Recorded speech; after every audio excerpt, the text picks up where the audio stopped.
here, and I'm excited to see what you have to show. That's perfect. Thank you. Jesus. I am Jesus Robles. I'm one of the founding principals at Dust Architects here in Tucson, Arizona. We focus mostly on place-based architecture, and also I'm an assistant professor of practice at the University of Arizona, and sort of my interest and focus is phenomenology, place, and material studies. Excellent. Kevin. Hi, I'm Kevin Sullivan. I'm a Austin-based designer here. I work at a firm called DWG, a landscape architecture firm. And then I'm actually a former graduate of the MLA program. I also lecture in the undergraduate sequence for architecture. And I'm excited to see the work. I was mentioning to some of you earlier that, you know, my firm does lots of creek and trail work in town. And so I'm interested in kind of the intersection of architecture and landscape. So excited to see the work today. Thank you. And Judy. Most of you guys met me on your mid-review. It's nice to see you again. I don't think I talked then about sort of what my research interests are. I look a lot at the work of Donald Judd, who was an artist and architect with several significant installations in Marfa, his influence on architecture, basically. I also have a longstanding interest in trails. Nichole and I have shared some research on this, the trails that sort of weave through, at least in my work, Central Texas, up along the Balcones Fault Line, and sort of traces of prior occupation that are still present on the landscape here. Perfect. Such a good group for today. I'm going to share my screen quickly. And just give you a little bit of background. I did send probably a pretty thorough explanation of the studio.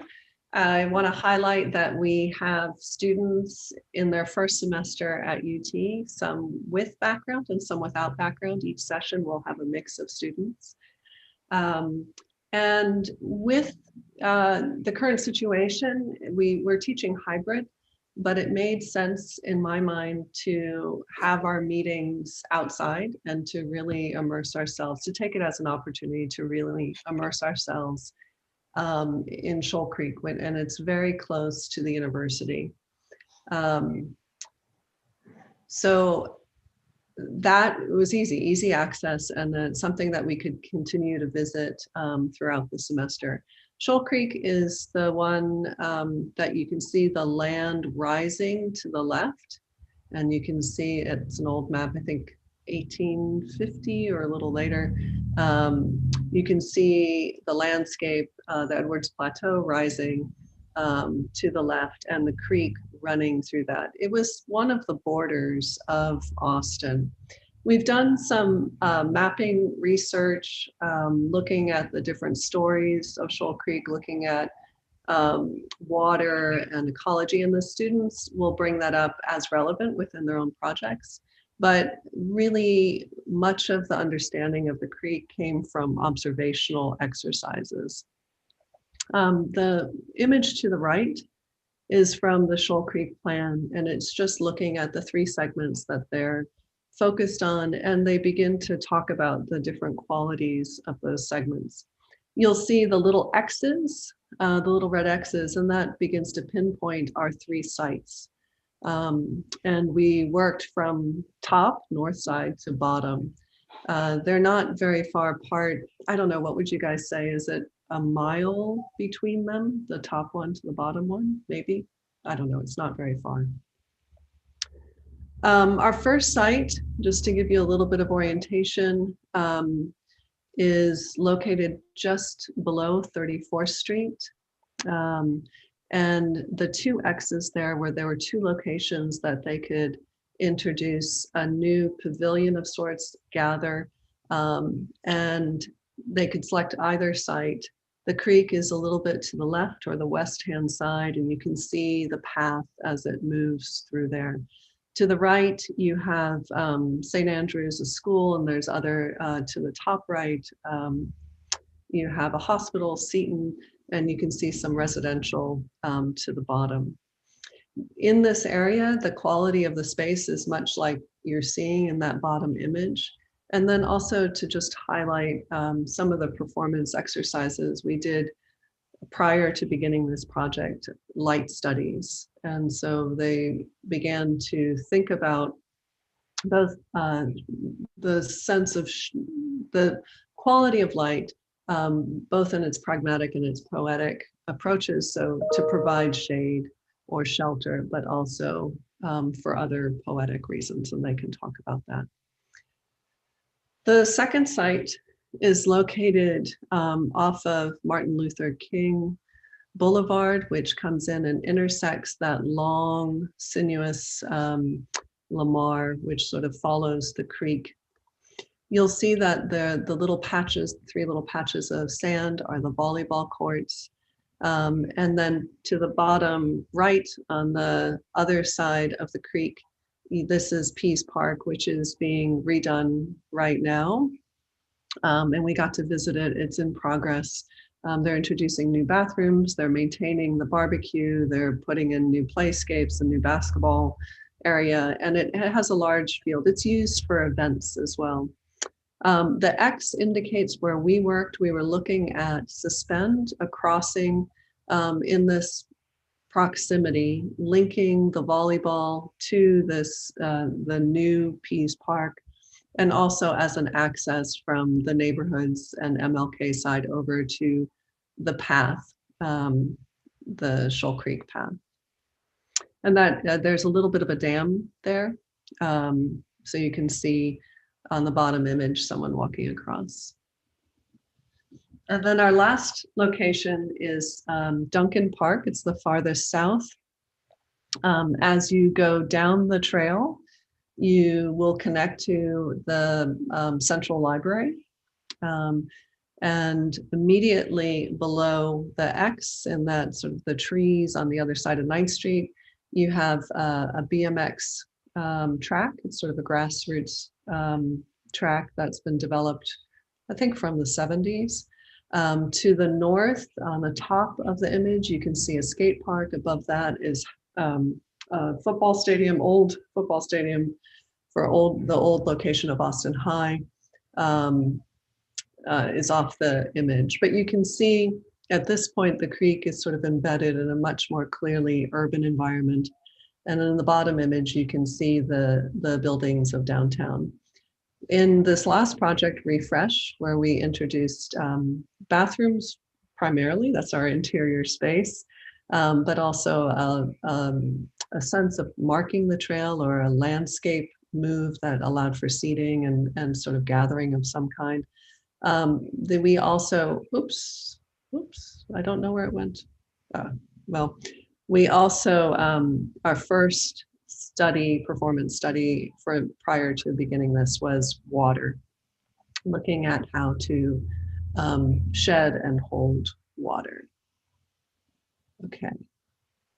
So that, for those that aren't from Austin, that may give you a sense of the quality of the site. You'll also see the students with their own sketches and images and things like that as well. So there are 3 distinct projects. They're all quite small, but we really see them as a collection in the end. And so we had a moment at the end of the semester, about 2 weeks, to reflect and to do drawings that would help unify the projects. It's been a very process-based semester. A lot of study models, a lot of sketches, photographing the models, testing them in many ways. And so at the end was a chance to sort of bring them to conclusion and to reflect on the body of work as a whole. Yeah? Good enough? Okay. So it's really about site and the role of site within architecture in many ways. And we're going to begin with Fernando. Yes. Hello. Good morning. My name is Fernando Miller Rivera. I have a background in architecture from the University of Texas at Arlington. And I'm going to share my screen real quick. Can you see that? Yes. Yes, so I want to start talking about this map that we did at the beginning of the semester, which really focused on the movement of water throughout Shoal Creek. And so we mapped out sort of the historical creek, showing where the water used to move through, and the current creek, and also looked at springs throughout the creek, which create this constant flow. And also another source of water into the creek are stormwater drainage, which are these lines that you see throughout, and which, when it rains, it leads most of the water into the creek and expands the creek, sort of making it flood, and which fill these floodplains that you see throughout, which is blue. And we also mapped out some major crossings of the creek. So it starts to create this relationship between the natural environment and the man-made, with the crossings and the stormwater drainage that has been put in. And so think about that idea of man-made versus natural, and think about all the sites that we've been working on. My goal was, with these projects, was to connect people to the landscape of the creek by creating moments of pause where people can interact with nature and inhabit nature. And so the movement of people through these sites becomes similar to the movement of water, as there are moments of fast movement and convergence of flows and paths. And there's also moments of slowness and stillness.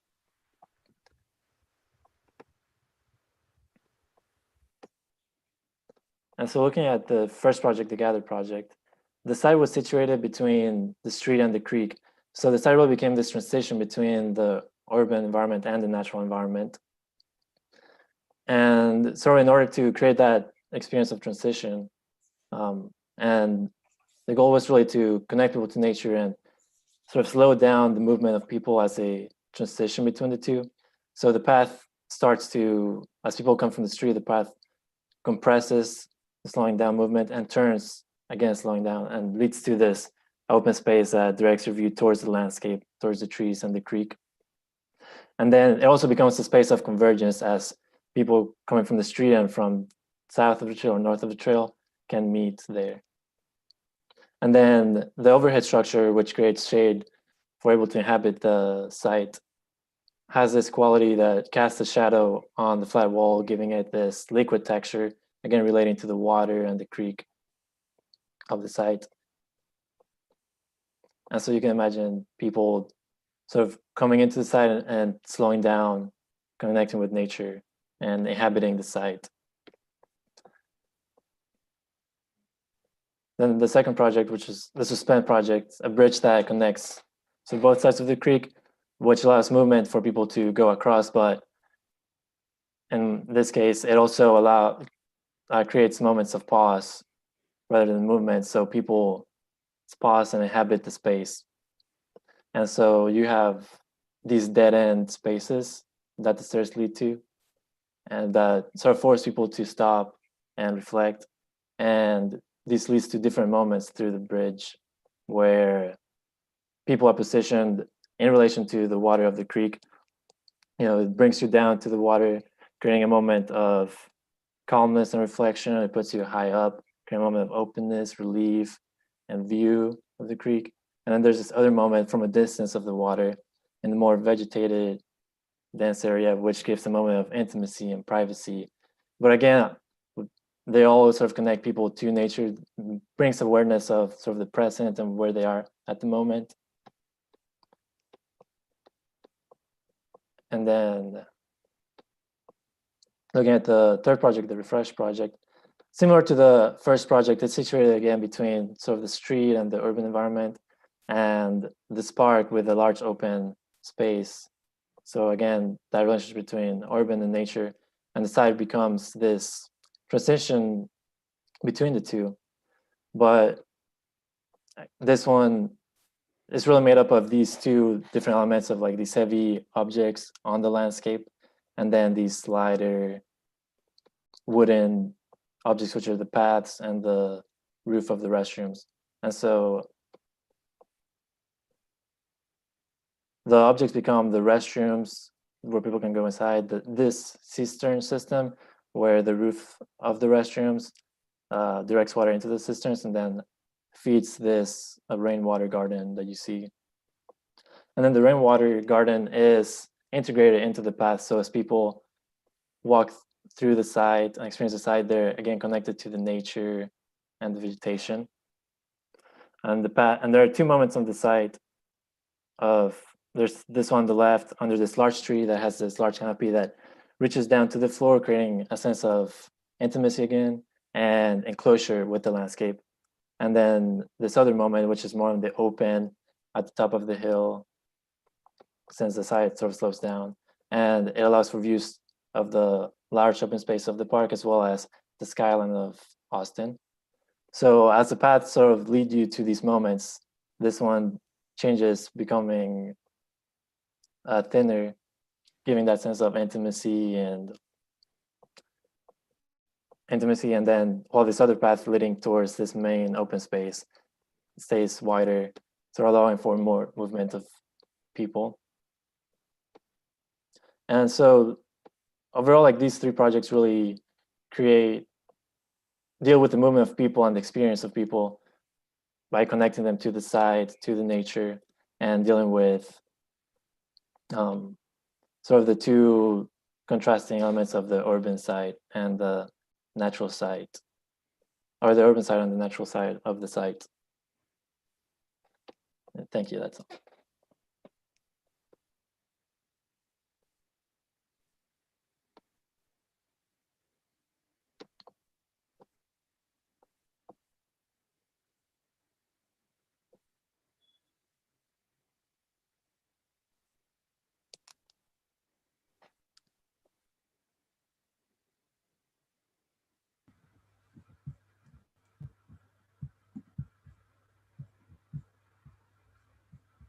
So Fernando, beyond wanting to connect people to the site, that seems to be, you know, maybe the conceptual thread that runs through the three projects, connecting people to nature. Are there any other threads that sort of run through the three projects? Was there another thesis in a way that you kept returning to? I know in the first one you were looking at, you know, the pattern of light on the wall and how that evokes the presence of water. Is there a consistent materiality? Could you maybe talk about how these three siblings are related? Yes, well, I guess relating back to the idea of connecting the site, they also deal with the movement of people, and where in some areas it's meant to slow down, create moments of pause, and some other areas, you know, it's just movement through the site. And it's really reacting to the site. So depending on the site, depending on whether it sort of feels like a place of gathering or it feels like a place of intimacy, that's sort of what to me connects all three. And then as far as materials, there was this idea, it doesn't really connect all of them, but the first one and the third one have like this contrast of light and heavy materials, while the middle one is mostly light materials, creating sort of the structure of the bridge. Fernando, I'm curious, was there an order in which your study and inquiry went to? Did you move us through that the first one was the gather and the second one was suspend? Yes. And so you've thought about these in a linear aspect. You thought about this one, and then you went to the next one, and then you ended at this sort of larger public space. Is that correct? Yes. Yeah.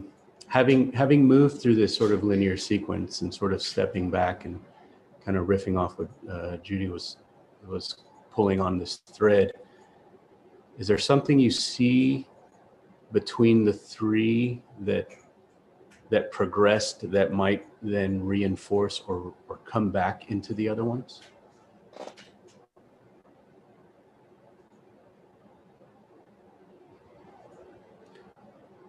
I think it's very poetic and sensitive insight that you sort of laid out in responding to these sites, three very different sites, but similar, and in three different ways with three different prompts.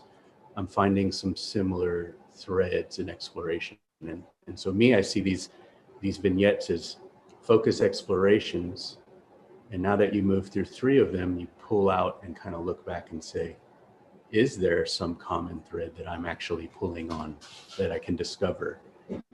Mm-hmm. And do you see any?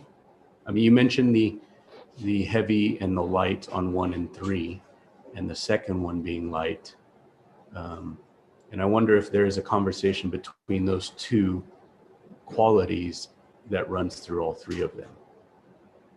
Before I kind of get into each individual one, just looking at them as a whole, they're very powerful in that you were exploring this expansion compression path, this meander, and sort of places to, what'd you call it? Places of pause.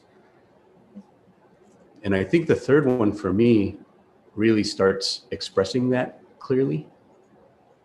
I see it in the first and second, definitely. But the third one starts seeing this expression of materiality, heaviness. I wish there might be a little more lightness brought into it, more lighter, something like your shade structure on the first one. And then I look at the bridge and I'm like, I love the delicate laciness of it, but also see the strength of the language that you've created of this heavy component, which I'm guessing is like a concrete in 1 and 2. Yes. And would the bridge benefit from something like that? Is there moments in the nature of how you're responding to the landscape with these heavy components? Is there moments for that at the bridge? Yeah, I guess the way I went about the bridge was, so I don't have any good pictures of the site, but the bottom of the creek is like it's just a bunch of stones and rocks. And then this is this large brain wall with large stones. And so to me, sort of the site already the ground felt heavy, and then the vegetation light. And I wanted something that would sort of contrast the heaviness of the site. And also, I thought that by creating this structure that gives this feeling of lightness, it would sort of make people be more aware of the site and the nature. I also didn't want like the structure to be overbearing of the site, since it is a creek. I want it to be light as well. Yeah, I think that's a very sensitive response. Maybe the section speaks to the existing heavy stereotomic element of the stone. And that's part of your expression of that balance between this existing stone and mass and your intervention. That's this delicate sort of lacy framework that is suspending between that. Oh, sorry. No, go ahead. Yeah, I think those are really interesting comments to think that you are adding something pretty heavy and concrete on the first and last portion of the project, and that this one is fully light. But you talked about, okay, but there is a retaining wall there. The kind of path of the water has been controlled in this place. And I think, I mean, my sense was similar maybe to Jesus, that the interplay between light and delicate elements and these kind of heavy rooted elements could be part of the language for each of the interventions, and maybe like they rebalance differently in the different conditions that you're addressing. I mean, I think all 3 of them are really lovely responses and really well presented, and the drawings are really beautiful. So I like the work a lot. And I think the bridge particularly, these moments of pause for an individual that kind of bring you down, refocus your viewpoints. Some of those things, to me, I think there could be a little bit more surface, even though it does break up into like individual or like kind of tectonic pieces. Like if there was a little bit more surface that helped, like you have done in the first and last, like to direct those views, like, so maybe balancing something, whether it's the surface of a concrete wall that maybe is the foundation for the piece, and like kind of I don't know, just the surprise of coming around a corner to something that you were shielded from and then revealed seems like exactly what you're playing in the other two pieces, and potentially this one could just be tuned up with that kind of attitude as well a little bit. But yeah, certainly appreciate the lightness and that you've been so cognizant of shadow in the first design. That's something that, I said I was working on a project like this. That's a lot of what we're thinking about as well, is like, how does shadow play on these different surfaces and create a space that kind of envelops you. So that's really nice. Thank you. There's something else that does connect all three, that was like this idea of creating the experience of sort of mystery and surprise. So as you go through all of them, the walls or vegetation blocks or frames review, and there are turns that force you to face a certain direction, sort of giving you a different view, a different perspective that can be a surprise, or people have this sense of discovery as they move through the site. Yeah, one project that I thought of, I was lucky enough to be able to visit last year, is the Igualada Cemetery, Enrique Morales in Spain. So I don't know if you know the project, but if you don't, you should look at it, because it really seems to be in a lot of ways about there's a path and kind of one piece of it that where your path flows down and you kind of, go deeply into a cut in the earth. And then when your path also kind of runs parallel to that cut, you have this very different experience of emerging into it and into different parts. As well, the chapel beside that project, or it's associated with the project, it reminds me a bit of the your third piece, with the way that light is coming in through cuts in the ceiling plane and that experience. I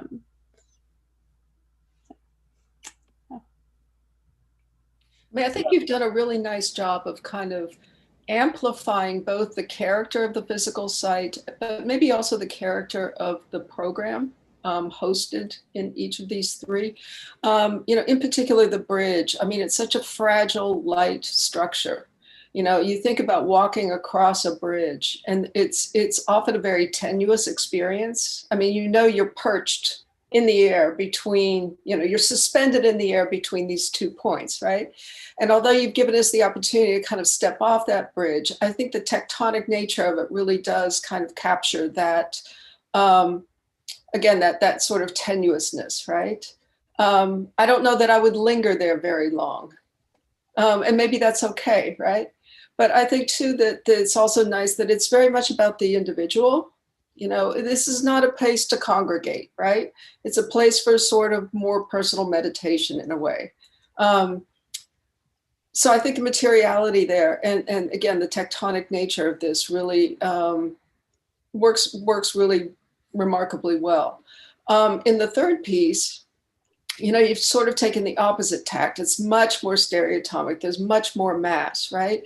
And what you've done is you've kind of created this place of embrace, right? Where you're almost secluded from the rest of the park by these more massive walls, right? And created sort of an outdoor room, which I think is, again, much more about gathering, but says something about maybe how you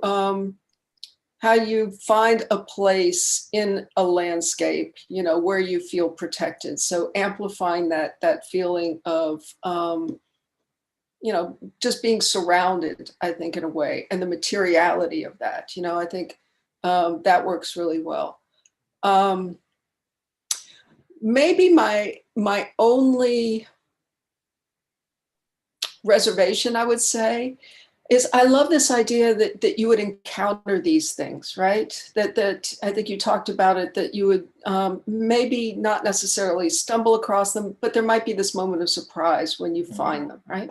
And so I think you could have perhaps scripted the approach to them a little bit more heavy-handedly, or maybe it's just a matter of representation. Maybe you did, but I can imagine like walking down the path, not knowing there's a bridge there, and catching a glimpse of this thing and not being sure how to get there, and then coming around, I don't know, a tree or something and having it open up in front of me. So how you really choreograph the approach from both sides, right? Either, from the south coming north or the north coming south. How do you encounter these things? Right, thank you. Yeah, I think I'll echo just a lot of the comments so far that, as being a long kind of linear trail system, there is probably some aspect of this that people will kind of encounter all three of these. So to me, there is maybe justification for them speaking a similar language, or at least having kind of a logic to them that makes them read together as part of a system or a set. And so I think I also agree with the comment that as you get into the kind of channel and you're in that kind of scoured limestone, karst kind of channel, that maybe the tectonic response in the second project is a really nice juxtaposition to the heaviness of the geology beyond. And then moving to the third project, as you move out of the channel, I'm also interested in kind of inverting that with the more stereotomic, monolithic proposal that you're almost creating your own geology outside of the channel. So I think those two are working well together. I think the first project to me is kind of an in-between of those two, where you've got the kind of cuts in the earth that are much more monolithic, and then you have this kind of tectonic plane above. So I would just be kind of curious, maybe creating kind of a dialogue with its relation to the creek, having that kind of control which language and kind of being decisive, I guess, of not hybridizing the two. I was also really intrigued by your initial kind of inspiration of the ideas of flows, and kind of translating flows of water to flows of people.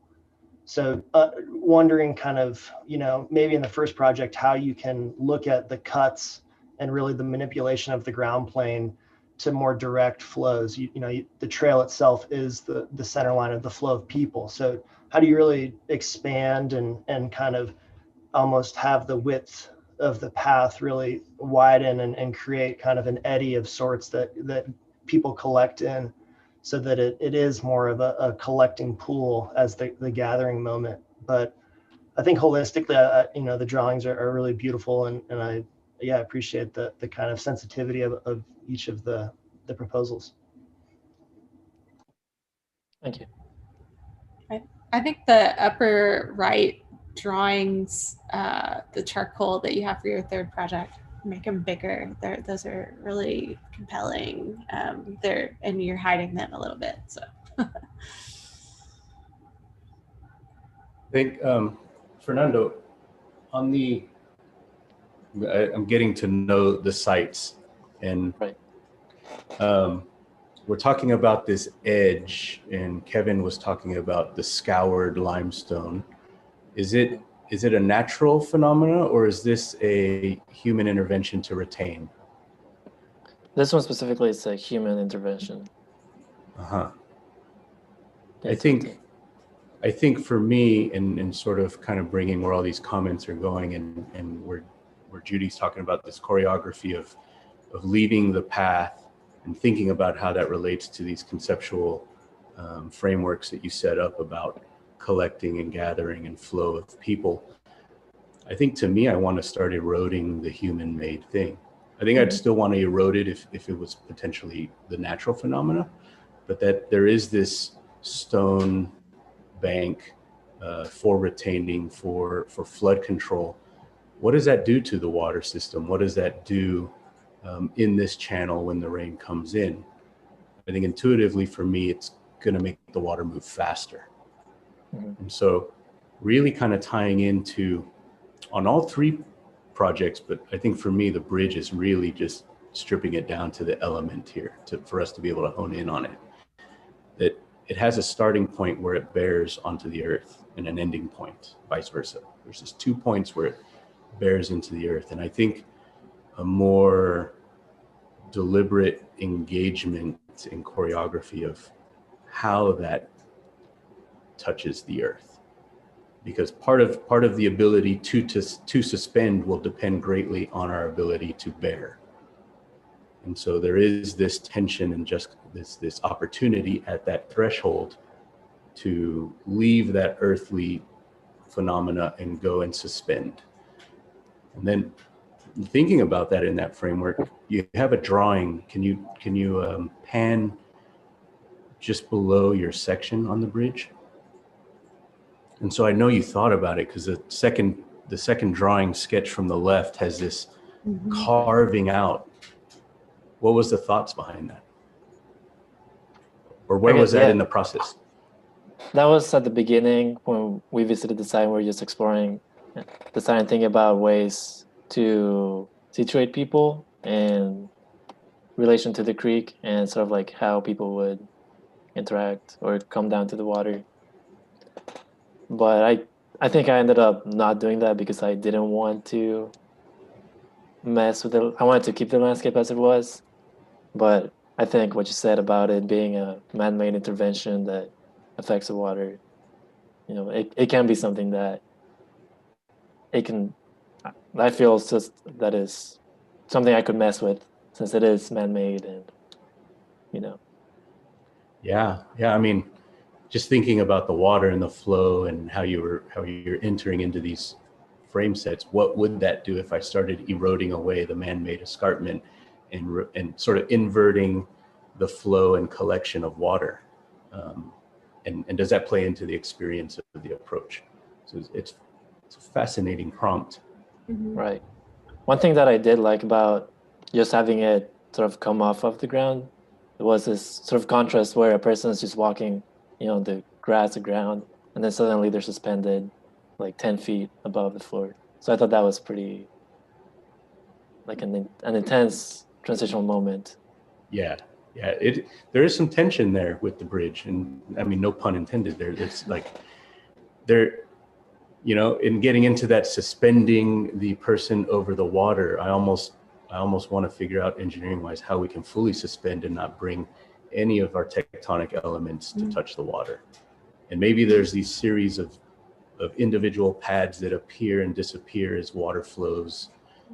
You know, there is this engaging the flow of water, one from an observer that you've proposed, but also just as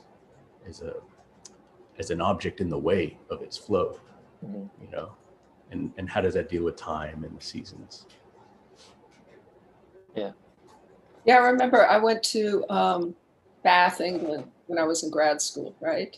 And was wandering underneath this bridge, and they had chiseled in the stone wall underneath the bridge the flood levels over the course of centuries, right? And I mean, Shoal Creek has this incredible history of flooding, right? In 1980, it flooded so badly that 13 people died and wiped away a number of businesses on Lamar, which is what instigated, as I'm sure you guys know, it's what instigated a lot of sort of the man-made interventions along the creek now, right? But I wonder if kind of like what Jesus was saying, I can imagine these pods or these pads that maybe begin to talk about how during the spring, you know, you might not be able to access the one down near the bottom of the creek because the water, we get a lot of rain then, right? And you know, the water comes up. So maybe there is an idea that these things could begin to kind of register the history of the creek over time, which I think could be really interesting. I mean, one thing we don't think much about doing when we talk about bridges is, you know, how it could be possible to move from the water up to the bridge rather than just from one bank to another. So there could be this amazing, you know, aggregation of things that maybe allows you to kind of move up, because people do walk up and down that creek all the time, right? There are incredible fossils there. People are walking their dog there.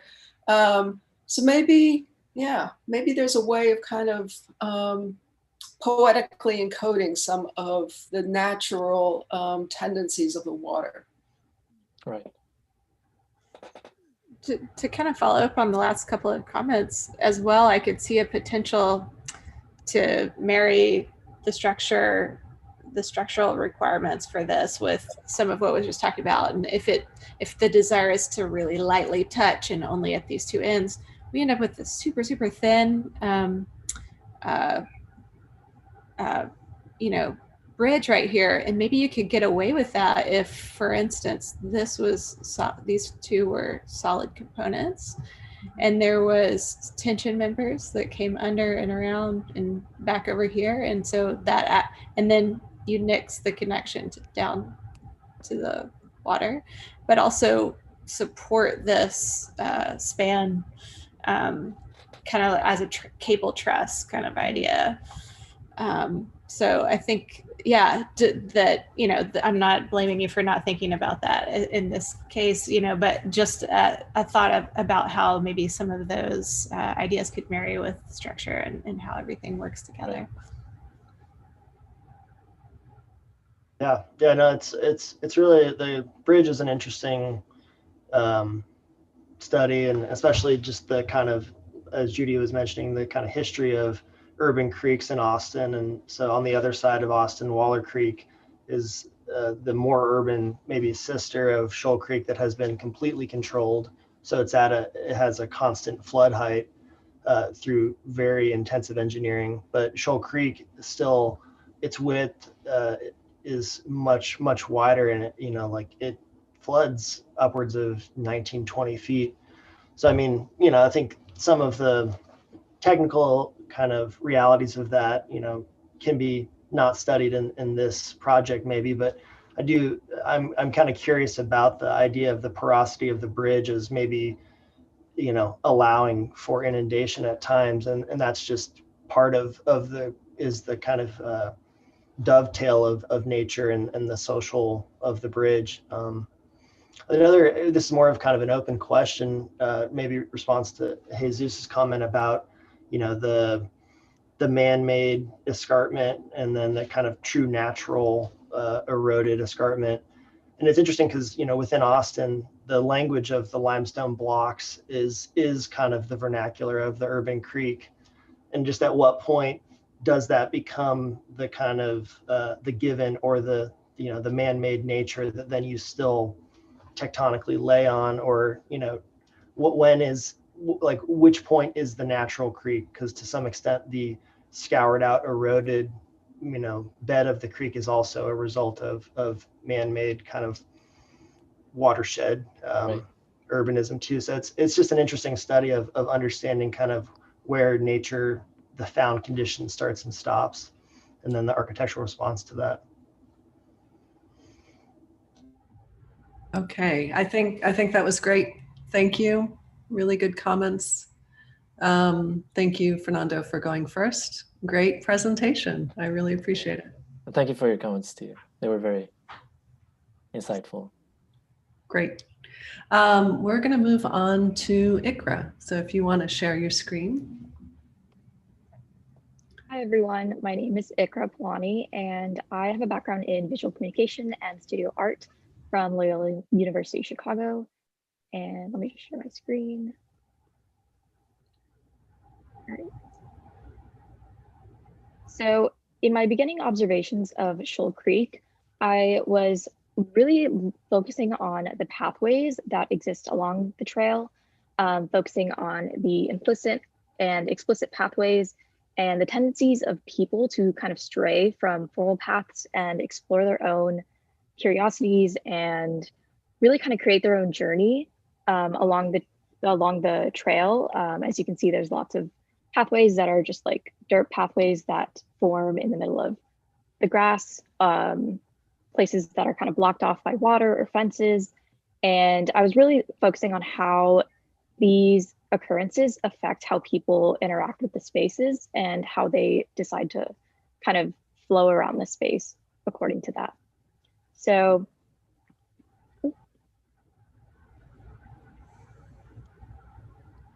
in my initial gather project, I was looking at how the light studies that we initially did could be incorporated into the roof structure of my pavilion.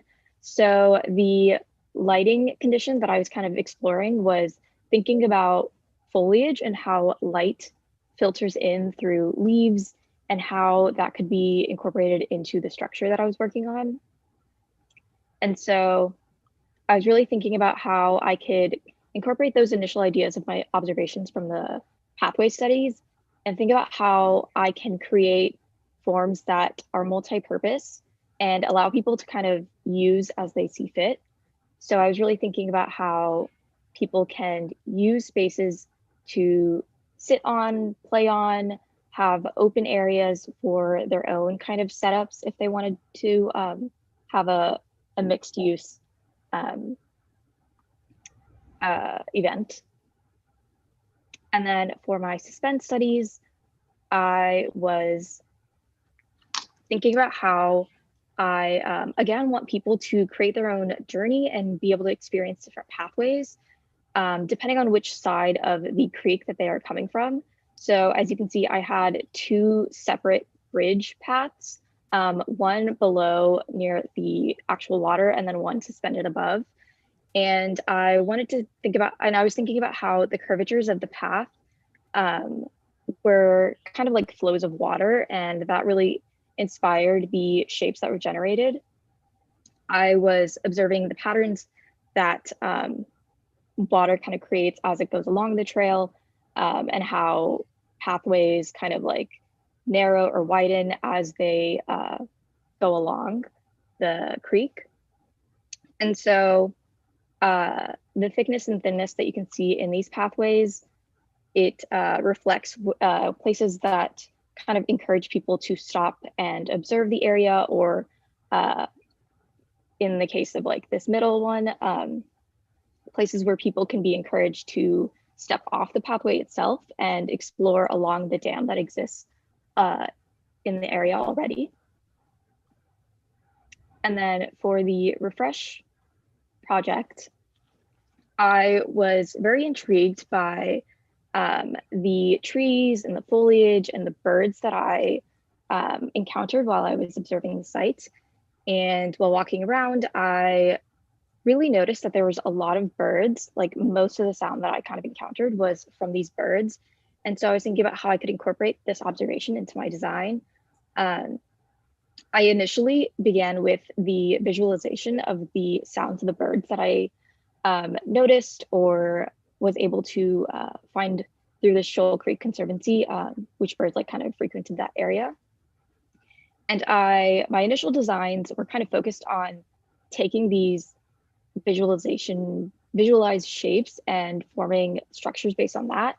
But based on like feedback that I had gotten from our previous pinup, I decided to incorporate the concept of sound more into my structure, which led me into this more curved structure that has these what I would want to be like steel ribbons that really amplify the sound of the people walking through this structure, and allowing people to still be able to look out onto the site and possibly observe the birds that are in the trees nearby, but also have this very immersive auditory experience within.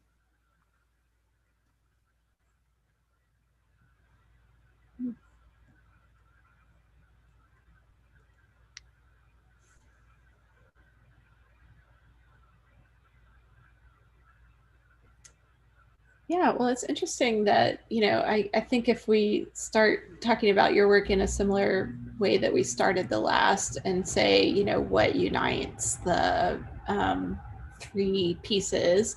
And one of the things that I see is kind of the formal language of these curves that you have happening in each case. So yeah, I know, this is your first experience kind of moving from art practice into more like spatial architectural kind of design. Is that true? Yeah. Well, I mean, I'm curious to hear your thoughts about, you know, how that translated for you. But I think starting to understand the way that curves, you know, can create that distinct, you know, language that maybe someone is encountering multiple times down a path, but what else are they, what are they good for? How can I use them spatially? And I think you're starting to like hit on some of the ways that those can be useful. And, you know, I was particularly interested in this, if you can see my pointer, the studies over here in paper of the way that the paths might wind around each other. And, you know, this last one, particularly the curved edges, I know these are, you're thinking of these as pathways, but they're also creating this space as kind of a spatial experience of a center between them. So there's something that maybe you could pick up on by now looking at this set and thinking of, you know, the ways that curves can kind of catch you in a space and maybe cause a change of directions, cause a pause, cause something like that. It's obviously related to considering water and water movement too. Real broad, you know, first thought about the work. I have other things to say, but I'll let others jump in first.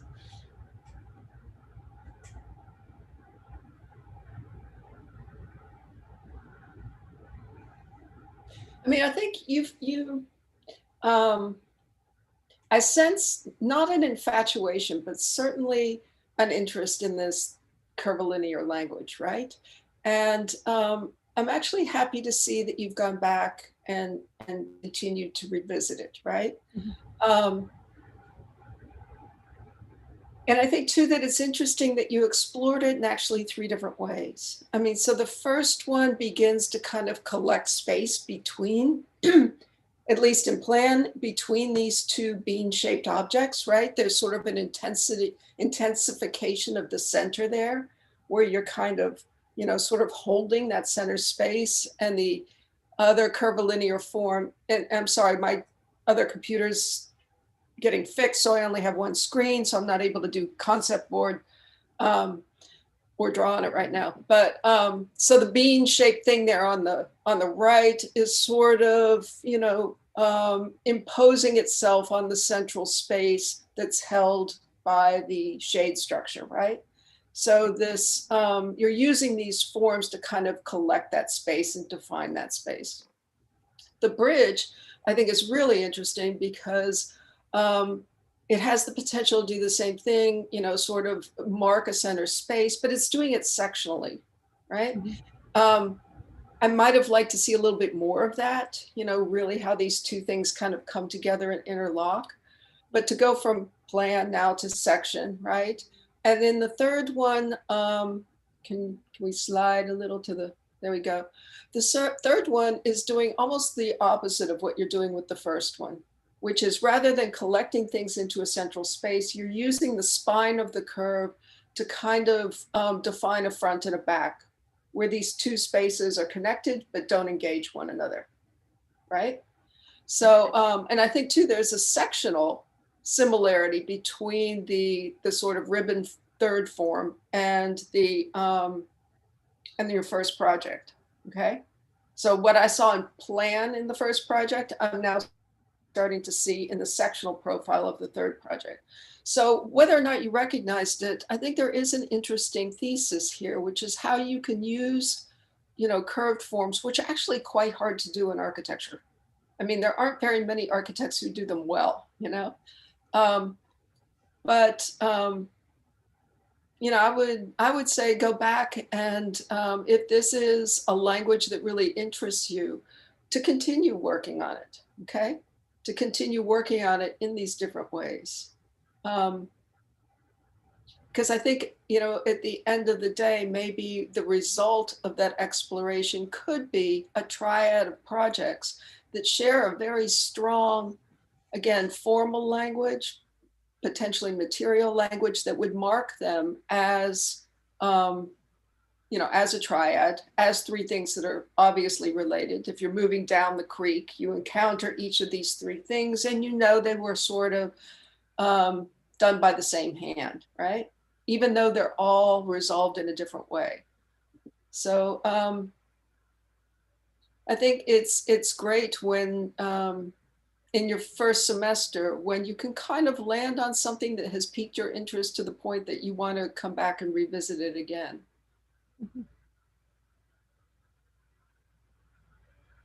I think there, for me, when you're describing the first project, a sensitivity that I sense you were responding to sort of the rhythms of the sites.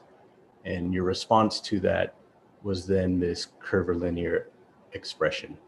And to me, that makes sense. And so I think part of our profession then is to be able to abstract, or to be able to layer on and think about all the dimensions spatially that can either reinforce that response or maybe find inspiration from. And you had mentioned, can you remind me what it was you were exactly responding to, and how you wanted to respond with these different paths?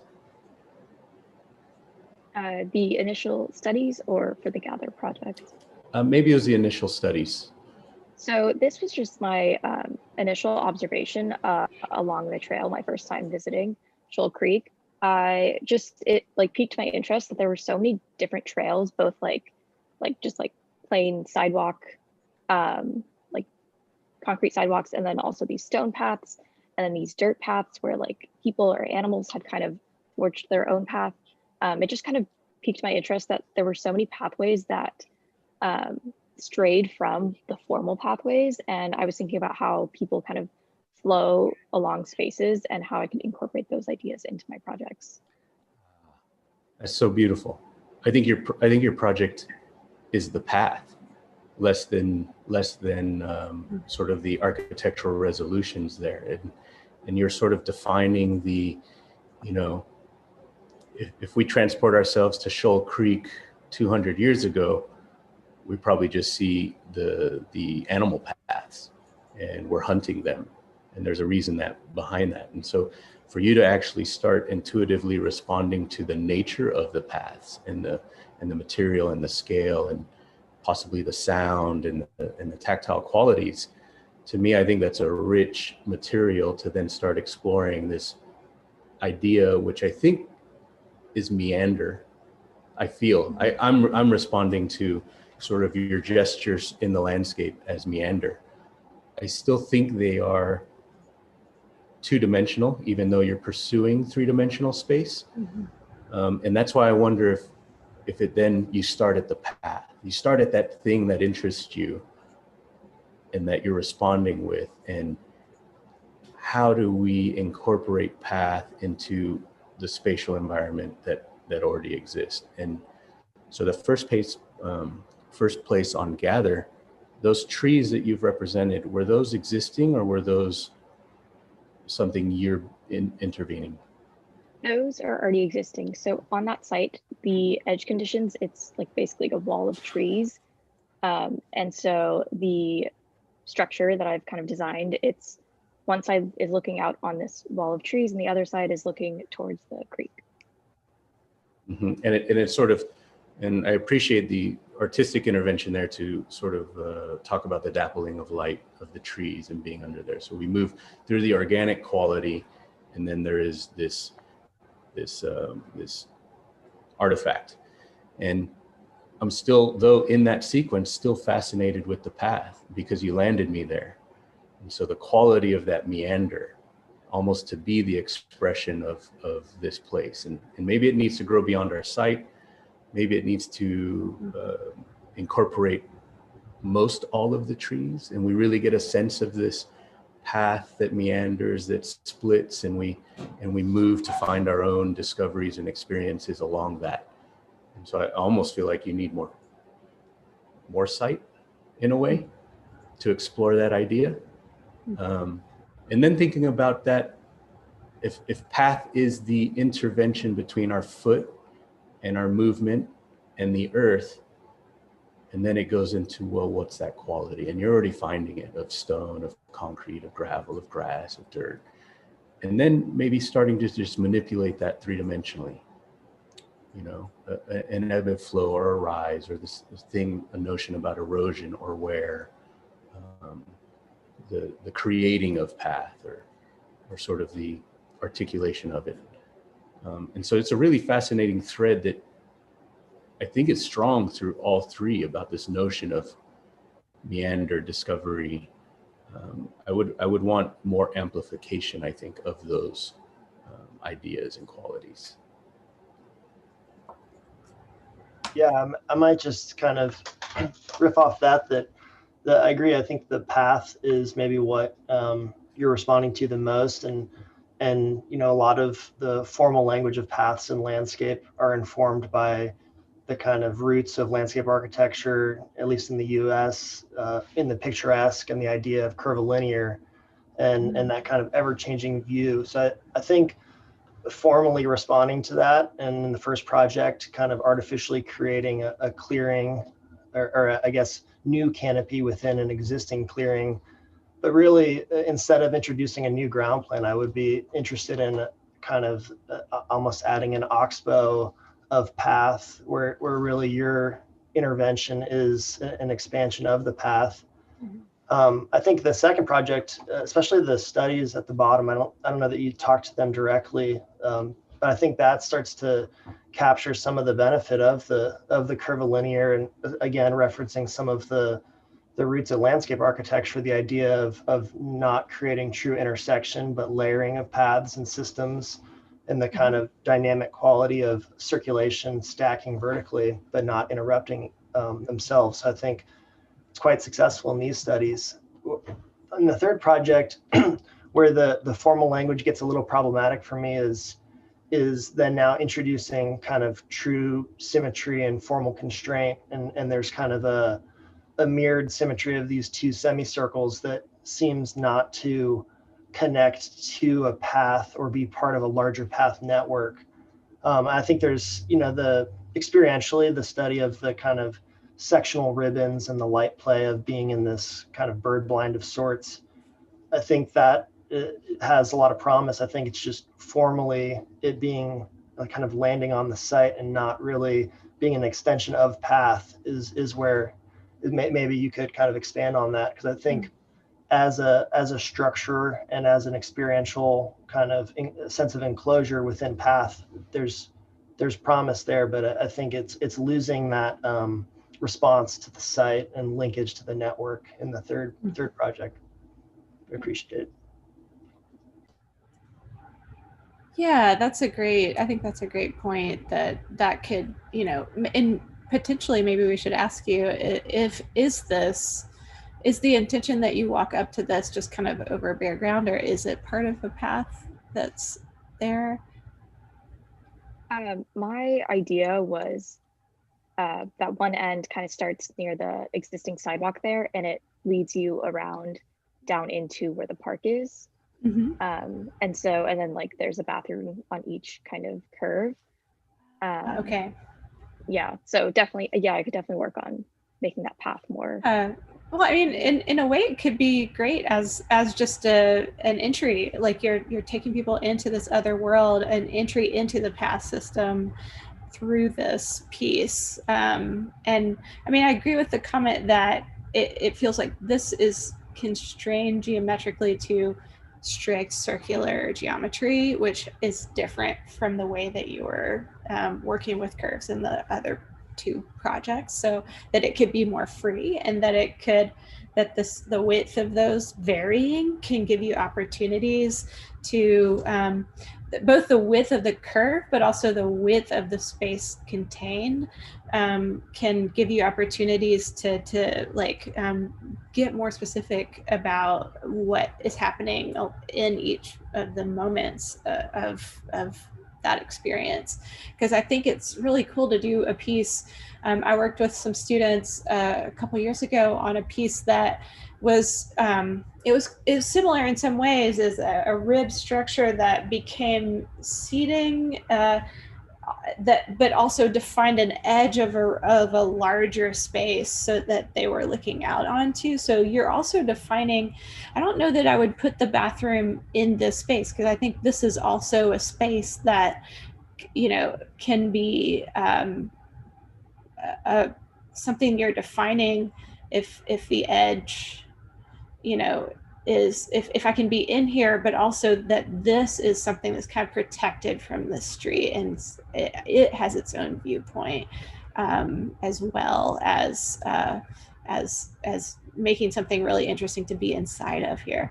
And I think there's some opportunities, if we look at the section, to say, well, sometimes maybe these don't come and root themselves onto the ground, and my pieces end and they peel up, and, you know, maybe there's this sectional quality of looking back out from there. I think that I think, you know, just looking at a design like this contains a lot of opportunities, like, do I close it sometimes fully, so that pieces get so close that they're all the way closed, and then I'm able to vary that kind of degree of opening and closeness to direct you in certain ways, and direct the experience, direct the sound, because I love that you were talking about sound, and that was part of the impetus for the piece. And I think, I mean, I've had one of the most amazing sound experiences actually I've had, and just having this memory, it was in a creek situation that was an overpass. And one of your photos, I think, was this overpass of a street over the creek. But those kind of larger surfaces are what makes this amazing kind of echo.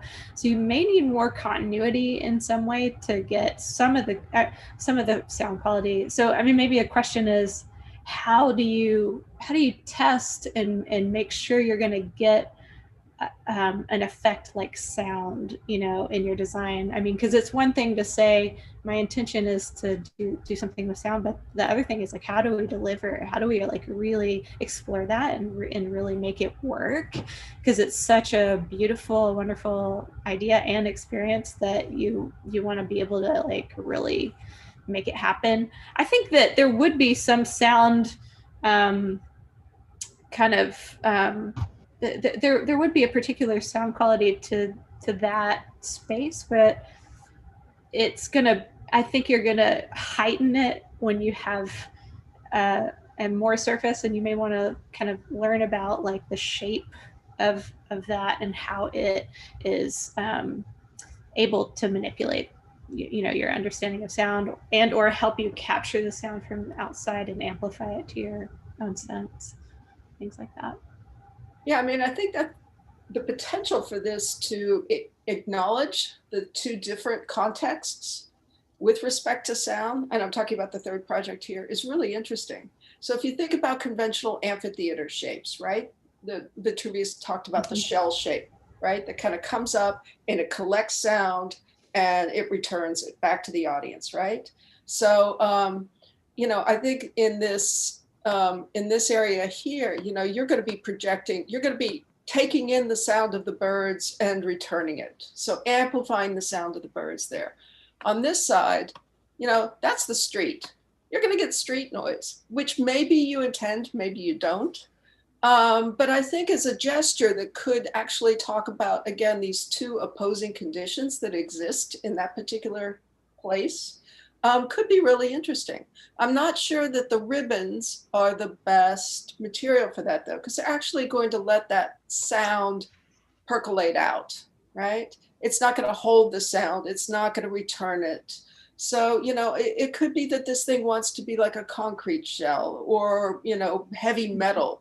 Jesus can tell you all about the heavy metal. You know, but, and then where do the bathrooms go? I don't know. I don't think they go where you got them. They seem a little, I don't know, like an unwelcome house guest in a way.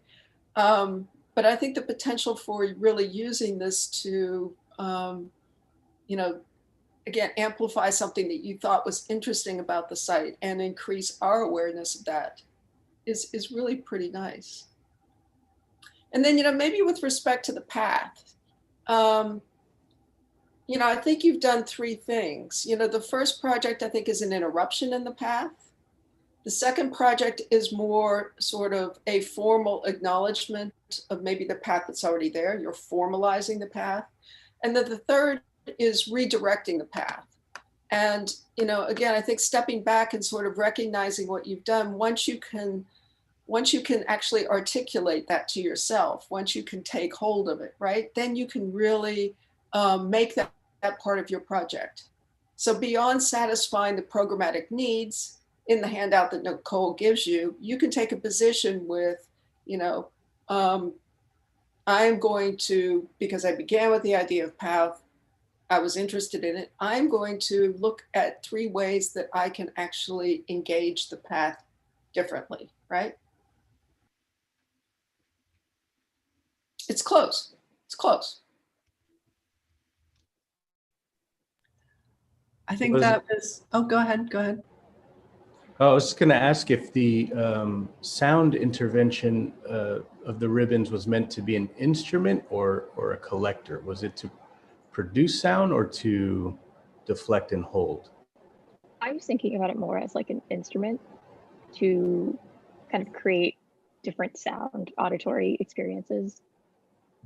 Yeah, I had my visceral response to the section was I would definitely be banging my canteen against it and trying to see what sounds that it would make. You made a life-size xylophone. I do think the other, and I was fascinated with that idea alone, but I think what Emily and Judy are bringing up are really valid expansions of how to perceive sound of the place and the response to it. And that opened my eyes to the potential of what even that stroke, and in any of these projects, 1, 2, and 3, that wherever your path is meandering, that there's opportunities for collection, for diversion, for interruption, for, just not on the form or the path alone, but just in the residual spaces around it. And so I think, to remind yourself to kind of look beyond that intervention and seeing how it's affecting the other spaces. Because I think, especially with the creek and water flow, that nature is kind of showing us that phenomena of being able to move through there. So I think of Andy Goldsworthy's human curve that mimics what he sees from the sky about water flow and path. And so there's a quality of curve that I think we're all dancing around, and having you kind of going into the quality of that curve, the quality of the sound wave.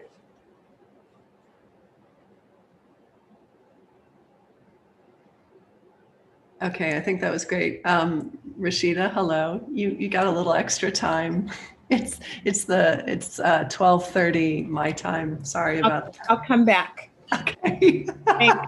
Good to see you though. All right. That was great. I think those comments were really spot on. Ikra, if you can go to the bottom, the itinerary piece. So just as a bit of an explanation, at the very beginning, the students did 2 things. They did the mapping exercise that they did in teams, and Fernando talked about that with the water, and there were a couple of other team members there. And then they did an individual exercise that we called an itinerary, where they needed to walk from 34th to 5th. So they could go farther, it's a 10-mile strip, but they had to capture that path or that sequence in some way.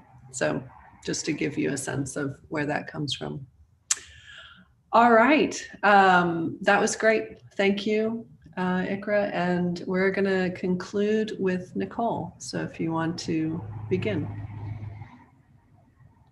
Hey everyone, let me go ahead and share my screen.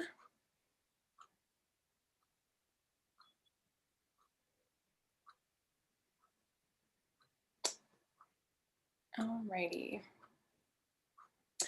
So I'm Nichole. I have an undergraduate degree in architecture from the University of New Mexico. And I've spent a few years working before now coming back to grad school. So this has been kind of a nice on-ramp back into the school world.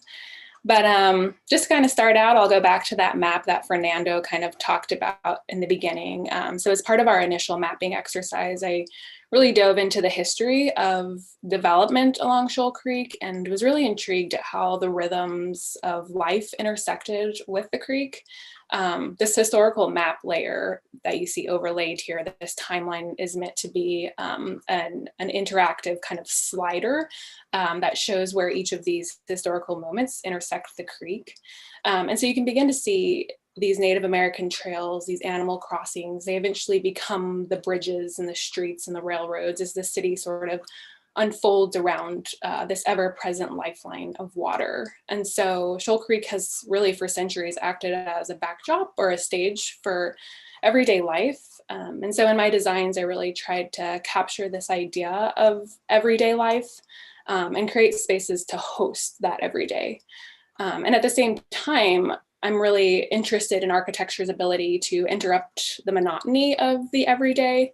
And so tried to create spaces that would do that, spaces that would interrupt.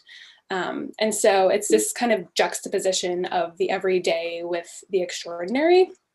And in each of these three exercises, I was essentially studying how to use form then to manipulate the environment enough to cause the user to notice that environment, to kind of get people to snap out of the days of the daily routine, so to speak, and more fully experience the world. So in this first project, I was focused on creating a space that kind of feels like your childhood home's living room or your family room. It's a space that's casual and comfy, where you feel comfortable enough and relaxed enough to use it as your own, to use it as you will.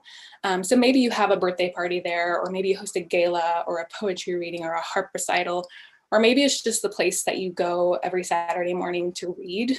My goal was really to craft a space that would host and capture these moments while also reconnecting you to the natural cycles and rhythms immediately surrounding you. And so in these angles that you see in both plan and in section, this kind of play on geometry, they work to guide your gaze to these very specific moments within the site, namely the beautiful heritage tree, the meadow beyond, and the creek. And so inspired by the character of the site itself, this structure sort of acts like a mother hen, kind of hovering over and protecting and doting on its inhabitants.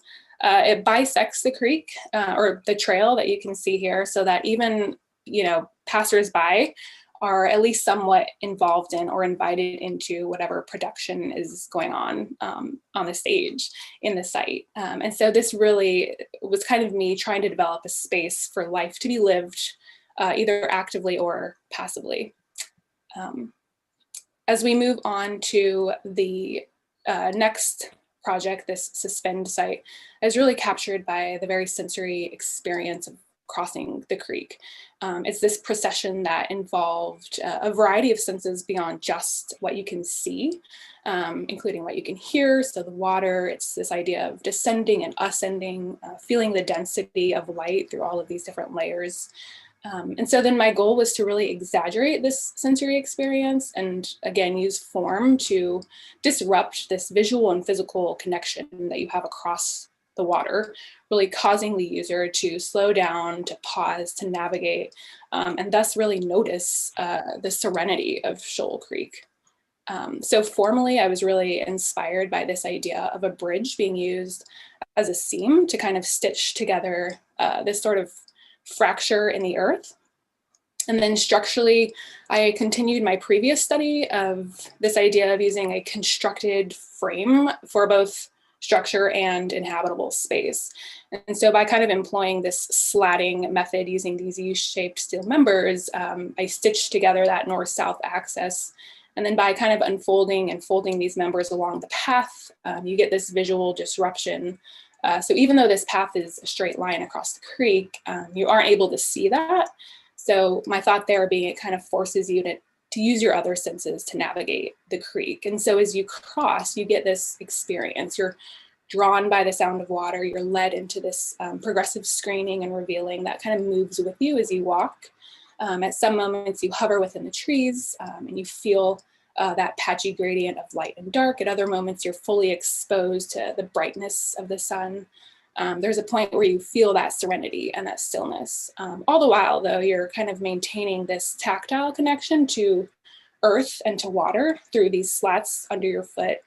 And at the beginnings and the ends of this seam where it meets the earth, these steel members are carried out to create kind of a portal that quietly sort of introduces you to the bridge without fully revealing it to you. So the result is a form that kind of makes its presence known, but still maintains a porosity with its environment. So this slatting effect I carried with me into the next project, our Refresh, which I was focused on this site as a place of connection and a place of departure. Because this park is in the floodplain, I really tried to use the contours of water runoff to sort of generate a form, which resulted in these kind of sweeping curves. And when I added in that two-dimensional rigid structural member that I was playing with in the previous project to these curves, you get this fanning effect, which naturally creates these patches of density and transparency. So it really starts to imply those areas of screening and revealing.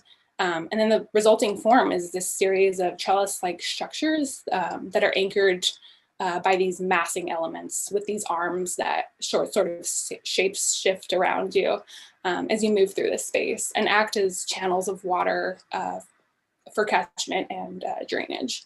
So then in plan, you can see that these forms begin to take they snake their way through the site, defining these different volumes.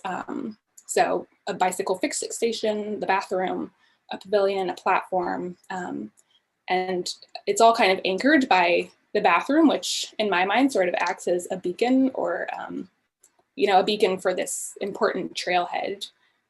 So overall, my aim with these forms was then to create spaces that accentuate both the natural environment and human activity. And in this case in particular, it's not so much about interrupting the everyday, but more about encouraging a reconnection between and among people and place. So I'll kind of end with that, but one thing I did want to note in the syllabus, Nichole posed the question of an architecture made incomplete to be fulfilled by experience. And this idea that architecture could be made and completed by its surroundings. So I don't know, I kind of feel like architecture is really only ever completed by its people and its place. Without those two things, I don't know if it can really exist. And so that's, I think, what I was really trying to begin to explore here. But I'll go ahead and end it there for now.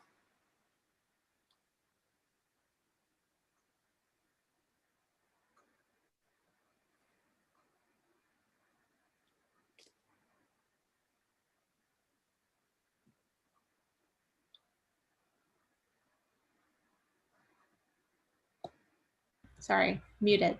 I was saying, well presented.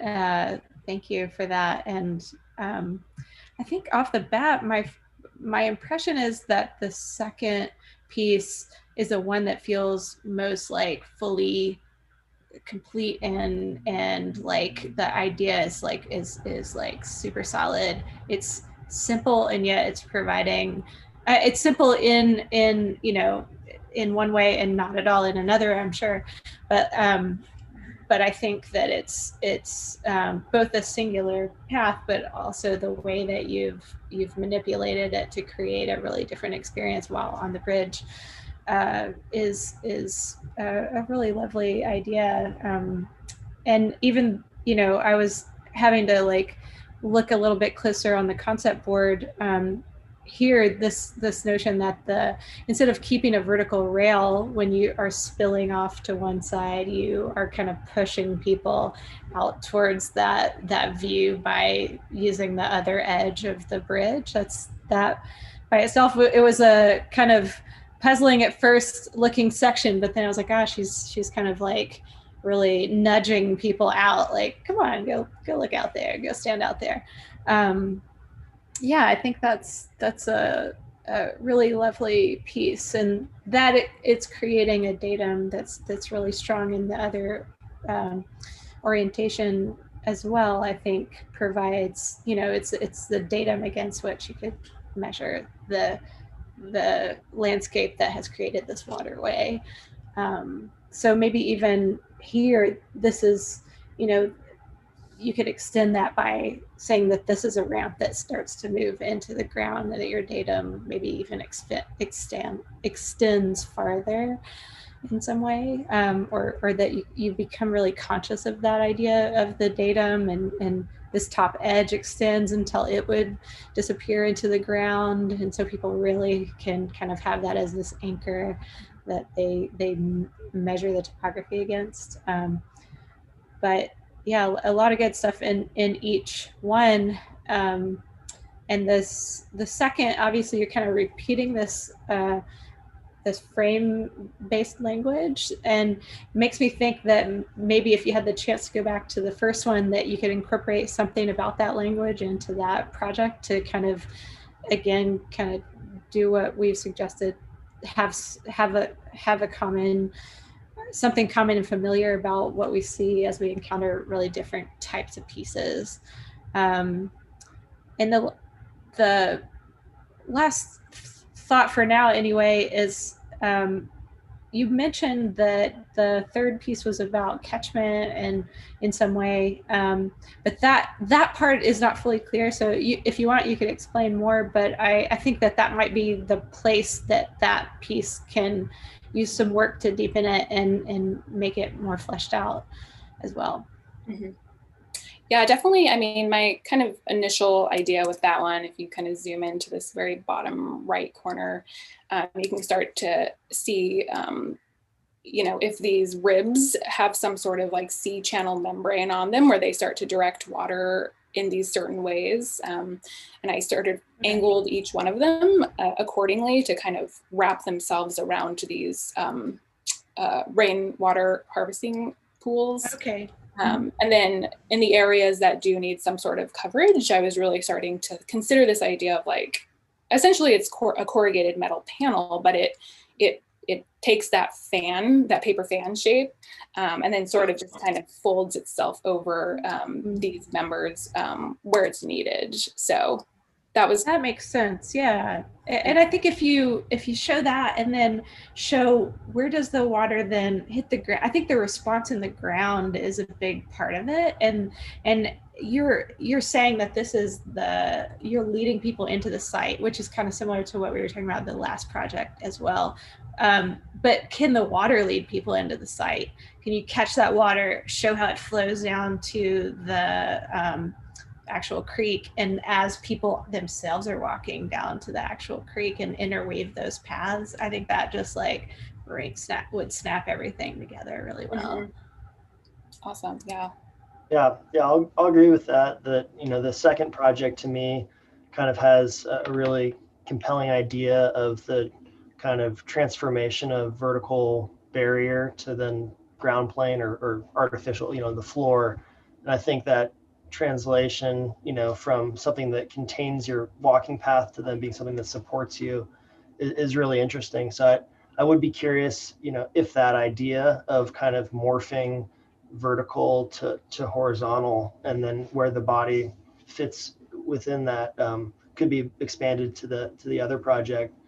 I also think, you know, the comment, I'm still not totally clear if there's an additional kind of folded surface that goes on top of in the third project, on top of the frames, or is it that the kind of sea channel of the frame itself is the catchment? And I mean, I think either way, you know, maybe if it is just the structure itself is catching, I think maybe a study of the actual density of the members for it to become kind of meaningful in terms of how much water it can convey. But I think understanding kind of the drip line that you're now creating and really marking that on the landscape is a real interesting opportunity, because I think even in your plan, you kind of show kind of a amorphous field of where the water is. But I think, you know, where that marks and how it's received back into the earth, you know, is a really kind of important detail. And then, yeah, again, same comment probably as the previous, just I think an idea, and this has been through all three projects, about understanding these as a set as they exist on a linear trail system. So they're either either maybe all three are completely different and they're kind of three separate special moments, or they're three kind of a family. So I think there's an opportunity or justification for either approach, but right now there's kind of two that are of a language, and then the first project is a bit foreign right now, but I appreciate it. Yeah, at the risk of reiterating what's already been said, I'm kind of smitten with the bridge. And first, I do want to repeat what Emily said earlier. Your presentation was beautiful. I mean, it was really you're very well spoken. It was really very eloquent. I think what appeals to me about the bridge project, two things. One is that it was an absolute surprise. So I was looking at it as a stick, right? This linear stick that spans the creek. And then when I started looking at the, like the twisted imagery on the bottom left, you know, over a little bit more to the left. Yeah, those guys, that exploration, and then, you know, the representation there that you have of the bridge where it says suspend. I was like, whoa, I did not expect that at all. And I think one thing that's successful about it is that it seems very purposeful. I mean, I kind of understand why it is configured the way it is, right? It seems to have a kind of authority in that respect, that within this very simple form, there were a number of very intentional deformations that allowed for program to take place, right? I think the result of that too is something that actually talks about bridge. So you think about like all the Indiana Jones movies where they're running away and they're the sticks tied together with rope, and that's the bridge, right? And as you walk on it, the bridge is kind of doing this, right? And that's kind of what it looks like to me. So in the third project, I think I would like to have seen a bit more of that intentionality. So maybe if you were to think of the roof structure in the same way that you did the bridge as something that can get, you know, pushed down or pulled up to channel water or even to hold water in a particular way, so that it's, you know, maybe the idea of how the roof begins to shed water is a starting point. But I'd like to see you make that richer. I would like to see you make that as much of an unexpected surprise as you did with the bridge. Mm-hmm. You know, can you pool water and then really, you know, create a torrent where it comes off the roof because you've collected so much, you know? Is there an idea that you're actually underneath that depression when it rains, so that you know, I mean, you're aware that it's almost like you're underneath a lake, right? Or conversely, that it pushes up and so sheds the water off the sides. So I think you could use the roof as a way of directing and manipulating water, so how it falls off the edge is actually a part of your project, or how it shapes the space underneath it becomes a part of your project. Mm-hmm. And then we have the same kind of result, the result that's a surprise that we did, I think, in the bridge. Yeah. Yeah, that makes sense. Thanks. I think Judy's hitting a note for me that on the third project, this idea of engaging the phenomena more intentionally, and something to go back. I was really captivated by the words in going through there. So I found myself exploring your project, even project 3 while you're talking about 1, and, you know, vice versa, that you had this continuity of thought that you're holding all these ideas under. And there was something I noted here, the idea of, you might have to help me out here, idea of everyday life to interrupt was it mundane? The monotony, I think, is the word. The monotony, interrupt the monotony. And your thesis there is to bring highlight to the to highlight the extraordinary. And what I think I heard was through form. Mm-hmm. And right there, I think my like goosebumps got up and was like, I had a little resistance to the idea that form will highlight the extraordinary, or is form being the extraordinary? And I'm actually just honest in my reaction there, because moving through and learning about your projects and the ideas, I'm starting to kind of understand how you're looking to engage it. And I think Judy planted that seed for me of, once you start thinking about phenomena and how that might drive the form, I think you're going to do several things that are successful. You're going to really root this to the place, and root it in a way that you're not going to be able to move it and take it anywhere else, and start speaking to the soul and the essence of the earth, the rocks, the water, the existing landscape. And what I would imagine, I haven't actually walked this creek, but from the images and the stories you guys are providing, it's an already extraordinary place, right? And I almost feel like the sensitivity of the intervention will help that amplification, will maybe lead to its success. And I think that's why we're all really taken by the bridge, because there is this sensitivity of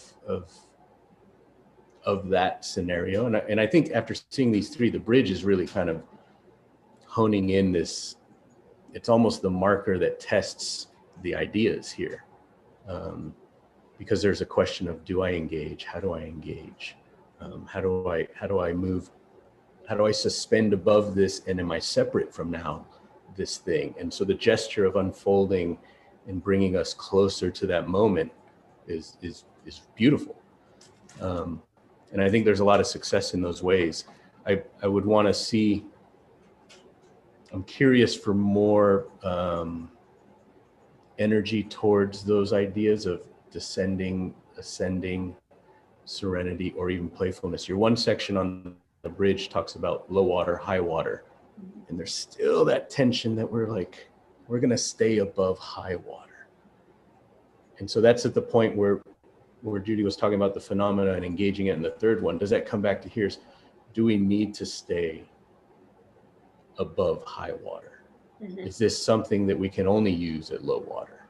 That really highlights the extraordinary nature of this sometimes serene waterway, but other times maybe violent. You know, the inability to access that, and what does that do to our body? How does my body react to that if I go and use this trail 2 hours after the rain and, oh man, I can't cross the bridge? Yeah.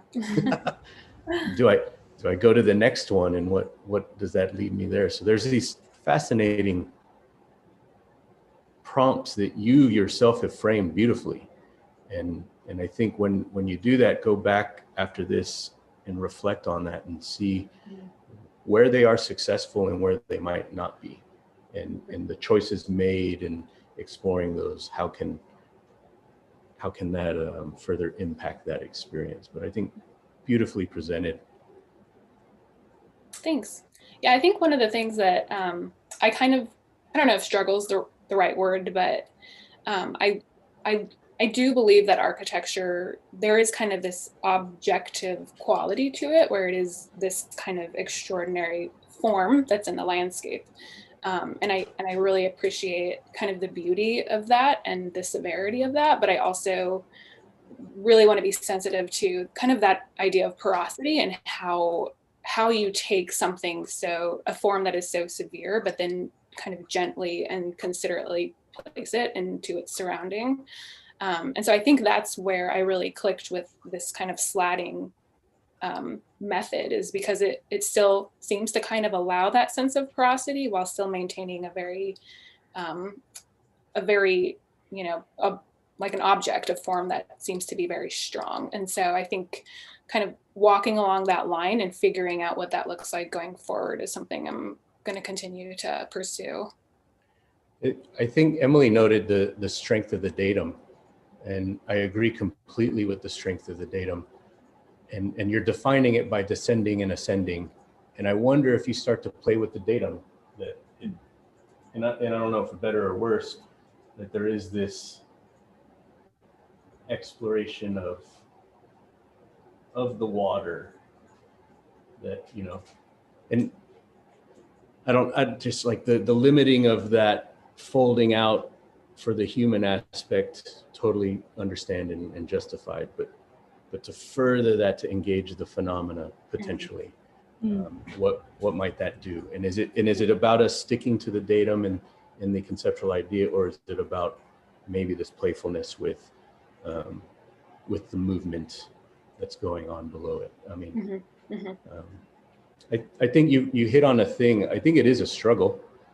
I think as observers, I attune it to music and maybe more jazz, of, you know, the environment and the site and the context that you walked into and observed already has this rhythm. It already has a beat, right? And you can kind of come in, and if it is jazz, you can come in and play rock and roll over that beat, or you can come in and listen and observe and find the space and find the tones, and then add these few notes that it is a disruption, but it's harmonic, right? Or the disruption is tuned to the phenomena and the things are. And then I think architecture in itself, being a disruption, doesn't become a formal extraordinary gesture. I think then it starts to become a frame. I think the architecture then becomes an instrument or a conduit for us to then observe and amplify. You're sort of using that as an instrument to amplify some of these phenomena or tones that are already existing on site. Right. Yeah.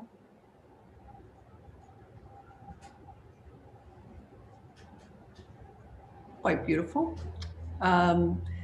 We are at time, but I'd like to give Emily and Kevin and Judy and Jesus, I don't know. I don't know if I could follow that. You might just want to stop while you're ahead. I don't know. That was beautiful. But if there are any summation, any kind of comments you want to end with. Well, and thank you for all your insight too. That was really helpful. I'm not going to try to follow that. I don't know what I would be following, but I appreciate the inquiry. I think the time and space of the semester given to these 3 specific prompts allows this sort of conversation that we're having today. And I almost feel that sometimes architecture isn't the answer in a way. And I'm thinking about Ikra's, like, the path, the idea of path and experience, and the sort of observations of spaces that already exist in our environments, both built and natural, all of it affected by us, all of it, you know. Even if we're looking at a natural wilderness landscape to some degree, as Kevin's pointing out, like, we have somehow upstream or downriver or uphill affected our landscape. And we perceive it through that lens culturally.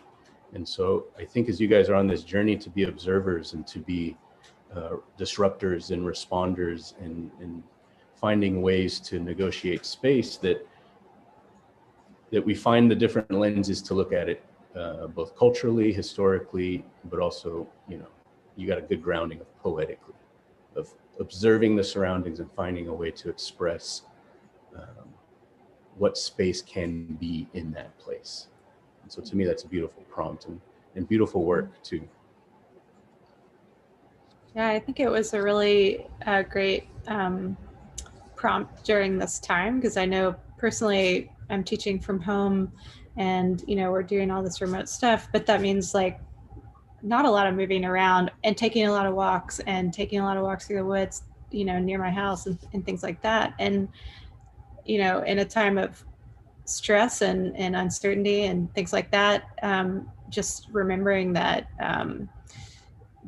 that, you know, your one small experience, one, it enriches you, but you are able to, like, share that with others and try to provide that experience through these type of interventions. That's such a public good, you know.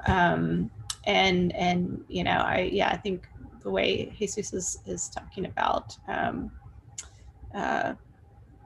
valuing that is really important. And the thing that we didn't talk about so much during the reviews was, I think the prompt was also a lot about your own process, apparently. So developing your own process of working and approaching a new problem is so important, you know, especially for those of you who are maybe new to architecture and design.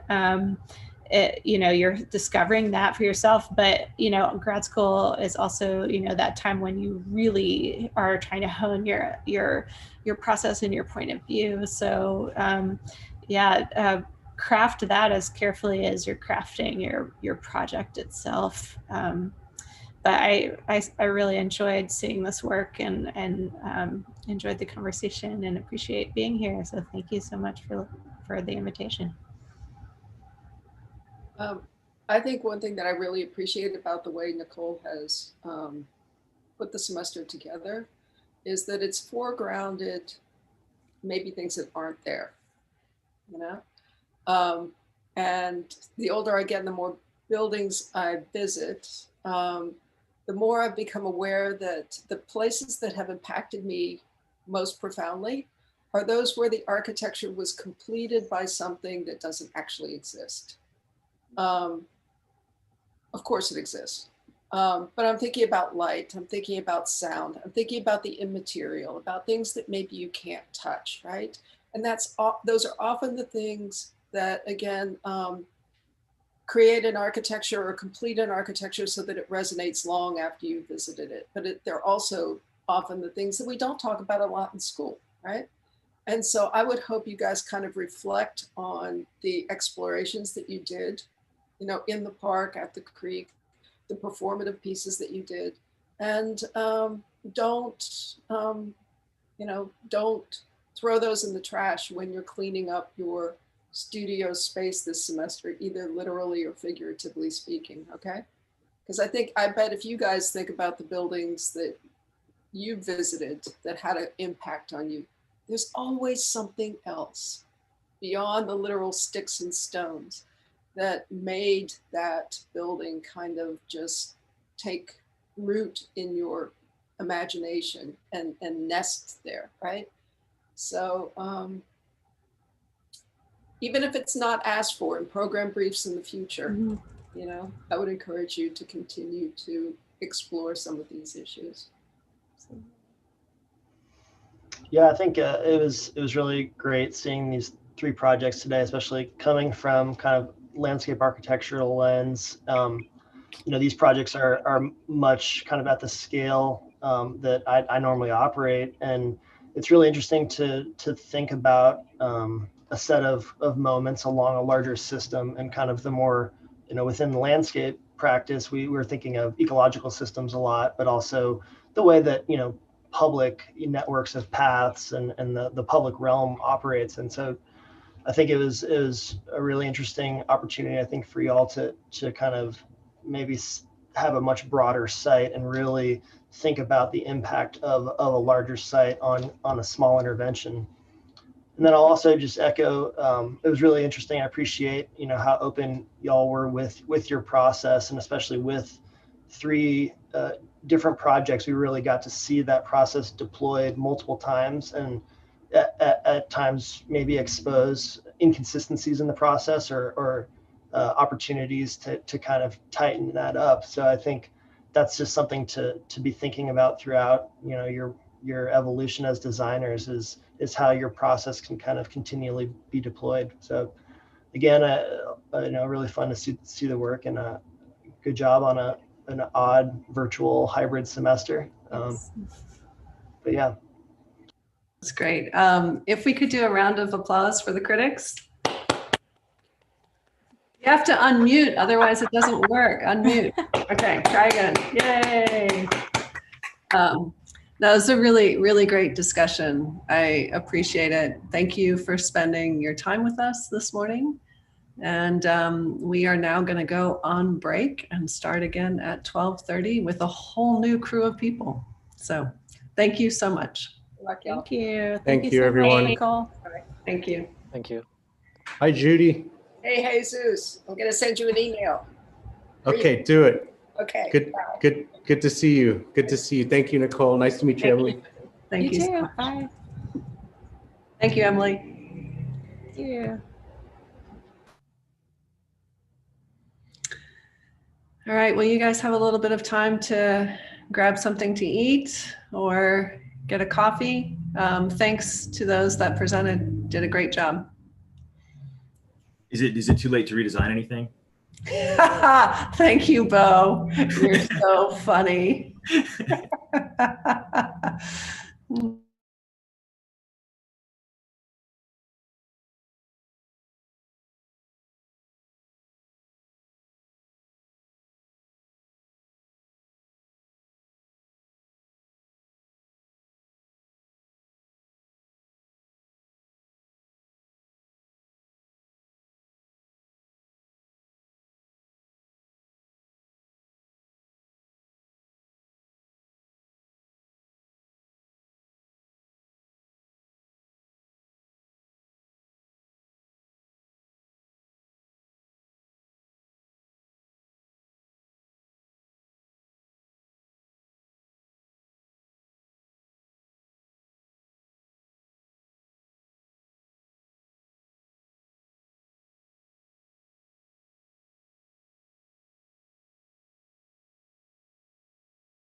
Are you guys out there?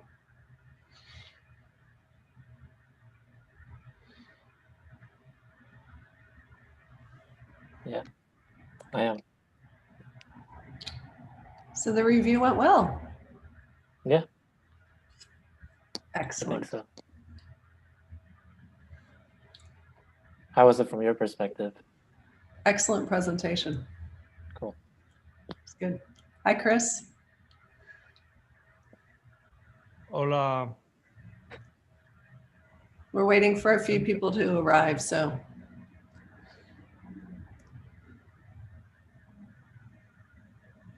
Okay.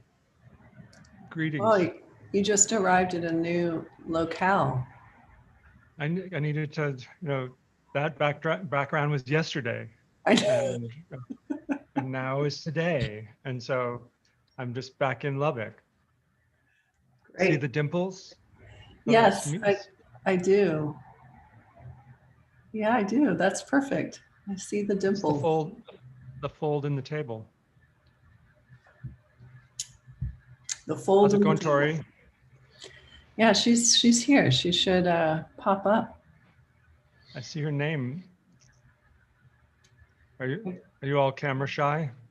No, we just were on break, and we got to our break a little late, so I think people are probably trying to get food. Yeah, the 2-hour blocks, and then a break, and the 2-hour block is better than 2 4-hour blocks, I suppose, huh? Or a 3-hour block and a 4-hour block. Yes. Hi, David. But people weathered it yesterday.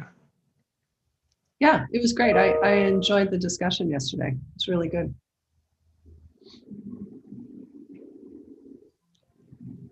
Hey, Nicole. Hey, Chris. How are you? Good to see you. All right. How are you? I'm good to see you. Happy to see you. Yeah. You got your air traffic control vibe on. Yeah, totally. Actually, someone's cutting a tree down right outside my window right now, which is really weird because I look out the window and I see things falling, like large stuff. It's a little weird. So if suddenly I scream and run out, it should be the case. Chris, are you up in Lubbock? Where are you right now? That's Lubbock. I am. I operate out of Lubbock, but right now, in this minute, my corporeal self is in Marfa. Oh, nice. Very sweet. That's Yeah. very nice. That's very nice. I should know that because I followed you on Instagram and you've been posting from Marfa, which is very nice. Yeah, my wife is since last February actually, but she moved here in June full time. She's the curator at Chinati now. That's so great. Congratulations. That's really nice. It's a nice place. Although cool. I've actually heard that like COVID out there is pretty intense. If you read the Texas Tribune, it's really. I think the cases in Lubbock right now are 1 in 9 per population, right. And Marfa is 1 in 13. Whew. So it's grim. That's really grim. Yeah, it's intense. I don't mean to be smiling while I'm saying that. I'm just like I'm smiling to see you. That's I'm not smiling by your news. Oh, that's great news, Chris. I haven't looked at how's Austin faring? What's your per capita numbers these days? We're all right. We're okay, I think.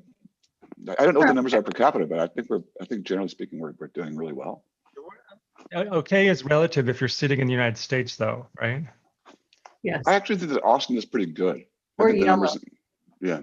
Yellow, if that helps, if you're thinking about the New York Times. Okay, Rashida, welcome. Good to see you. So we're going to begin with introductions by you, about you. So I won't say anything that you don't want other people to hear, because I could, for all three of you, actually. That means you probably already have. No. So if Chris, do you want to kick us off with an introduction? Sure. I'm Chris Taylor. I teach at the College of Architecture at Texas Tech University. I run a field program called Land Arts of the American West that usually spends the fall semesters traveling all over the desert Southwest. I like to build things. I grew up on a high spot of ground between the Everglades and the Gulf of Mexico, but I spend most of my time in arid climates these days, and I'm super excited to be here and look at this work. And you've lived in Austin, so you're I familiar yeah, with. I had I know Shoal Creek. I've walked Shoal Creek. I used to teach in the art department. So I did a stint at UT before coming up, before going to higher ground here on the Llano Estacado. Bigger sky. Yeah. Excellent. And Rashida.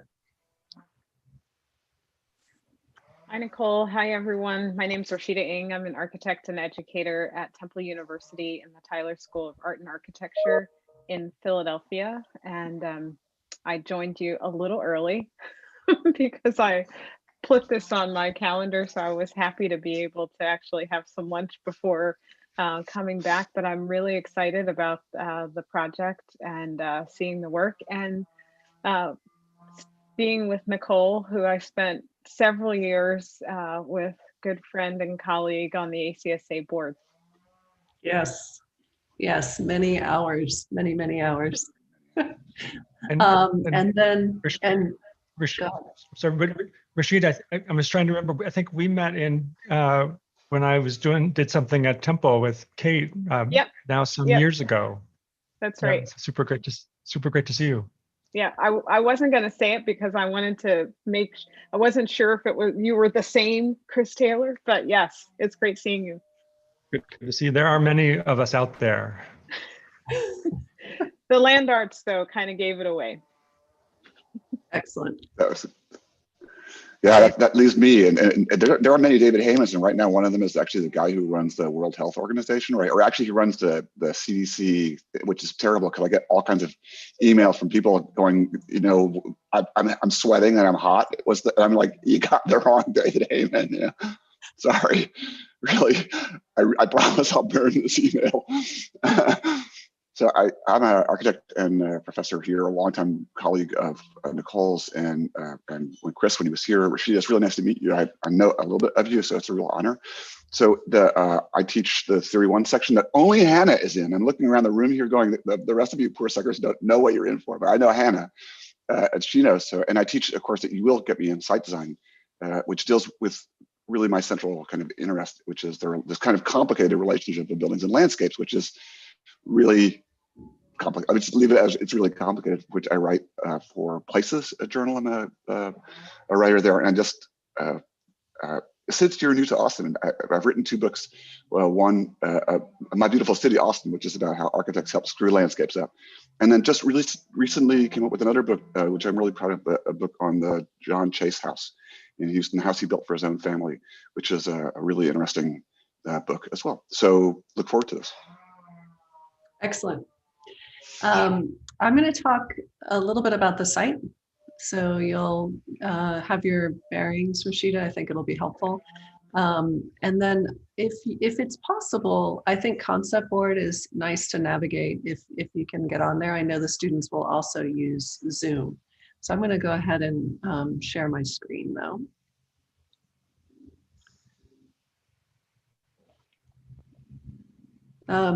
So Shoal Creek is about 10 miles long, running to the west of downtown Austin. The 3 X's are the 3 locations where we've done interventions. And to give you a sense of, oh, hold on. Oh, there we go. To give you a sense of the way that Austin is laid out and the position of Shoal Creek being to the left of the map where you can see the Edwards Plateau rising. It has acted as a border within the city. And the students have done mappings as in teams that you may see some people present that looked at sort of the cultural history, looked at water, sort of flora and fauna, various types of things along the extent of this ribbon. So Austin is bounded by two creeks. You can see the other one sort of buried, Waller Creek buried within the grid work of the city. So Shoal Creek has really become this public park, this landscape, and it is a really beautiful trail system. You can see to the right, that is a little diagram by the Shoal Creek Conservancy looking at these three zones. The bottom zone that we're in, again with those three X's, really has a lot of different types of amenities. At the very bottom, it comes out where our central library is by Lake Flato. And there are other different types of amenities, which I'll mention in a second. Oh, hold on. There we go. Our first site for the Gather project, which is really a pavilion, is right off of 34th Street, which is the street running diagonally to the top. You can see the creek running down and the paths that begin to follow that creek. There are two X's here. There were two locations that the students could place their intervention, one closer to the street, which is next to a private school, St. Andrews. There's a hospital complex up where the parking lot is, or where the current gazebo is. The Shoal Creek Conservancy is interested in replacing that gazebo or doing something to make it more of a potentially a revenue generating structure. So we were looking at a space to gather. You see the photos off to the right. You get a sense of what that path is like and what the character of the landscape is. And you're also seeing some studies that the students did, sort of performance type studies. This was one looking at both the pragmatic and poetic possibilities of filtering or engaging light to create shelter, but also maybe to be evocative in terms of time or other things in relationship to the site. So the students did observational drawings on site, and then we also did these performative types of studies. So this is to the north of Shoal Creek. It's I should say, the most northern site for us. Okay. Okay, there we go. This is our second location. This is Suspend, which is a crossing of the creek. MLK is the street coming off from the right, and it intersects with Lamar Boulevard. So you have two types of landscapes here. You have the volleyball courts, which you can see the three little sandy areas. And then to the bottom, on the west side or the left side of the creek, you have Pease Park, which is currently being redone. And we went and visited the construction site with the landscape architects that are working on this. But this area has had really large sort of barbecue picnic area, playground for kids. It's had a basketball court. So it's been used in a number of ways, and also as a place for events. One of the big events, which is Eeyore's birthday, which is sort of this fictitious birthday. It's a very Austin thing. So the prompt in this case was to cross the creek. The two images give you a sense of the character of the creek at that moment. The dam to the bottom is what's holding the water to the top. And from that dam forward, currently it's pretty dry. So the water in Shoal Creek will fluctuate quite a bit. And this is probably about the current quality. And then I'll show you the last site. You can see that at this point, we're really in a probably less of an environment that's secluded or removed from the city, but one that is really deeply embedded within the quality of the city itself. The Duncan Park is the green area that you're seeing where the X is. The construction under that X isn't currently there, but the X does demarcate a sort of a bluff, or the point at which you're above the floodplain. So the location of refresh, the bathrooms / trail markers, is lifted onto that higher ground. The rest below that is in the floodplain. So what's interesting to note is just below that, the X is on 10th Street, on 9th Street, just below that, you have a BMX park, sort of a grassroots BMX park that's been there, I think, since the 70s. And then to the top, you have a skate park. And then just off screen, you have House Park, which is a football stadium that was linked to the old Austin High. So it's pretty old. If I went farther down, I would move to the library and then to the lake. In this image, you get a sense of the downtown beyond the site. So this is 10th Street. The photograph is taken at 10th Street, and you can see downtown from this higher ground. And then to the top, you're seeing another one of our exercises, our performative exercises, looking at water. And in this case, doing sort of scaleless studies, looking at flow or movement of water, as well as holding it or collecting it. Do you have any questions about the site, the locations? No? And in the email, I talked more at length about the different projects. If you didn't read it, let me know, and I'm happy to go over them more. I know everyone's busy. I read it. Yeah, it was really helpful, and this was helpful as well, Nichole. Okay, David, did you look at that? I did actually. You did, okay. When I wrote you this morning, I was freaking, and then I had time just prior to that. So yeah. You had that extra hour. Okay, excellent. So we're going to look at 3 students, and for those of you that may not be familiar, Vertical Studio is a mix of people with different levels, different backgrounds. All of the students this semester are in their first studio at UT. Some of the students that without backgrounds did a compressed summer introduction, but everyone's in their first, full studio. Some people will be without backgrounds. In fact, the first 2 projects will be students without backgrounds in architecture. Did I get that right? Let me see who's going. Yeah. And then the last student will be a student with a background in architecture. So we'll just look at 3 projects. So we have really a nice amount of time to have a conversation. And I think that's all I have for you. And we can begin with Christy. All right.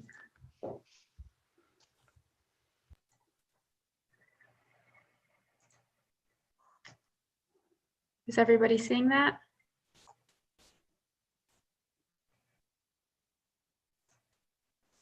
Yeah, okay.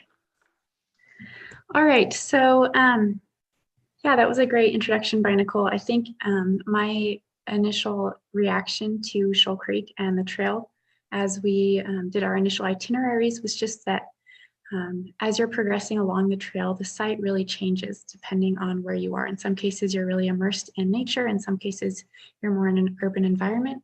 So when I was approaching these interventions and thinking of how to unify them, one of my unifying factors was really just my approach and process. And in all 3 cases, looking closely at the site and working mimetically with the site, and trying to investigate how form can be used to amplify its surroundings. So in my first intervention here, with the Gather project, we did a series of light studies, and then we were given the option of 2 specific sites for the project. And I kind of chose this light study and this site with each other for a couple of reasons. One, this site is very saturated in light, and I liked this light study both for its ability to provide interesting shade, but also it primarily serves to block out light. And then also just their strong geometries. The site felt very triangular to me. So I did a series of triangulation diagrams and then did some process models looking at how those triangles could kind of give rise to form. And then kind of discussed the features of each of these that we're working and combined those into this sort of modular pinwheel-like structure as my final form. And you can see it up here. My idea behind these kind of 3 different pieces was we were tasked with creating a form that could both house small and large groups. So I wanted to have these different sort of pockets that, could feel more intimate to smaller groups, but also by utilizing the full space, you could accommodate larger groups. And then just by these gentle tilts, I was trying to sort of create a sense of enclosure, but also leave it open to be inviting both from the road and the pre-existing trail. And then here you can see those strong lines and geometries created both by the path and the road and by my intervention. And then moving on to the suspend project, the things that most stuck out to me here when we were looking at this region of the creek, there's beautiful, robust overgrowth of trees and foliage all surrounding. And then also this simple dam that you can see here in plan. No matter where you are walking along up and down the creek in this area, those were kind of the 2 things that stuck out to me. So I started diagramming and sketching, thinking how could the form of the dam directly influence the form of my bridge, and then how do I work with the trees. So then I did both, kind of worked back and forth with sketching and process models, thinking about how to orient the dam and the bridge relative to each other, and then thinking about how it might be in section and how do I support this thing, how does containment arise out of it, and maybe how does seating arise out of it. And here's the final form I landed on there. And in section, I ultimately decided to leave this thing completely level. My thought process there was I really wanted this to be about, the trees and being immersed in the trees. And I didn't want to create any changes in your path that, encourage you either to look up or down. I just wanted you to be looking level with the trees. And then you can see here off the pre-existing path, there's a more subtle ramp. And then where there is no pre-existing path, the stairs emerge out into that open field by the volleyball courts. And you can see those features here. Here's that ramp coming off the pre-existing path and the stairs emerging into that open. And then thinking how I positioned this in plan, I was also working with a site. We had to preserve these heritage trees, which you can see dotted, and then there was just an opening in the tree growth there. So kind of just working with the trees and how to position it. And then on to my 3rd intervention. The thing I was struck with here, we were in our most urban environment, but also with this large open field with sometimes subtle and sometimes more sudden changes in topography. Depending on your viewpoint, there were all these planes and implied lines that created really interesting forms. So I kind of thought, how can I use this idea of these planes to create intersecting forms that could turn into my form? So I did a lot of model building with this one, investigating different ideas of planes working together. And once I kind of settled on this idea of these long ribbon-like planes moving past each other, I tried to investigate the overall form of the thing. Then I started thinking, if this is some sort of roof structure, how does that create form below? How do walls emerge out of that? How do the walls meet each other and the ground and the roof? And then I returned to sketching, thinking about how to position this thing in relation to path, in relation to the pockets created in the site by the trees and the openness. And my final form, I really arose on based a lot on model building and building models and positioning them relative to each other and looking at lines of sight and looking at how the planes created by the roofs of these things work with each other as they are at different elevations. And then, you can see in section, we have this larger one that's positioned kind of parallel to the road that serves as perhaps an entry point. And this houses the restroom and the bike parking. And then the smaller one closer to the trees that just serves as a perhaps more intimate area of, where you can just sit and relax. And I really tried to keep this thing light and airy. Our program was refreshed, so I was trying to think of that and this idea of lightness and airiness. So there's a lot of openings both in the floor and the walls and the roof itself. And then you can see how it's positioned here with this larger piece facing the road. And here's a view of that there. And then this smaller piece closer to the trees, it's facing downtown. So yeah, in all three cases, in addition to my approach and looking at site, I think I was also thinking about tying these together in terms of size and materiality. You know, in all three cases, I have kind of structures that become tall and they're kind of long and thin. And I envision them all to be, you know, metallic steel perhaps. So although I'm like working with the site and trying to amplify the features of the site, I'm in no means trying to, you know, dissipate into the site. I am highlighting the forms I'm creating, but, you know, trying to strike that balance between working with the site and not overpowering it. So yeah.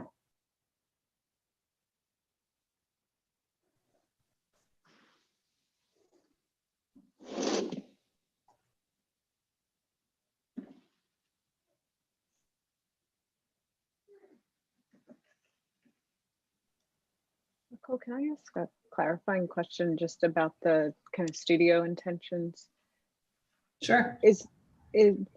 Are each of the three projects really thought of as separate, or was there an intention to connect thinking or connect, you know, connect them to each other in some way? Yeah, that's a good question. So they were done in the sequence that Christy has just presented. We understood that from the beginning that there would be three projects, and in some way that those three would establish an itinerary or some connection across a landscape. But I think you're going to see, I mean, for Christy, this is the first project ever. But you're going to see, you'll see some that are more unified and some that are less. We did have, they're all short projects. They were 2 to 3 weeks each, focused on the program itself. There was other time with observational studies or performative studies, but we did have 2 weeks at the end to reflect upon all of them together. But that doesn't mean there were huge design changes. Thanks. I would say, and you guys can let me know if you agree, I would say it was really after the second project that the students began to think more seriously about it as a collection. It's hard to imagine what a collection means without having engaged the three projects. The three programs were not as fleshed out, but they sort of knew what they would be. You know, but it wasn't as fleshed out until we embarked on that project per se, but they knew that there would be three and just general idea of what they were. It's really hard in some respects. Christiana, did you take the summer studio? Did you do the studio in the compressed studio in the summer? I did. Okay. And let me ask you a question also. How would you like to talk about these projects? Like, what would you like? What would be the most useful kind of input to you? Because there's a lot of different ways to talk about the project. What are my options? Whatever you think, I don't know. Give her some options. Well, Dangerous answer. Dangerous answer. I was just going to say, let me back away from that, and I'll let the conversation follow as it may. There's not specific questions that you have, then we're just going to let the conversation roll in the direction that it does. Sounds good. I don't think David was trying to set a trap, but that could have been.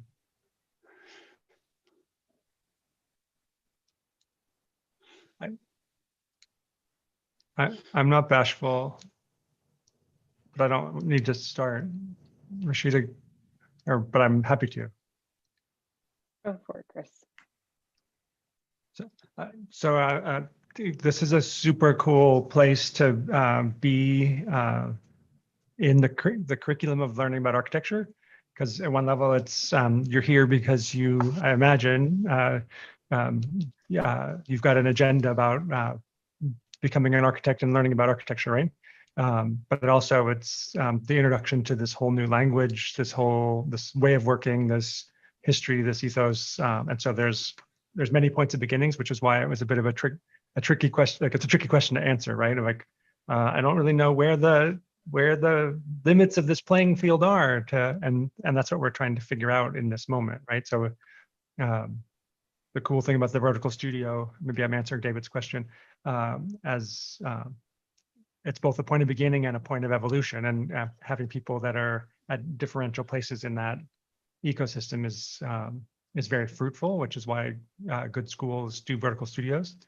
So that's super exciting.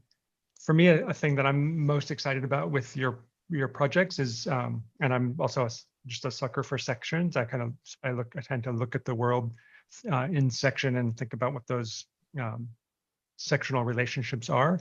And so, and I think that one of the reasons I'm interested in section is because of what it reveals, how it's a different way to look at the world. But also it starts to set up different ways to think about the conditions of architecture, right? Like what the stuff is that we make. And the paper model is fantastic, and the dexterity that you have achieved with the perforation, the fold, the cut, the shaping of planes.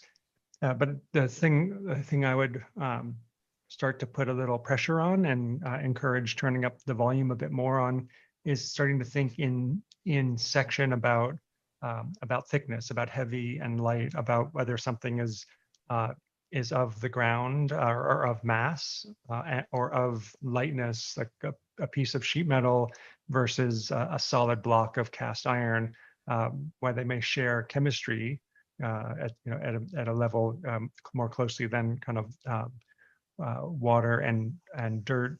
They have really different agencies. They have really different the way they move starts to become really different, right? So in the refresh project, to me, it's super clear that there's things that like the seed, like first of all, I'm really excited that that I can see curbs in this section. I work in a place that people think is really flat, but it's not flat, right? Look at those dimples. It has dimples.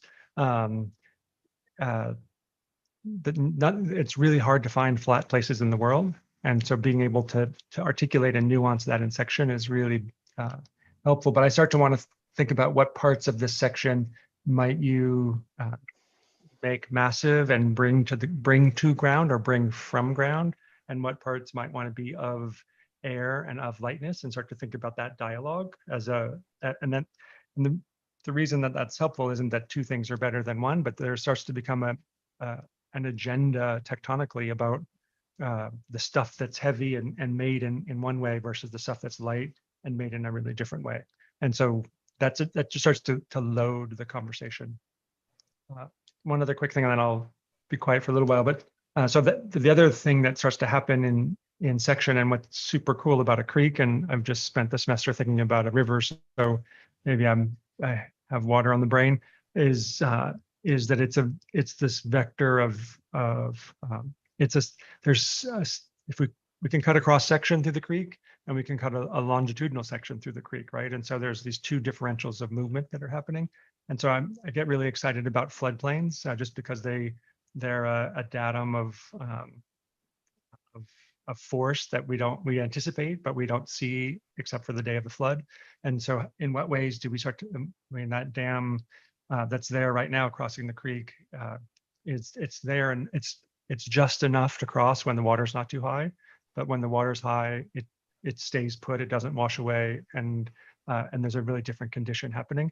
And the idea of a suspension that brings somebody up into the trees is amazing to me, but what you're also acknowledging is this incredible force on the days when the creek is flooding, and I start to become really excited about that. And not that I'm interested in the kind of Hollywood saga drama of that story, but there's a geometry there, right? There's the geometry of these two conditions, and how that geometry can start to be drawn into the architecture, be drawn into a way of thinking about the land, and both acknowledging what it is, but also shaping it is super exciting to me. So I'd be keen to talk about geometry, lightness, and thickness. If I could answer David's question with those three words.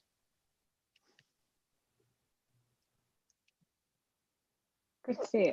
I can jump in next. I was really appreciated your project, and thanks for sharing it in the way that you did, kind of taking us through each of the drawings. And one thing that I really appreciate, I think the difficulties in getting into and providing you feedback is that there's so much to talk about, and figuring out kind of what you were thinking so that the responses that I give are suitable to, kind of following your line of inquiry is really important. So I'm going to try to comment on some things that I see in the work so that I'm trying to connect to the work that you've already done, and then maybe also give you some comments of other approaches that you could have taken that might be helpful. One thing that I really appreciate is just the representation of the work, and there's a delicacy in both your sketches and your sections that I think of kind of a feeling of, how do you represent a tree, and how do you begin to think about a tree as a filter in a similar way that you might think about other architectural features filtering sunlight. And I think it feels in your drawings that that you're making connections between those two, and you're exploring them in a way that I think is really exciting. And I would encourage you to continue to do that.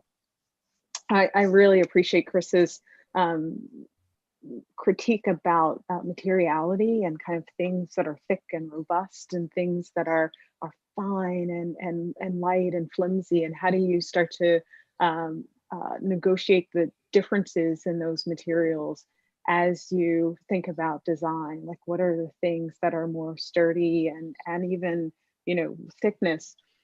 But I think there also is an opportunity to consider other aspects of the site in a similar way. And one thing that I was struck by in Nichole's introduction of the site is in some ways how a continuous path or series of paths can take you through three very different contexts. And that's something that is, I think, a little bit less reflective in your work right now, that there's, parts of the creek, if going from the first project here on the left all the way to the Refresh project, that the context of the site actually changes quite a bit. And that change is, I think, not yet reflected. I was looking for, was that a part of your thinking, that this part of the site is much more of the city and connected to, like, being within the kind of urban grid, and the portions of the trail in the earlier projects were not. So I think there are something that maybe you can continue to consider is, who are the people that are actually connecting to the trail at these various moments, and then how does that interaction, and even the number of people that might be there at a given time, and the density of the surrounding area, so that there is a more a narrative about program, not just like what does it do, but who is it serving and how it's connected to the community that could be woven in. I also want to talk just a little bit about the bridge project, and I really appreciated also the idea that you're going to take people up onto a plinth and they will be in the trees.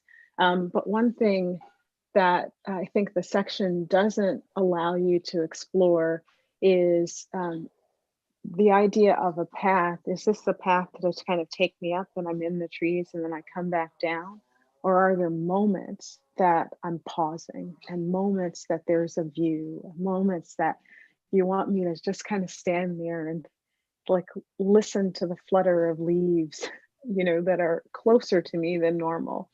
And if so, how do you begin to encourage that behavior at that moment? So is there a widening of the path, so that if a group of people actually are like, oh my gosh, I'm in the trees, and you just almost, without unconsciously just pause at that moment. Have you anticipated that I'm going to be amazed, and that I'm going to pause, and I'm going to be looking up and giving room for others to navigate around me, because I'm just like watching the sunlight come through the trees at that moment.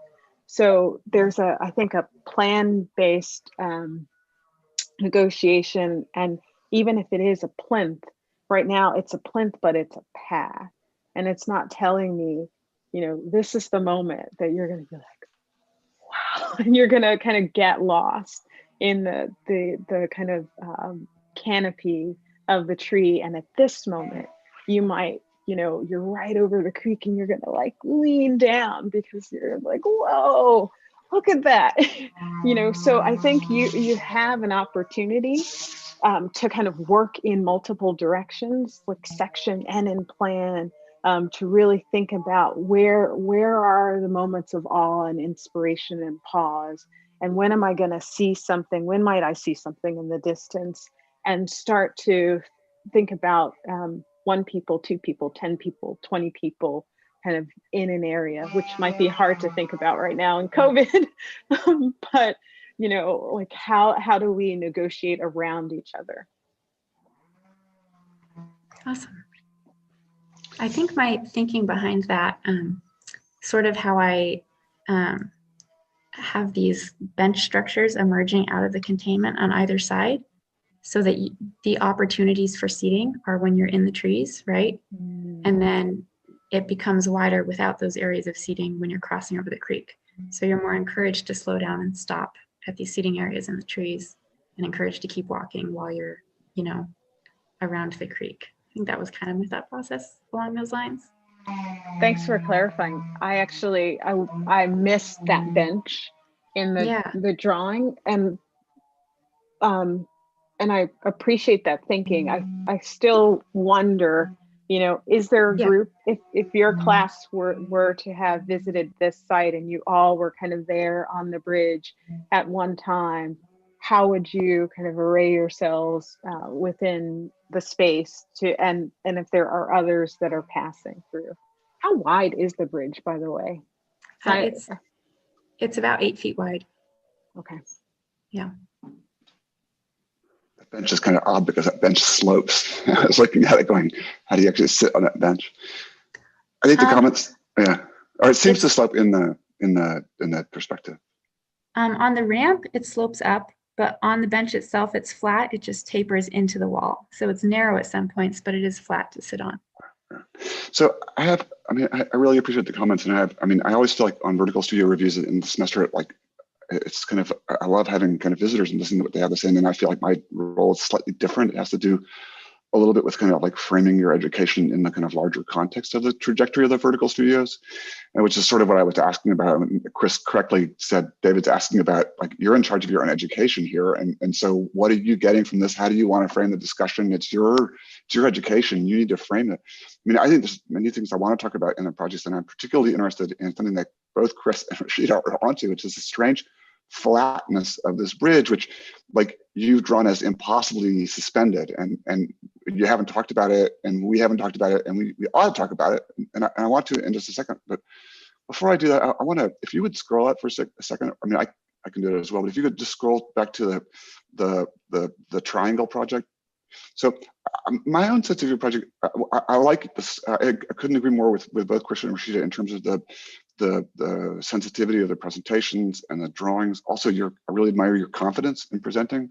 I just felt like it was a very confident, very honest presentation, which I just think is like 9/10 of being an architect is just being honest and just trying to say, this is what I get, this is what I don't get, as opposed to just blowing smoke at people. I just think it's so crucial, especially between designers, to be able to talk that way. So I wanted to say how much I admired that, and I actually think it's really, I think it was really great. I do think if you look at the projects and you say, well, I know what the studio to a certain degree was asking me to do, and I think you got to that point, right? Like, this is a kind of first studio, and in many ways, you're as a young designer or a young architect trying to find ways to find form. And so here one is placed in front of you. There's a way I can look at a landscape, I can map it out, and then I can try to actually use that mapping as a technique to generate form. And I think I've done that quite well. I mean, I think these things are elegant, the scale are all quite nice. I mean, I think that they ask a kind of question, which is a central one that I think as a young architect you would be asking yourself, which is, do the buildings that I have made, when I return them to landscape, do they change the site, or they actually strengthen the site? And what I would argue is that in each of your projects, the buildings that arose from mappings, with the exception of the bridge to a certain degree, have re-entered the landscape in a way where they change it to where it's no longer the same map. Like in each instance, you made a model earlier on that you then bypassed to get to a more complicated form, bypassing a simpler form, which if you put the simpler form back in the site would have been left to a certain degree less changed than it is. So this is this kind of decision you have to make, I think, in architecture, right? Like, do I have a kind of interest in a certain degree of sophistication of form?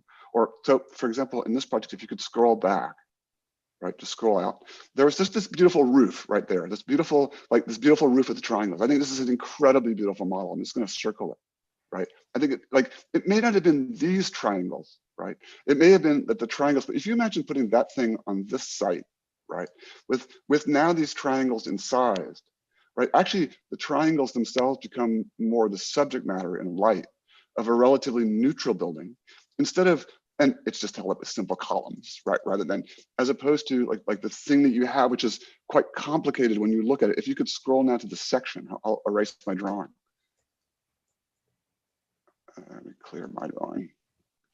It's not letting, like, right? So part of the problem here is now if you'll scroll out, just like I want to, part of the problem is that the scale of section, and this was suggested both by Rashida and to a certain degree by Chris, part of the problem here is the section, the scale of section that you're drawing, right? That there's two ways to perceive the sites. I mean, one is that you perceive it at the scale of the individual, which you've drawn, but the other is that you perceive it at the scale of, you know, like the whole kind of larger city, you know, where, and this is the least of the impressive sites in that regard, the one where Eeyore is, where the bridge is, it's the most impressive, where really this kind of a line is actually almost enough to engage this whole action, right? Like a kind of complicated thing here begins to draw your attention to it, whereas the level of simplicity within that, this is a kind of famous conundrum in architecture, right? It's the one where you go see a Palladio building, and the Palladio building is so simple, but it manages to control the entire landscape in a way that you can't, you go, well, how is it that Palladio, my little pavilion is more sophisticated than that Palladio building, but the Palladio building manages to somehow, this is a really complicated question about the presence of architectural sophistication versus the presence of buildings in the landscape. And those are two different things that you have to, I think, ask yourself. Typically architects, and especially young architects trying to figure out how to achieve sophisticated form, will favor sophisticated form over the larger question of what, when I step farther back, do I do, and I think that's true of the first building and the last building more than the middle building. I think the middle building, the bridge, I'm trying to erase my comments here, but hold on 1 second. I need to get to clear. Fine, you go. For some reason, it's not, it clear my drawings? Yeah, clear my drawings. Yeah, so can we go to the bridge for a second? So what I think is really fabulous, so then there's this other thing, so that was kind of one kind of larger kind of comment, which I think moving forward into your studios, I think that you kind of need to ask yourself that. The difference between architectural sophistication of form and then landscape experience of buildings, which is, they're two different things, really, often. I think this is such an interesting project. I just want to talk about this a little bit. I think this thin thing is just crazy good, right? It's crazy good because, I mean, because it's just, right now, it's this really weird desire, like impossible thinness of these kinds of bridges. Like, and it shows up in all over the world, in various kinds of projects. And all these people are, it's a kind of a zeitgeist thing and the basis for it is really weird. Like the basis for it is really interesting because it has nothing to do with modernism, right? In modernism, like that thinness would be a kind of structural problem. It's still a structural problem. The structural problem doesn't go away, but the way it would be resolved would be in a kind of explication of how you solve that problem, as opposed to now it's the miracle of thinness. The most beautiful thing I think that you could look at to see that are these extraordinary 60-foot long tables by the Japanese architect Junya Ishigami, which are they're a half an inch thick and they're 60 feet long, and they're perfectly flat, and they have all kinds of weird obscure objects placed on them. It turns out that when you start taking the objects off, like a teacup or a pot of flowers, the table starts warping because they're pre-bent to assume the presence of all these objects, and then when they all get on there, the thing becomes flat. They're completely astonishing, right? So the question here has to do, it seems to me, with like the threshold conditions here, and I wish these things to a certain degree were played down a little bit, or that they were pulled away some, or that there was a kind of almost like a threshold that you pass through to get to this strange condition. How you actually achieve that condition, right? Like the kind of strange, miraculous idea of at once crossing, but at the same time, as Chris was suggesting, it being a datum, and Rashida was suggesting that it be a kind of realm where these kind of unusual and remarkable social occurrences might happen. Like, I don't know, it's really terrible that the kind of green space around the walk around town lake, which is like, it's Austin's kind of like, 5 o'clock to where you meet your whole social life. It gets enacted walking around the lake. You see all your friends and you meet on the bridges, and it's, just the idea of that space. So to me, the question of how this stands up and how it could possibly stand up is this thing that I think it's interesting because it already begins to engage an idea that you have about experience. Yourself, it can't stand up, right? You know what I mean? Like, We had a long conversation with Nichole about this, and Nichole. You trusted your own instincts. I mean, I think viscerally, look, we've all managed this. Just to interject, we did have a conversation about structure, and there was a lot of pretty beefy structure that that was occurring, and we sort of delayed some of those questions for a while. I have zero problem with that. That's what I'm saying. Actually, that's what I'm saying. Like in this studio, you've been working in paper models, right? And in paper model, this is possible. But intuitively, that's not. And I'm not criticizing the project. Actually, I'm just suggesting a direction that you might go in, that you might carry forward. I'm sorry, Chris. No, I think it's a really great question, and also I respect we're not going to drop in that hole in the road to engineer this bridge just yet, right? At the same time, I think the prompting that that I'm reading into David's question is, would you want to pursue an engineering proposition that would be stabilizing this bridge from below and from heaviness, or from above from lightness? Like, does this bridge belong more to the trees, or does it? I don't think it belongs to the ground by the way you've described it. And so that sets in conditioning. Do we suspend? Do we? We probably don't vault. Those are design questions first, and then they're engineering questions. And we don't need to know the answer to the math behind it just yet, but we need to know the relationship of what the ambition is in terms of its design sensibility. There's something else. I want to stay in this kind of bridge and your intentions. And when I'm looking at your study models, there's a kind of boomerang form that repeats itself, and you iterate through it in these other forms. But if you look at the final model, there's that plus a stair and a ramp. And I think for me, that's the most interesting moment in your project that I'd want you to reflect on, because there was something about your instinct, and I really appreciate the way that you're working, because I feel like that you're really developing your understanding of the place, and you're also developing a kind of intuition and a response.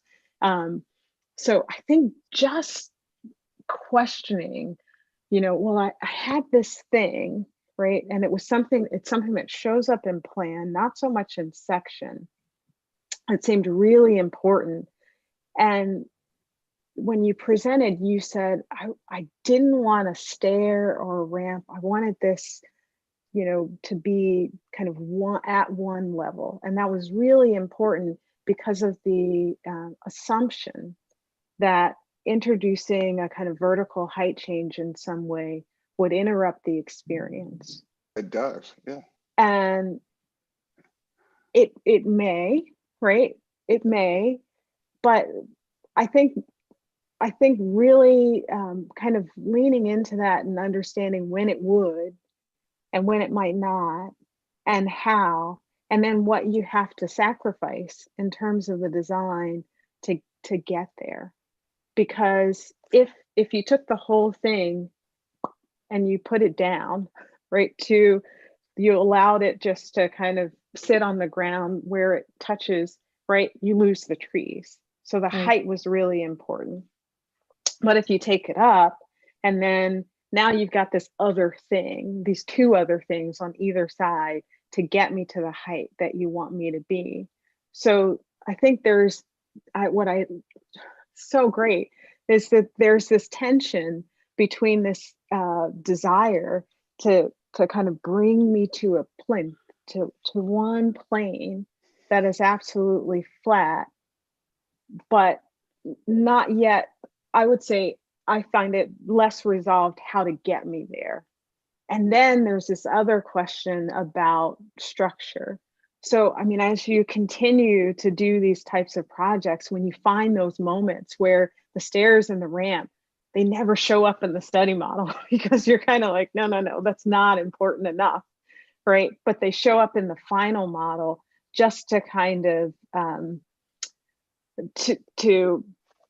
so that I can get there, right? That's a moment I think that needs to further resolution. I do want to talk. think this Oh, is super Chris, interesting. go ahead. We're just pushing this further. I think we're back to the geometry question, and if we extend out David's section, like to draw the wider section, where's the point when that flat line actually touches? You know, like how many blocks away do I have to go to hit ground before I stay on that level? And at one level, it's like, that's crazy. Like, it's going to cause all these problems. But the other way to think about it is if your bridge, your suspend, I'm going to call it a suspend because I don't even know what a bridge is just yet. We haven't defined terms for that. We've defined terms for suspend. If your suspend is just above flood stage, then everything below where that horizontal line hits in relation to its cross line is underwater, right? And so there's this, it's not an abstraction. It's not a place where I'll deal with the untowardness of connecting to the ground or connecting to stair or ramp later. Like the idea that that's the move, and it brings to mind the simplicity and the elegance and the beauty of Maya Lin's Vietnam Memorial, right? That these two profound lines set in the earth and changing grade ever so slightly to bring you in and out. Like that's the move, and the clarity of that is what I read that in your study models, and you're doing that in plan. And I think what I would challenge you with is what's with this allegiance of flatness? Like, what are you getting out of flatness? Flatness is actually not interesting, even when you can attain it, but it's also really, really, really, really hard, if not impossible to attain. But the vectoring of that geometry has real power, and you are in control of that power, whether you claim it or not. And I think, just to build on that one point, I also would challenge whether or not absolute flatness is as important as some of the other things that maybe you had to sacrifice in order to get it. Because, if I'm walking up a street that's just slightly inclined, at what point am I aware of that? Mm-hmm. At what point, right, does it become, a chore to actually kind of make that incline? And I'm not sure that absolute level is that point. I think there is a point, but I'm not sure where it is. Yeah, but this is the point at Christiana where you have to step in, right? So, for example, there are landscape architects. I mean, Peter Walker, for example, whose hard rule of thumb is, I'm going to make a lawn, and the lawn will be absolutely flat. And what he's interested in is the artificiality of experience in the current era, right? And so, for example, if you go to any Peter Walker project, but a good one that you can visit is the gardens outside the Nasher. Like, the grass is flat. It doesn't, and underneath it, there is a multi-million-dollar drainage system, which is there so that, right, just because you can't have flat grass, right? Flat ground has to drain, but he's so insistent on it being flat because the sensation of walking on flat grass is so hyper surreal that it adds, in his argument, to the experience of the artwork that you're seeing, right? So, but this is an area where you have to step in. There's not a I mean, Rashida's making kind of a body-centric argument. to a certain degree about the experience of slope. Walker makes one about the surrealism, but this is your call. That's the kind of first point I want to make. And I want to connect this question of structure and materials. As I actually think, as much as it's not the subject of a studio, I also think that there's a thing that's a little bit uncool, even for you as a young thinking architect. I mean, I have to say that the difference between my generation of architects raised in school was that we could talk about form alone. But I think that for your generation, the question of talking about form, free of talking about it in terms of materials, is actually just off the table. It's actually a generational difference between our generation of dinosaurs and your generation of mammals. I mean, literally, the whole kind of issue of the performative value that materials and construction brings to, not just with regard to sustainability, although it is seriously with regard to sustainability, but also just generally speaking with regard to labor, with regard to a whole series of other questions about how a thing gets made and then what it gets done. So then you'd go, well, I mean, just to go back to this bridge again, which I really love this bridge. I really think it should be built. I really think it should be built by like, you go, well, all right, there's the thing. And the only way I can think of to make it straight is I could tie it off here, and then I could suspend cables across the entire valley and put them in so much tension, right, that I could literally walk here and it wouldn't flex, right? That's one way to do it, right? And then you go, well, and what that would do at the very least is it would bind central Austin to the periphery and bridge this kind of, and all of a sudden it brings in a whole different other sets of contents that come along with it. It's not the only way to do it, but automatically beginning to think about, wait, the form I suggest, right, begins to lead its own life, and it's another way of going, well, I had an agenda. The agenda got me to a certain point, and then the point actually starts leading me into a whole series of investigations which are going to alter the form. And they're going to require different kinds of investigations, different kinds of, and again, this is not talking now about your performance in the studio. It's talking about the questions that you need to kind of bring to bear as you move forward in the next studios. Mm-hmm. So we have maybe 1 minute, or we can transition.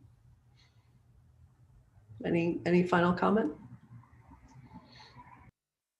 Look up Robert Le Recollet in order to build this bridge that David wants you to build. What was that?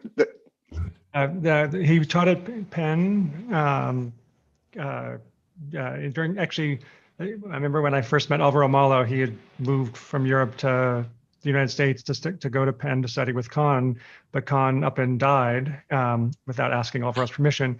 And Alvaro ended up working with Robert Le Recollet, this structural engineer that was teaching at Penn, and trying to build structural paradoxes, like a stiff hollow rope. Like how do you make this thing that, like, these two opposites that don't go together to bring tension and compression in together?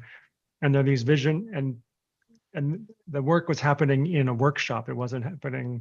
It wasn't theoretical physics. It was embodied and tested trajectories. So I think there's some nice tricks in the legacy of, and we see the legacy of that work in some of the better structural engineering that exists since. But awesome. Yeah. All right, that was great. Christy, fantastic presentation. Thank you for going first. Really good discussion prompted by your work. I appreciate it. Feedback. Thank you. It's excellent. And I wasn't sure if it was okay to make notes on the concept board. You feel free to delete them, and I can not if you prefer. I try to do them very lightly. No, leave them there. They're great. Thank you. Yeah, you can draw. It'll be a record. It's nice, actually. I think we're moving on to Bo. Bo, are you ready? I am, yeah. If you guys are seeing my screen. Yes, we are. Okay, fantastic. All right. So my name is Bo. I have a background in philosophy, and this is my first full-length studio. So music has always been my muse, and I selected this studio because it kind of seemed ideally formatted for me to begin developing an architectural method of motivic development. It'd be heavily influenced by Beethoven's own compositional process. These three brisk studies, separated but related, sensitive to their site and buried in their program, would push my understanding of what a motivic unit in architecture might be and what processes might develop that motive across its movement. This presentation then can be thought of as a sonata in 3 movements. Each movement is formally distinct, but the collection aims for a compositional unity brought about through the underlying motivic logic of their design. Movement 1, motive, light tile, developmental logic, dynamic tessellation. Gather began as a study in casting light, to thoughtfully project the sun's light while diffusing its intensity and creating a visually stimulating sensory experience that would serve as respite for a sun-weathered walker. Rather than attempt to shy the sun into shadow with shade, I wanted to catch and hold its light in a poetic transformation that directed the eye toward instead of away from the sky. The dynamism of the sun across its days and seasons was a primary force driving the early decisions of design development for my light capturing module. I needed a geometry reflexive to solar movement that would passively measure the sun's arc across its seasons swings.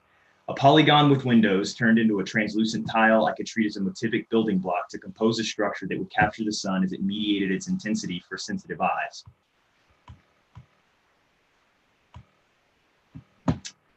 Cues for the structure's overall shape came from the site plan's treed silhouette, and I cut my tiles along their radial guiding lines.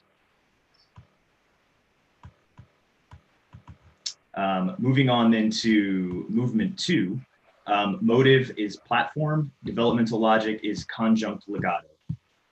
Crossing Shoal Creek along one of its numerous bridges can be an unceremonious and straightforward experience that rarely induces you to look anywhere but straight forward. With Suspend, I wanted to facilitate a more engaged experience for the crosser by offering options to change direction and path while establishing a stepwise legato rhythm. The site's topography permitted me to establish 5 connected paths, each with their own distinct elevation range, entry, and exit. In flood, higher paths keep you dry, lower ones wind you to water. Stave-like in elevation silhouette, the motivic logic is direct. Individually, the trajectory of each path's lines reads like a directional melody. Taken together, the counterpoint of contrary motion begins to establish harmonic elements and ground the structure vertically.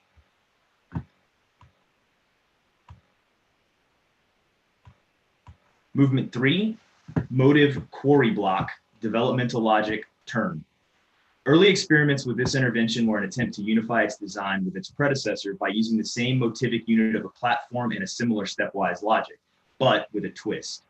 A retaining wall and experiment in ice cast concrete carried out while designing the previous intervention inspired the eventual use of quarry blocks as the fundamental unit to construct this object in the landscape. As a trailhead, this structure would function as a frame and aperture for the creek and what lies above its horizon.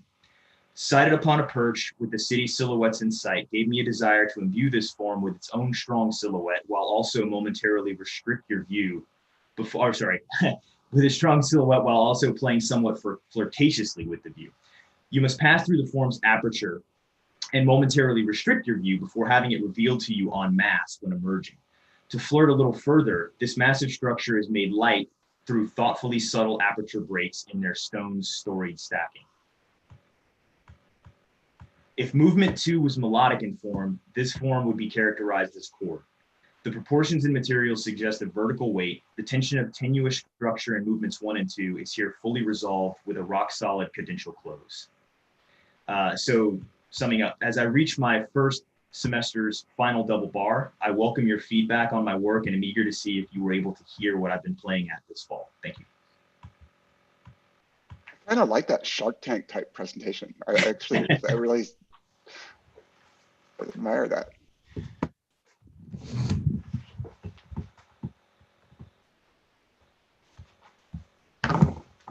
I don't know what Shark Tank is, but I've heard people use those 2 words together. But it's okay. I think I might be in one right now. No. It's a guppy tank. There's no money at the end, so. Exactly. There's less money at the end. Rashida is correct. So again, Bo, what did you want to talk about? Right. So, I'm actually really curious. So this sort of logic that I'm trying to develop here, and I'm not sure how successful I am at it yet. I really do kind of want to develop a point of view that starts with small units, that's able to achieve a sort of a unified consistency across large structure with small moves. And I don't know if I was successful in that or not. Large structure with small moves or small pieces?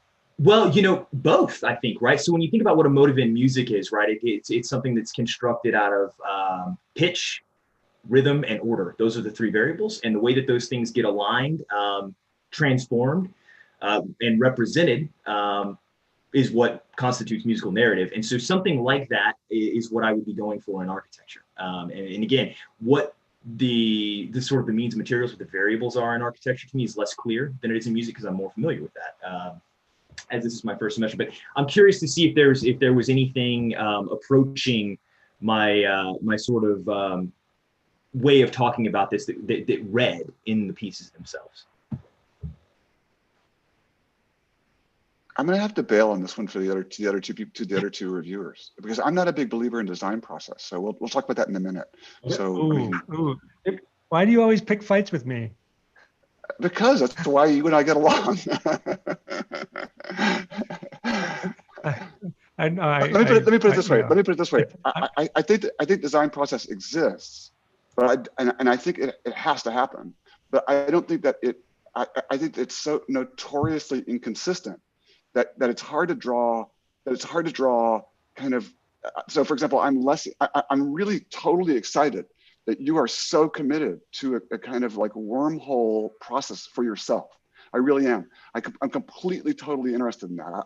I think it's really important for students to have that kind of obsession, because, man, as a professional architect, a kind of obsessive relationship with things is just almost a predisposition for getting through the work. And it's true for artwork as well. I mean, Chris can attest, this kind of the level of obsession that's required to move things forward. But really, for me, I'm far more interested in the things as things if I experience them, rather than, because I don't want you along while I'm experiencing them. So I'm more interested in then kind of looking at where you are, what the things are that whatever the process is. Because I think every design process is essentially paranoid. No matter how it's rationalized or how it's justified, it's essentially personal, and that, I think that's totally cool. You know what I'm saying? So if you're asking us to talk about your process, I'm like, hands off. Chris may feel differently about this. I agree with Rashid. You may feel way different. She's pulled back from the camera wisely. I hear you, and I agree that generalizing process is dangerous. At the same time, at this moment of moving from a background in philosophy, and I'm assuming there's a background in music, or you just carried the bust of Beethoven around for good measure. On my shoulder. Yeah. I mean, and each of those are specific histories, specific languages, specific relationships. To move that into the discipline of architecture, I mean, I think, yes, we should be careful of generalizing process, but at the same time, I think there are processes that are more actionable in the language of architecture than in the language of biomedicine, for example. And there are people that are doing cool work evidencing biomedicine in spatial terms, and we're learning from that. But it also there's limits to that, especially as a point of beginning. For me, the thing you just said that it kind of gets my attention is that you want unity across a large expanse. So that so unity is good. And I'm down with lots of kinds of unity, but in terms of compositionally and formally, unity starts to speak to kind of a sameness or there was an event not too long ago, or a week or two ago, with the composer John Luther Adams. Is he on your radar? No, he's not. He's a contemporary composer, although he did classically study, and much of his work comes from landscapes, from looking at landscapes, and it tends towards sound environments that are rarely narrative, or if they're narrative, they're as embedded and interconnected as landscapes. I had the good fortune and chance some years ago, he composed an outdoor work in New York for the Lincoln Center, has a summer music series, and it was supposed to be in Central Park with these groups of, and it was all choral, groups of people singing that were dispersed in the park. But it ended up raining, and the rain location was the Cathedral of St. John the Divine. And so what should have been, hundreds of people dispersed across the north end of Central Park, packed into the park. And so sadly, not enough audience was able to get in. But the thing that was amazing about the venue was it compressed everything, and it created many more sonic overlaps. But it also meant that if you weren't walking around, you didn't go through the forest or the desert or these different parts of sonic terrain, and you couldn't ever get all of them in one place, right? And that was his idea. And if it was to be in its original location, it was going to be dispersed and force the ear to be ambulatory.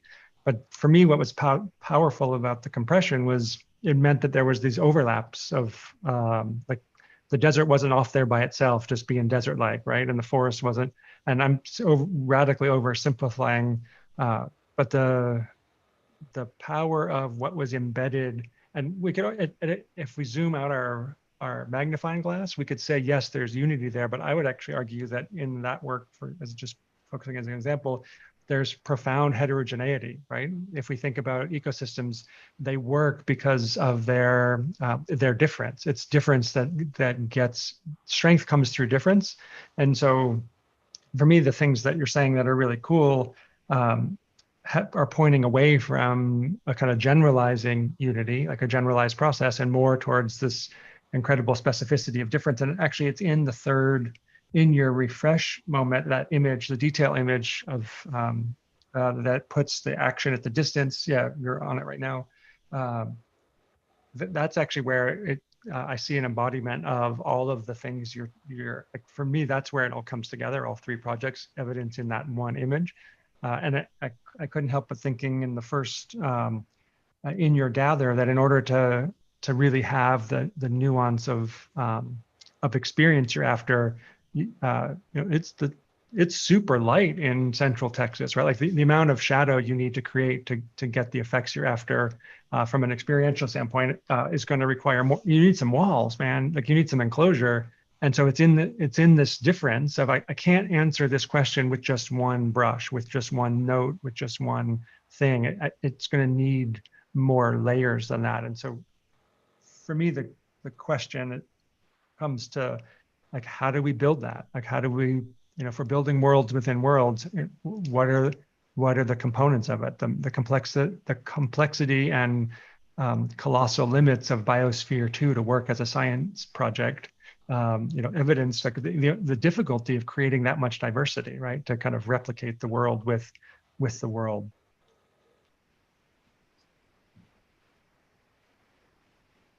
Oh, I can weigh in here, and I really appreciate your enthusiasm, your passion, the way that you're presenting it. And I think to kind of go back to the question of process and really product, I think for me, it's I have a hard time questioning a process. So maybe I'm a little moving myself towards David's camp, but I think the question is, to what end? And I would caution you against being satisfied with a kind of narrative for narrative's sake, or poetic for poetic's sake. And I think, but it's really important to be in touch with your own process and to understand how it can be productive for you in meeting the goals that you set out for the project and that you think are important for ultimately for the public, for your client, for, you fill in the blank in terms of what the criteria are for measuring it. So I really appreciate when students are kind of looking to find that. And I think ultimately in architecture and practice, that's important to kind of connect with the work and to just be able to activate your creative process but I don't, in my opinion, I don't think that's the end. I think there's just a lot of other criteria that come later. And so just to go maybe to some of your work, I think there's incredible richness in a lot of, in each project actually. And, you know, in the first, the second, and there are some connections that can be drawn about kind of using a module and a unit in a repetitive way to achieve certain objectives that I think you articulated really clearly. And then there are other things that are outside of that narrative that I think are also important. So just to use maybe one of them, and I won't talk about the bridge because we spent so much time with Christie's bridge, and there's a lot to talk about it in all of them. And, you know, I'll just commend both of you in terms of the richness of the work. But if we maybe I'll go to the first one and just think about the quality of the light and what is, you know, having these kind of color filters, what does that bring? I'd question, you know, whether the lines, the kind of transposing of lines across the site, in the end, does that have the impact that you intended for it to have? Is that particular line as important as it may have seemed at, you know, when you did some diagram on it? Or is the kind of driving force in this project more about the kind of quality of light? And if I'm in your concept board, the bottom image in the kind of series of photos, yeah, that one that shows the kind of spreading of light as they're coming through these different color filters, I would say, like, which is like, was that the moment that you're like, wow, like that's a really important thing? And if that's it, then do you achieve that? And this is actually going back to David's comment on Christie's project and on her pavilion. Is that achieved by making a whole lot of them? Or then does the logic become more informed with, well, wait, where is the sun in the sky? And how do I get a wide enough overhang that I'm actually going to have enough darkness that I'm going to be able to see that? And when might it happen? So I think, you know, there are all these other variables. If you can identify, like, that's the moment, that's the experience, then you lean into these other concerns to figure out how to actually do that. So my advice, I think, would be, as you mature in your academic and professional career, is to be inspired by the poetics of your work. Be inspired by, you know, music or whatever it is that seems relevant, but don't leave some of these other things behind. And maybe just be aware of the potential to kind of fetishize certain aspects of your own process. And I think we all do this about different things. It just depends on what, you know, gets you really excited. And to overemphasize those aspects over others that might be as relevant. So, I mean, that's where I like to talk to students about process, is really being able to kind of know yourself and how you work and how to step back away and to do something else that might disrupt your own kind of natural inclination to obsess upon one part of your project that might be super, super cool, but not the only thing, so that you're in control of it, and you're introducing other things within the process that are challenging just your own kind of assumptions and, you know, along the way. So the way that you presented it, the clarity with you presented of your presentation, both graphically and in your kind of narrative that you presented, I think was, for me, really exciting, but also like, maybe you might want to just think about whether or not you loosen that up over the course of your career at times. So how do you manage yourself within your process so that you're really kind of in control of the architecture ultimately. Yeah, you know, it's funny that you mentioned that, because I mean, there were moments throughout all of these individual interventions where, you know, I was kind of wondering, like, if my process was taking control of me, you know, like, which sounds ironic, right? It like, always will. Yeah. So I know that's hang on. Yeah. I mean, Rashida, I have the same problem. I think all architects do. It's a definition. One of the definitions of I mean, it's a professional education, and one of the definitions of professionalism is just being honest with yourself and saying, this is what I do well and this is what I don't do well. And I think what Rashida's suggesting is that you have to have that kind of commitment. Every process is like that, but the difference between, I think, it in architecture is the necessity of stepping outside of it every now and then and going, where am I? Where is the, and actually I wanted to compliment you on, despite the fact that you presented as a process-driven project, actually the end result things are quite successful in terms of the, like, actually they do a thing which I like very much. They don't fragment as much as you had suggested that you might, that they might. And I want to talk about that in just a moment. I mean, I want to say, don't worry about it. You'll, in my studio, for example, you're not allowed to present your process. You're only allowed to say, this is what I have, and this is why it's good, right? And this is why it's good outside myself. And so you'll have all kinds of opportunities in your education to explore process in different ways. And there are all kinds of descriptions of, one of my favorite, unfortunately, you can't get to our library. There's a great book called Prada Aoyama about Herzog and Demiron's description of the process for the design of that building. They make some models and then they go down a blind alley, and then they make some more models and they go down a blind alley and they back out and they go down a blind alley, and they're all real relaxed the entire time. They're obsessing about an idea they have about a vision of a building. But the process they describe, which is super in depth, describes it in this kind of beautiful, circuitous, looping way, which you just can't get around. I mean, just to be clear about with Chris, I mean, I believe I believe there is a design process. I believe it takes an amount. What I most believe in is that it takes a certain amount of time that you cannot shortchange. You can't speed it up. You can't artificially speed up the amount of time that's required. So you have to go through a process. The process itself, to my mind, doesn't justify the end thing, and that may be because I was educated at a really weird time when that's all it did. And then I finally heard an architect say, you know, architecture is what happens when you step away from the building and someone actually experiences, but you're not there to explain it. It's the building itself. It's Rafael Moneo. I mean, I'd come out of Cooper Union with John Haydick and Peter Eisman, and all of a sudden I heard an architect say, it's fine to step away and have the building explain itself. This thing about parts and whole is a really crucial meta conversation right now. It's a really interesting one. The main reason is, if you look, well, there's a number of reasons. I'll bring two of them up. So we did a project this semester in Sri Lanka, and we were talking to an architect who had been educated in the States 20 years ago and had moved back to India. It's from India, and he started a practice there based on kind of Western practices.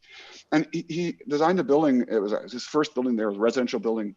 And there were two stories that he said that blew his mind. The first was they went and met with a structural engineer, and the building had cantilevers. And the structural engineer is a really great structural engineer in India. Said, why does this building have cantilevers? And he goes, because they're beautiful. And the engineer said, yeah, but they waste steel. Right, and that was the first thing he said. And he goes, why are you making these walls out of concrete? Why don't you make them out of brick? Because if you made them out of brick, you would actually give jobs to the local community. So there's this whole idea about the relationship of part and labor, which is distinct from the idea of mass, right? And it's a really intriguing. They're two fundamentally different ways of thinking formally, but they're also embedded ways of thinking about a building constructionally, economically, socially. There's a whole series of other ideas that are linked to the question of part and whole, which are not just aesthetic, like as in music, but also really, really deeply interesting at a performative level about what a building means and how it carries meaning. This is one of the great examples you could look at in that regard is Rafael Moneo's the museum in Merida, where the making of millions and millions and millions of bricks is part and parcel of how the whole building carries its content. But the other thing I wanted to say, the second thing about that is with regard to your project and how they work well. It's not the idea of fragmentation and the fragmentation of thing over space and how you might experience that is a really intriguing one. Arguably, it works at a slightly larger scale than the one you're operating on. Like, so typically a thing at this scale tends to work first as a whole. And then as you approach it, it begins to break down into fragments. But if you pre-fragment it, it never achieves meta level of wholeness, right? I mean, so you can think of something like Bernard Tschumi at, at Parc de la Villette. He has the landscape and scale of landscape to fragment a thing where you begin to understand that fragmentation in a larger way, as opposed to just a thing that's broken, right? I mean, for me, a really beautiful example of an architect who works really, really well at the fragmentary level is in the way you're describing it is H.H. Richardson. I mean, there's this really beautiful building at Seaver Hall at Harvard where you pass it and it's a large mass at a distance, right? And it's very kind of, it's one of the kind of cusp buildings into the modern era. At night, it's lit up and there are these band windows, but during the day, it's just a kind of hulking kind of cusp of modernism kind of brick pile, right?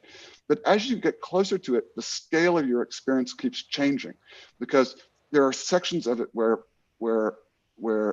Richardson had the brick carved, like actually carved out. And so you suddenly so you first see the mass of bricks and then you see these kind of carved areas. And then as you get closer to the carved areas, you realize that they're individual bricks that have been carved. So it's kind of playing of a thing, then it's explosion, then it's a thing, then it's explosion into fragments again. Takes and utilizes that whole question of part and whole. So I think you do that really well in your third project, the one that as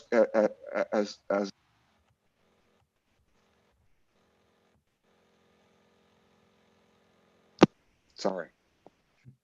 So I think that project where on the one hand you by pulling the things out and making this kind of strange little light window in the middle that actually reads not as the pieces but as a kind of larger meta whole thing that connects you to a much larger scale, and then you see the kind of scale of pieces as you get close, and then the ends the pieces fan out. I actually think that's the project of yours that manages to work at that multiple scales, at the scale of the work that you're undertaking, a thing about this big, as opposed to a general concept that I apply to all things. It's just a kind of comment. I think this idea, the idea of fragmentation. So for example, Moshe Safdie at stacking housing, it works because it's a big thing, which is fragmented in a way that you can experience it. You can actually really lushly experience the pleasure of a thing exploding. You know what I'm saying? I mean, Chris is smiling. I don't know if this Chris is, if I'm in getting closer to your heart here. No, I'm not.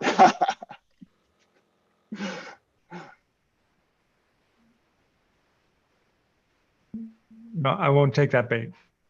No. I take a lot of baits, but I'm not gonna.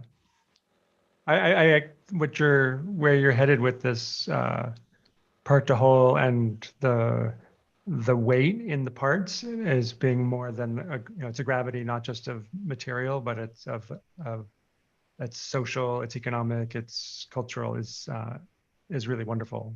I think thinking about architecture in that embodied way is definitely I think spot on.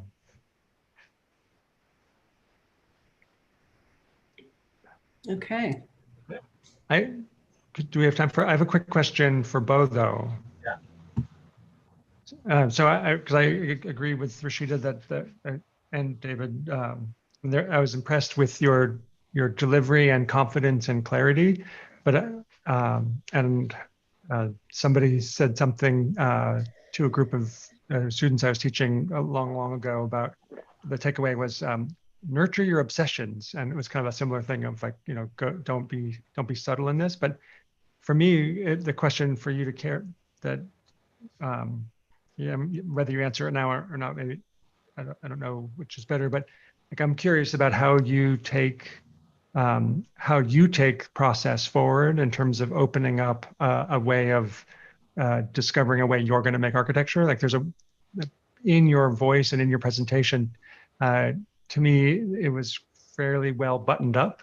Like there wasn't a lot of room for questions or pursuit of discovery. And that's certainly one way to convincingly present a project, especially if we're trying to sell a project and get it delivered. And so I respect that avenue of presentation, but at the same time, I think honoring the inquiry, honoring here's where this thing is. I'm excited about X, Y, or I've thought about X, Y, but I'm open to conversations about it. And I'm not saying you're not open, but like what are the active things you're going to take forward in your process? I appreciate the clarity of the ambition of the destination, but how do you get there in a detailed way, right? Like, I'm not a runner, but if I wanted to run a marathon, I know the first thing I would do wouldn't be, let's go run a marathon and get started.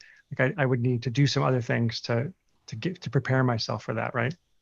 Yeah, no, totally. I think so I think, going to school is one of them. I need to learn how to use and become more fluent with the tools, right? I mean, if you're gonna compose a symphony, if you're gonna do anything complicated, right, you have to understand, I think, the means by which you're going to achieve them, and that's basically where I am in terms of trying to pursue my process. Right now, I have vague notions about what architecture as an art form, as a professional practice might be. Those are going to be subject to change across the span of my education, and my deftness with the mechanical means of producing architecture and representations of architecture are going to also grow richer. So I'm just sort of at the beginning here, making, as you say, buttoned up presentations, and allowing you guys, because I know you're here, to pick things apart. Let me just interject for a quick moment.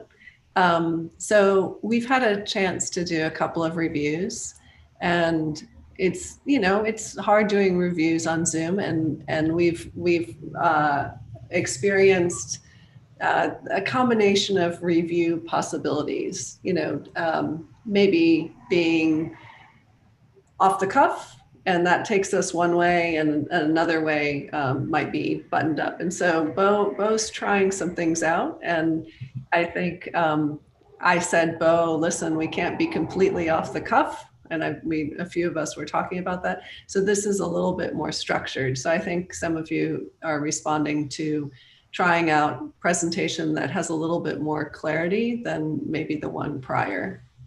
Can I add just one thing? Because I really appreciated Chris's point. It wasn't, Bo, it's not the tools, dude. I think you'll get the tools, you'll get the skills. What Chris was talking was making sure that when you make a presentation, whether it's buttoned up or loose, that you open it up for conversation. I mean, you already have an idea about how you want what you want. And you haven't, I mean, most architecture students coming in they go, just tell me the rules and effects and tell me how to do this. You already have a driving idea, a driving obsession. More power to you. Run with it, right? Use your critics now to open up the discussion for you, not to go, yes, you've successfully, just to kind of like pursue it further. That's, I think, the point that Chris was making. And whether you do that one way or another, just remember to keep open the conversation part of it. I think that was the point. Thank you guys so much. Yeah, brilliant. Yeah.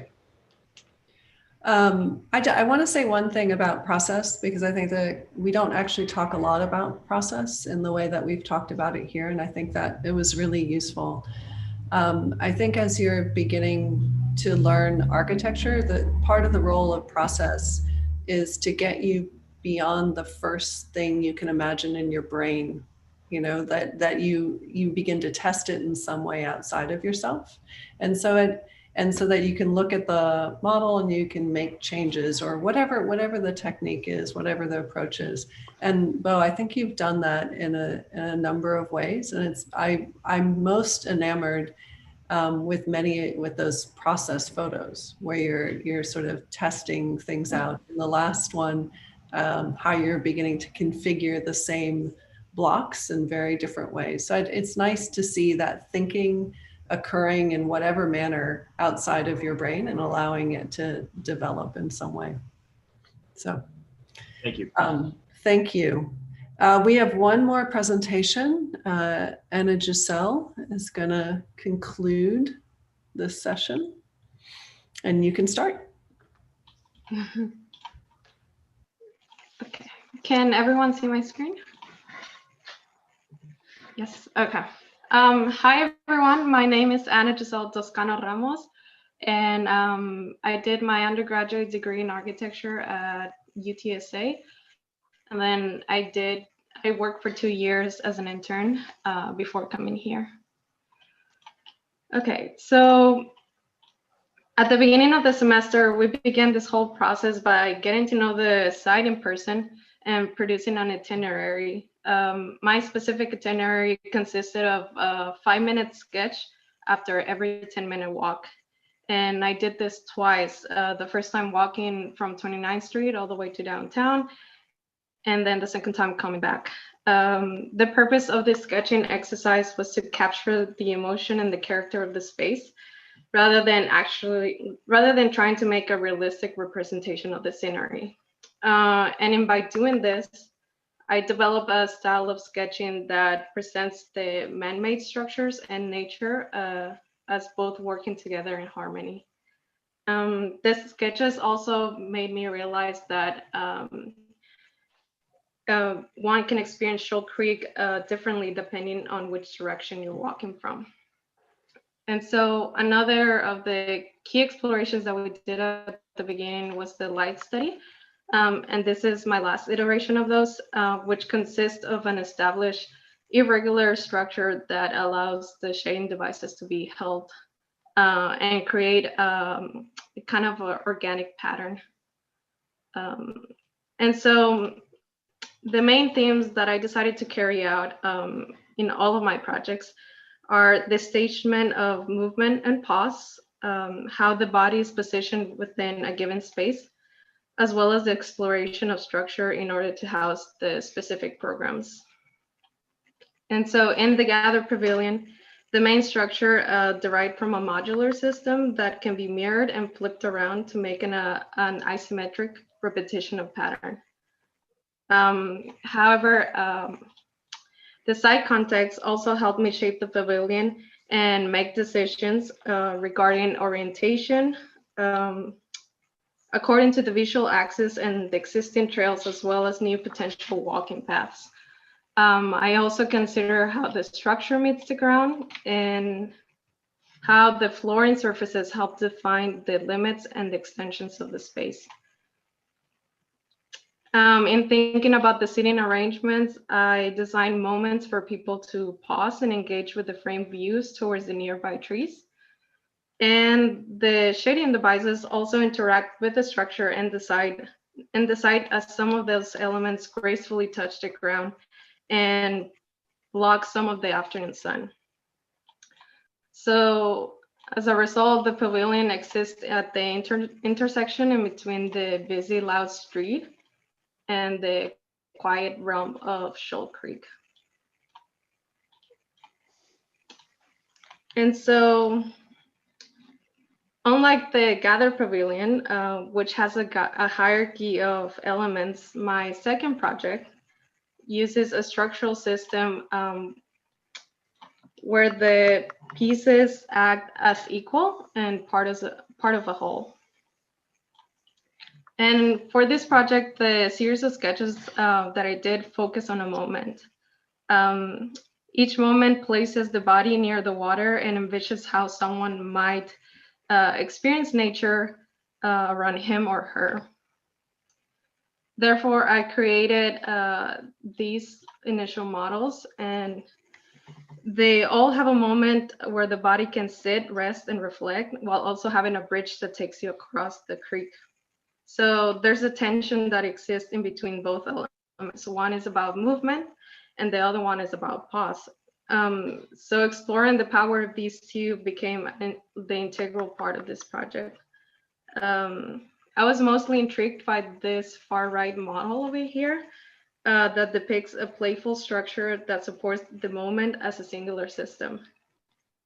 And afterwards, once I did this initial model, I decided to think about structure while using the lamella system. I like the system for its structural properties and organic patterns. So I began to explore ways in which this lamella structure could be altered by changing the size of the openings, which ultimately obtains a different result of the overall shape. I also looked at precedents such as Pierre Luigi Nervi and Santiago Calatrava, which they both kind of work in that sense of like pieces of the whole in different ways. So then this project became an accumulation of all of those lessons. And the main structure suspends the moment in space, while it also supports the fluid bridge walkway, while also allowing you to experience the site differently as you walk across. For the last project, which is the Refresh project, it's a continuation of all of these themes and the thinking process that I've been kind of carrying around. And to address the program, I decided to further leverage the lamella structure and allowed it to house all the different components of the program. The sketches I did for this project are rather quick, and it helped me figure out form. And also we did the water studies, and several of those, and the one that I picked is this one, because it has these curved surfaces that kind of gracefully direct water and also has some light qualities to it. So I also sketch out how that system of water catchment could be incorporated with the lamella structure, as it has this kind of arch form to it, and how it could be ultimately supported by it. And so in thinking about the views towards the entire side and downtown, I altered the openings in between that lamella structure to really frame those views. Lastly, I consider how the structure actually meets the ground, and I placed it close enough so that nature could actually grow around it, and so that both things could work together and coexist.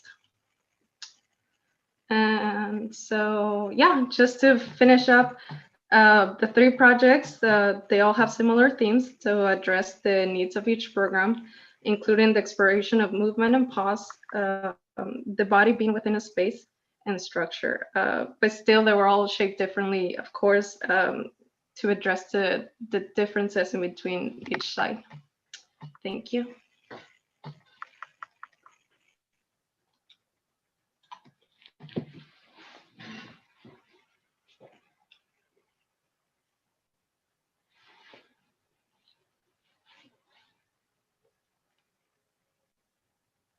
So Anna, just the same question to you. Tell us what you want to talk about. I mean, for crying out loud. It is, yeah, the heart of the vertical studio. Yeah, I guess I'm really interested on how one perceives, I guess, architecture. And I guess you can see I was creating things that I guess do attract your attention, but I was trying to make it in a certain way that it could actually somehow blend in with nature. So kind of pulling in some of biophilic design things, as in, you might have heard me talking about pattern and organic movement, things like that, light. So that's kind of where my focus is at. And if you would just like help me, I don't know, talk more about how that can be achieved better. I don't know if I can talk about too much about how it might be achieved better. I mean, one thing that struck me immediately was when there's a kind of interest in these kinds of honeycomb lamella shapes and their presence in landscape. And I think that they're actually quite intriguing. And there's a whole kind of question about what they do and how you perceive them and so forth. What's a little bit strange to me in the projects, and I remember this really painful from when I was a student, when you did a thing, and then there was the rest of the architecture was all the program part. And it's kind of critical. It's like, why are you all doing that other part? Like, what is the, it's like, so there's the lamella structure, and then there's the bathroom underneath, right? Or there's the lamella structure, and then there's the bridge, and there's, as opposed to just kind of like figuring out how to just trying to just see what the consequences are of them just being that thing. So that bridge, which, for example, spans the creek, every teenager would climb over the top of it. I mean, even I would, and I'm no longer a teenager, So, and it's just, it's a thing where you go like the like to me right now, what's a little bit strange is that the kind of interest in form is primarily an interest in form, as opposed to an interest in experience or an interest in altering certain. I think in that regard, that's the piece I like very much is the sun catcher, really, which is to my mind closer to a kind of a thing you would climb on, like a things that kids climb on when they don't make them anymore because they're too dangerous. Like there's like the liability is insane. But if I mean, I think it's quite intriguing. But I mean, it doesn't really keep the sun out. It doesn't. I guess it catches light, but the bits of light it catches are so kind of small compared to the presence of this kind of very strange kind of creature. I mean, that one to me is in many ways it's successful because it's so direct, and the way you imagine inhabiting it follows exactly from the thing itself. The other two are kind of funny. I mean, the other two, it's not that I don't admire them, but like in them, there's already a kind of it's a thing that architects are sort of trained to do, like a strategy, where you go, there's a strategy of form, and then there's a strategy of normalcy. And those two things aren't the same. I mean, the classic example of that is the way Frank Gehry solves buildings. But Frank Gehry's sort of an Australopithecine man. It's kind of like a siding that architecture went onto that no one has followed. But it's a weird thing. Where there's a kind of interesting thing, and then there's all the normalcy parts. That somehow. So, I mean, for me, that's the part that I think is I think if you are intrigued by the kinds of forms that begin to occur, I would say start with go back to the third one and begin with the actual toilet. Almost in a way, like begin with the actual thing that you are in the sink, right? All the things you actually have to engage, and begin to ask how those might be transformed by a way of thinking, as opposed to, in a sense, I mean, bifurcating the world into the very desirable and the ordinary. I mean, this is starting for discussion. I'm not gonna, it's just the way I would start to advise you. I was really intrigued when you started to present, and you talked about how you understood the site, that you kind of walked for a certain period of time and did a sketch, and walked for another period of time and did a sketch, because it suggested to me that you had an idea that experience was important, and it was time and place based, and it was, there were these kind of moments, and if you put these moments together, that was really important to someone's understanding, and even your understanding of how the project would emerge. And then there's the other part of what you presented was very much about materiality and experimenting with it through structure, and kind of modifying that, and thinking about how to make things that are flexible more rigid, and how to change pattern. And I guess the way that I'm looking at your project and trying to connect the two, and I still see them as being relatively separate. And part of it is the way that you've presented it, because a lot of the pictures of the models are actually from above, right? And we're looking at them as kind of object.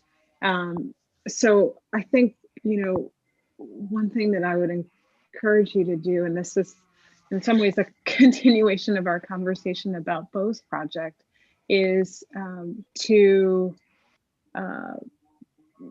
maybe, I think both of those things, I think there is a kind of material exploration that needs to, when you're figuring out, like, how do I make this thing and what do I make it of? But if you're maybe connecting the kind of time, place-based experience of architecture to the material aspects of it. So for example, if you were to take your models and you're actually, making or taking photographs of them as the sun changes every 5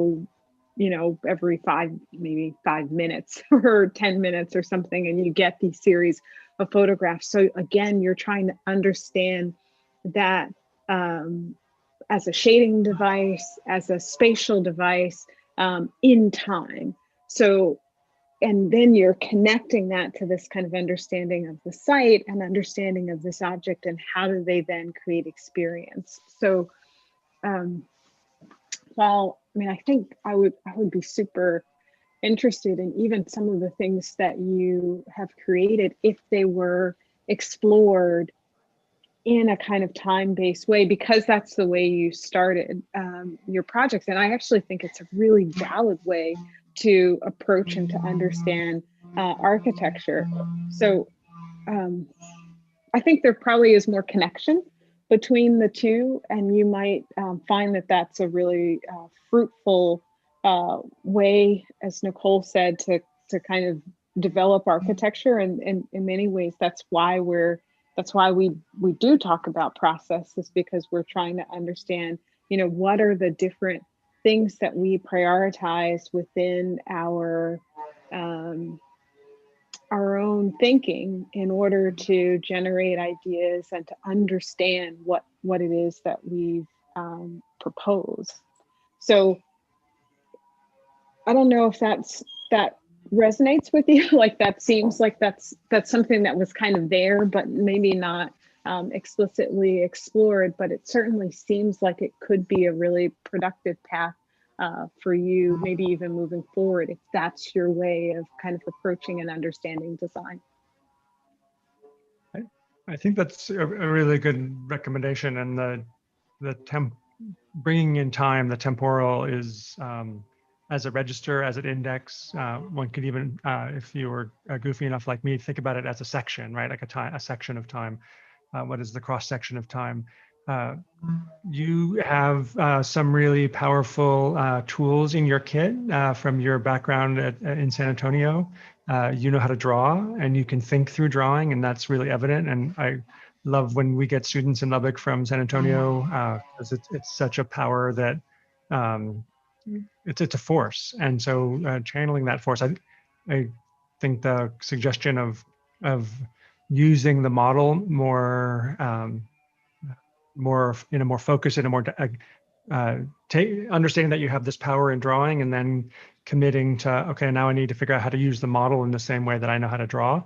That's a challenge, and that's a personal challenge to take if you want, and I would encourage. I came out of undergrad with drawing and no modeling, and took that on as a kind of side, my side hustle in graduate school, which became the main hustle, was making stuff. The thing that I really want to talk about, though, is your answer to David's question. And I think David loves this question, I think, because he can talk about anything. And so he can just put it out there, and then it's like going fishing, right? You just cast that line. But I think that's a sidebar. But so your interest in blending with nature and the pattern and organic interests. And I think, those are fantastic interests for lots of reasons, right? The world needs more people that think about the organic. I would argue that something that I would be critical of is the idea that we need to blend. I would say that it's all nature, that we as humans are nature, that architecture is nature, cancer is nature, beauty is nature, all the good, all the bad, all of it. We don't get to separate it from the planet. We don't get to separate it from the synthetic terrible chemicals that are killing our oceans. Our nature, because we made them and we're part of nature. Like, it's all good decisions, bad decisions, right? And so the real issue, I think, from my perspective, within the discipline of architecture, is similar to this issue of, I would say, form is also never disconnected. Form is never in its own world, right? And so it's not a question about form, or it's a question of, and so, like, rather than designing the better toilet or designing the better sink, which wasn't, I don't think that was what David was proposing, but starting to look at the sink is fantastic. And to look at the sink or the toilet, you have the form of the thing, right, the fixture, but then you have the system of the water coming in and the water going out, the stuff going in, the inputs and the outputs. And right away, like, the toilet is never just the toilet, right? I can have a piece of porcelain and have it in the world, and it's useless unless I'm connected to the system that allows that to happen, right? And so if we start to think about architecture as completely interbedded, completely interconnected with the world, with the nature of the world. It's hyper mechanistic as well as it's seemingly unadulterated. It forces us to situate our work in much deeper and much more grounded ways. And so for me, the question is like, what are those drawings like? What are those models that are not detachable from the world that they exist, or from the mind that crafted them? What is a situated model or a situated drawing that grounds the questions you're asking? And what's exciting about that is I would argue that, I would think that the things not only become just more connected in a spider web, but they become richer, right? They become richer by all of those associations, right? The minute we start to separate and say it's this or that, we can kind of play fiction about, I'm only going to focus on the orange stuff because I like orange. We can live in and fiction is a super rich construct. I'm not advocating for nonfiction, but how you situate, thinking about systems rather than forms, thinking about situatedness rather than disconnectedness, I think it's actually what the planet needs right now. It's what society needs right now. And I think there's a way of making architecture in that that has real power, and also it's a process that can also be self-instructive, right? Like almost evolutionary, where we learn from the bad decisions and the good decisions and move forward. I want to add on to that point. I first want to reiterate something Chris said about UTSA students. God, we love students from UTSA. I mean, I think for me personally, 4 or 5 of the best students I've ever had in the graduate program have come from UTSA. And it has to do with the fact that most of the students that we get there, they really want to be architects. I mean, it's just like they're going to be architects. And the UTSA is a relatively kind of profession-oriented education, and they feel somewhat like they perceive already within that education a kind of limit, and they come to us and they already know how to work and produce and just drive, and then they get to open up these kind of gnawing doubts they have in their minds. And honestly, I UTSA, thank you for sending us your best students. We love that school for that reason. I do want to say that you can sense one of the downsides in your project, which is that in a way, if you look at your drawings compared to the drawings that we saw for students who don't have backgrounds, they also have some of the weight that being taught that way does. That they say they're more like conventional presentation drawings, or they're more like conventional renderings, or they're more like conventional. You feel like they have a kind of distance between, that they're more about presenting than they are about investigation. And that partly has to do with the actual media itself, right? And I think that's a thing that you have to work hard to kind of shed. You have to kind of take the luxury of being in graduate school and go, right now, I don't have to produce for my portfolio, I don't have to produce for an office, but I need to find this gnawing difference between architecture as a kind of professional activity and architecture as a kind of as a boring intercultural questions and cultural practices and into cultural, as Chris was suggesting, and also as Rashida was suggesting very clearly. So in that regard, for example, I think the question of biomorphic form, which you brought up, Chris is right, you're fishing, but you've got to be in charge of the chum that's being thrown out there, like for the discussion, right? On the other hand, it's an interesting discussion, right? Like if you read, I mean, architectural theory is not intellectual theory. It is a theory of salesmanship. Right? So if you read architectural writers about biomorphic design, it's invariably linked to sustainability, but that link is totally tenuous. I mean, it's really highly problematic, and actually it's almost unethical. Right? It's like, like there's a great example. My favorite is you go to the Zaha Hadid exhibition and they talk about this kind of like design of this like windows for this opera hall in Dubai, and it's based on deciduous trees, and there's the implication that somehow it's like sustainable as a consequence. They actually say that, and you're going, no, it's not. That's just like the worst kind of, that's the worst kind of connection that the presumption is there. Really, the truth is biomorphic design enters architectural discourse at the same moment that architects are becoming in the idea of an indeterminate presence. That is to say, a thing which when you approach it, my interpretation of it is slightly different than your interpretation of it, because we're seeing things in it that we read. I read turtle, you read squash. I see it from one angle and it's different from an angle 10 feet over. Right. And so what's really intriguing to me about these objects you're beginning to propose in the landscape is actually that as you move along this path, right, that you could be presenting these things, and then you have to begin to think about them very carefully about how this goes straight back to where you started and what Rashida was talking about, what Chris talked about the whole question about how you perceive these things and what they are and what they become and how, I mean, what I really like, and this is what I mean, just to go back to where I started about process, you know, about not believing in process, that process, I believe in it. It's got a certain amount of time. And the time has brought you to a point where through this particular manner of working, you're suddenly posed at a kind of really interesting moment where you could scrap your project and start over again. And say, I have an idea. And the idea is I'm gonna put this thing, this kind of shape, this lamella shape, and I'm gonna go back to my first site.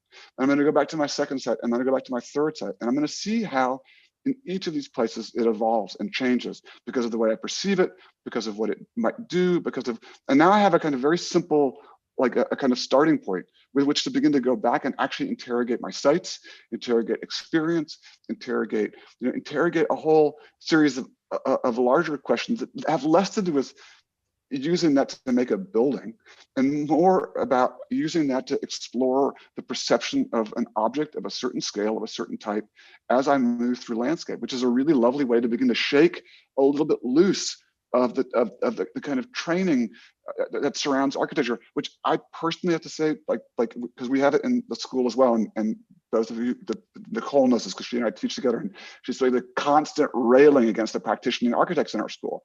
You know, at this particular moment in time where they come in with their cold hard cash, going, look, we must be right because look how well we've done, and then you're going, yeah. But I know it, I know that practice is about it. This is the kind of great moment to be coming back to graduate school and to be kind of shedding that set of kind of presumptions that you're really being trained. And this is why I was kind of going like, no, you don't need the tools. The tools will come. What you really need is the inquiry. Like the real question is the real pleasure, or what are the inquiries that you can suddenly, the luxury of inquiry that you can have when you're back in graduate school. So I think what's really nice about this project we're looking at is going, I would take this project over the break and discard all the parts you don't like, discard all the drawings that you don't like, discard Nichole, discard what you're worried about, discard, and just go, let me take this thing and pursue this thing I'm interested in, which shows up in different drawings in different ways. And ask myself again, how to pursue this thing at these three sites. That's where I would take it. I like literally just let the thing that you find you are interested in drive the next drawing that you make, the next drawing you make, the next drawing you make, as you begin to name the kinds of obsessions that I think, correct, I couldn't agree more with Chris. You got an obsession, go for it, man. This is your moment in the pleasure in the sun in that regard. Scratches. So we are moving toward, we're out of time, but if we could move toward closing comments, can I suggest that? Are we, Chris, can you do that? Okay. Yeah, Nichole, can I go ahead and just say something so it's sure. a little more clear on, like, I guess. Sure. If you were to like look at my portfolio for all of my undergrad projects, I hardly ever thought about like materiality and how things actually come together and stuff like that, because it was more about like the poetic theoretical type of thinking. But after the 2 years of working and like realizing that this is such an integral part of how things are, or buildings are actually made, it's why I really wanted to like just delve into like structure this semester and just be vulnerable to it, because by the second project I was telling Nichole that this is something I had never tried to do before, and so I understand why this kind of things all kind of like ended up being like objects in all three projects, and it's really just because I was trying to like understand how like pieces come together and how it can work, and I see how like now this can be taken again and just kind of re-ask those questions about like the program and like how someone actually interacts with it, or like how it can be better connected to the greater systems. So I really appreciate all the feedback that you guys are giving me. Thank you. I have a comment that I can make into a final comment. Perfect. Comment. Anna G, will you stop sharing, please? Yes. And then we can see everybody. Perfect. Thank you so much. That was a great presentation.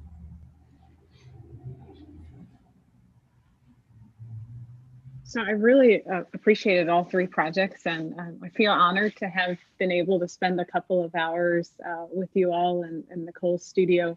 I just wanted to return to a point that Chris was making and David was building on, which is this idea about nature and what nature is, and what architects' role is in it. And I really was glad that Chris said, you know, this idea of like the built environment and the natural environment, and this, what I believe is a kind of false categorization of things into these categories, and that allows architects to kind of let ourselves off the hook, because we're not, you know, we're just, oh, that's the built environment, and we're going to think about the natural environment differently. And I think in these projects, and as you engage in your work and you continue on, allowing for you to start to make sense of what that means, and make sense of how things change over time,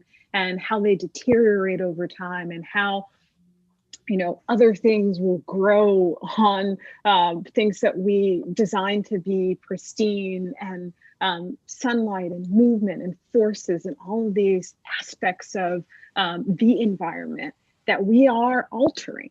When we make architecture, we are altering the environment. We're not just building the built environment over here and we can think about nature, we're changing it. So I think, you know, this is a kind of super, it's an overarching theme that I think will, whether you embrace it or not, be a part of your work in the future, in your career. So beginning to make sense of that, and even having a healthy amount of mistrust over theories of what architecture is and what architecture isn't, that have been presented previously. Not to know them, but to question them is probably one of the most important things that you can do, because it's what society needs from us all right now. So I agree. I think David said it, like, this is a really great time to be studying architecture, not because we have so many things figured out, but because we have so many things that we know are not right. Like, so many things that need to be questioned. And you have the power, especially as students, to say, I don't believe this. I'm not going to accept that, and I'm going to explore it.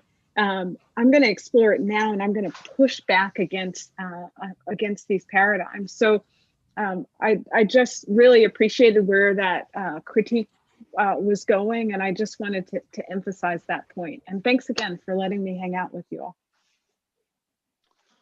Maybe I'll jump in a second. I think that whole point, that thing that Rashida just said, we could always I do think that I wanted to come back to adding, to kind of connect two things, something that Nichole said and something that Rashida just said. There are design processes, and at this stage in your career, they're there to get you started. And then the point that Rashida is bringing up is, and then it's your responsibility to start asking questions, as opposed to going, am I just making the process work out? And so I think the crucial thing for me, being on these reviews, always, I love being on Nichole's reviews, because Nichole invariably one of the most responsible and generous of the professors in the school, in terms of, like, you don't know, or maybe you have a sense how much Nichole cares for each of you individually. And I think that that it's worth noting that you should take certainly my comments about process with regard to a larger question, as opposed to with regard to questioning Nichole's method of teaching. I think Nichole's one of our great teachers, and it's such a luxury for me to get to come on these reviews and bash Nichole's method. You know what I'm saying? once a year, I come in, I go like, really? But it's like, It's a serious honor and a pleasure. I look forward to, I'm going to pass this over to Chris. I just want to say thank you. I agree with Rashida. It's actually a bigger honor to be on reviews with first and second and third year students, or first and second, third semester students, because it's like this kind of really impactful moment. And I do think you have to understand that the kind of criticism that is coming at you is coming full of respect. So I just want to end on that kind of note. That's super good. This is, I reciprocate the, this has been both fun and provocative, and I've gotten a lot out of it. Thanks, Rashida and David and Nichole for making this moment possible. For me, a takeaway, and it's a bit pushing this a little further about the, and I'm thinking about a goofy movie, which was a book first. There's a moment at the end of No Country for Old Men where the two lawmen, I won't name names, are talking, and they're talking about what, the kind of heinous thing that just went down, and they're talking about, that their time has passed, right? It's kind of like what was said earlier about the dinosaurs versus you all as mammals are gonna have a shot at it. And they say it's, they're talking about the dismal tide is changing, but then the one says that it's not the one thing, it's about the interconnection thing. And they make, their list goes from green hair to not saying yes, sir, and yes, ma'am.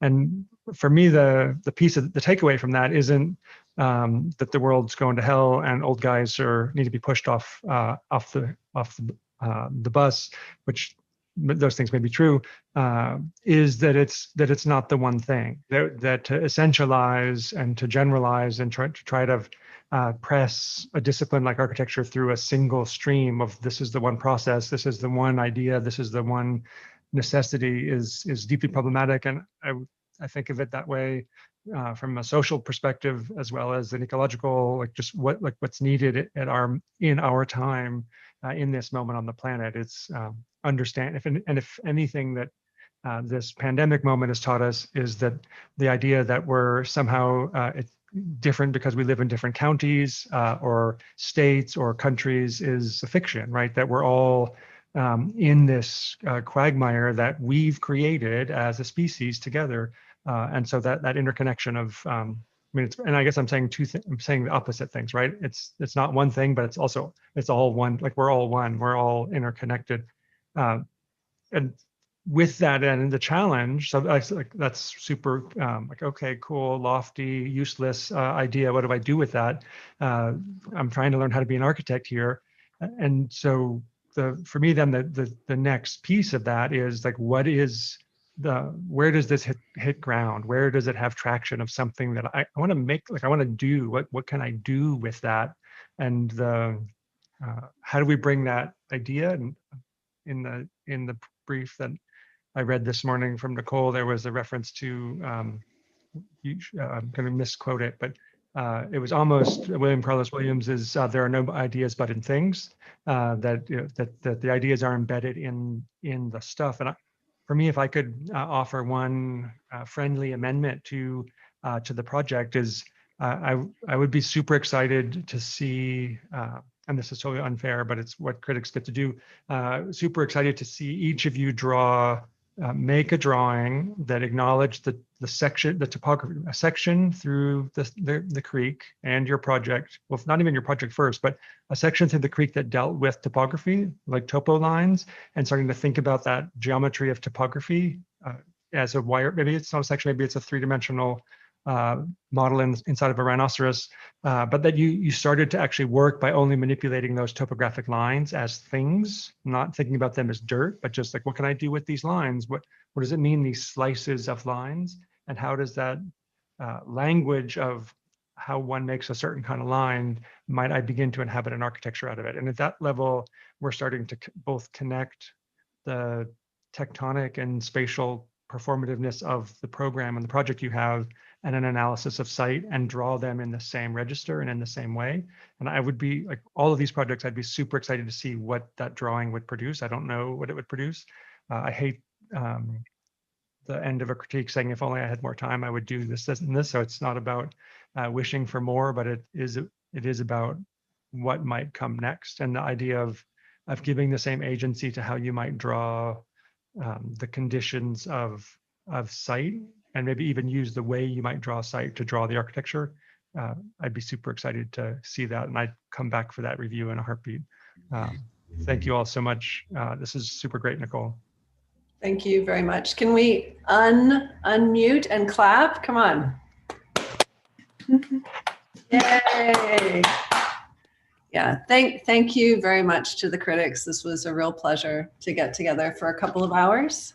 Chris, I'd love to see you again. Missed you, man. Yeah. Rashida, it's so nice to meet you. Yeah. Nice meeting you too, David. Thank you. All right. Thank you, guys. And we have 15 minutes before our next one.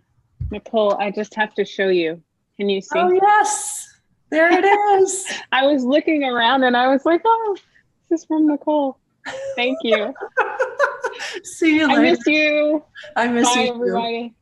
Bye. Thank you. Oh, that's embarrassing. Thank you, Chris. We'll see y'all. Sorry we went long, but hopefully it was worth it. That was good. Thank you so much. See you later. Good to see you, Tori. It was so good to see you too. All right, so we have a few minutes, and we had a review of apples to begin with, a review of oranges for second. What do you think is going to be third? You think we're going to get an apple, an orange? Hopefully not pineapples. Well, I think we're going to get pineapples. That's what I think. I think we're about to get a whole new fruit.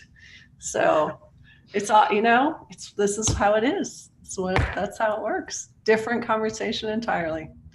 All right, well, take a break, stretch your legs, and I'll see you in a few minutes. Thank you.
Hi, Hannah.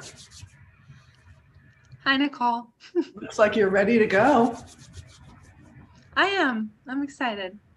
Show off all the hard work we've all been putting into the semester. So, yeah. So we just need critics. So we'll wait a moment here.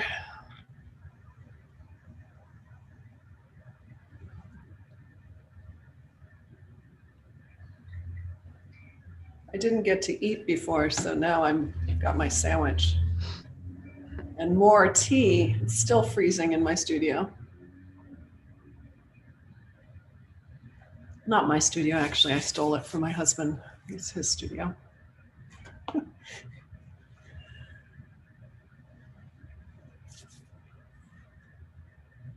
What kind of art does your husband do? I know you've mentioned that he's an artist.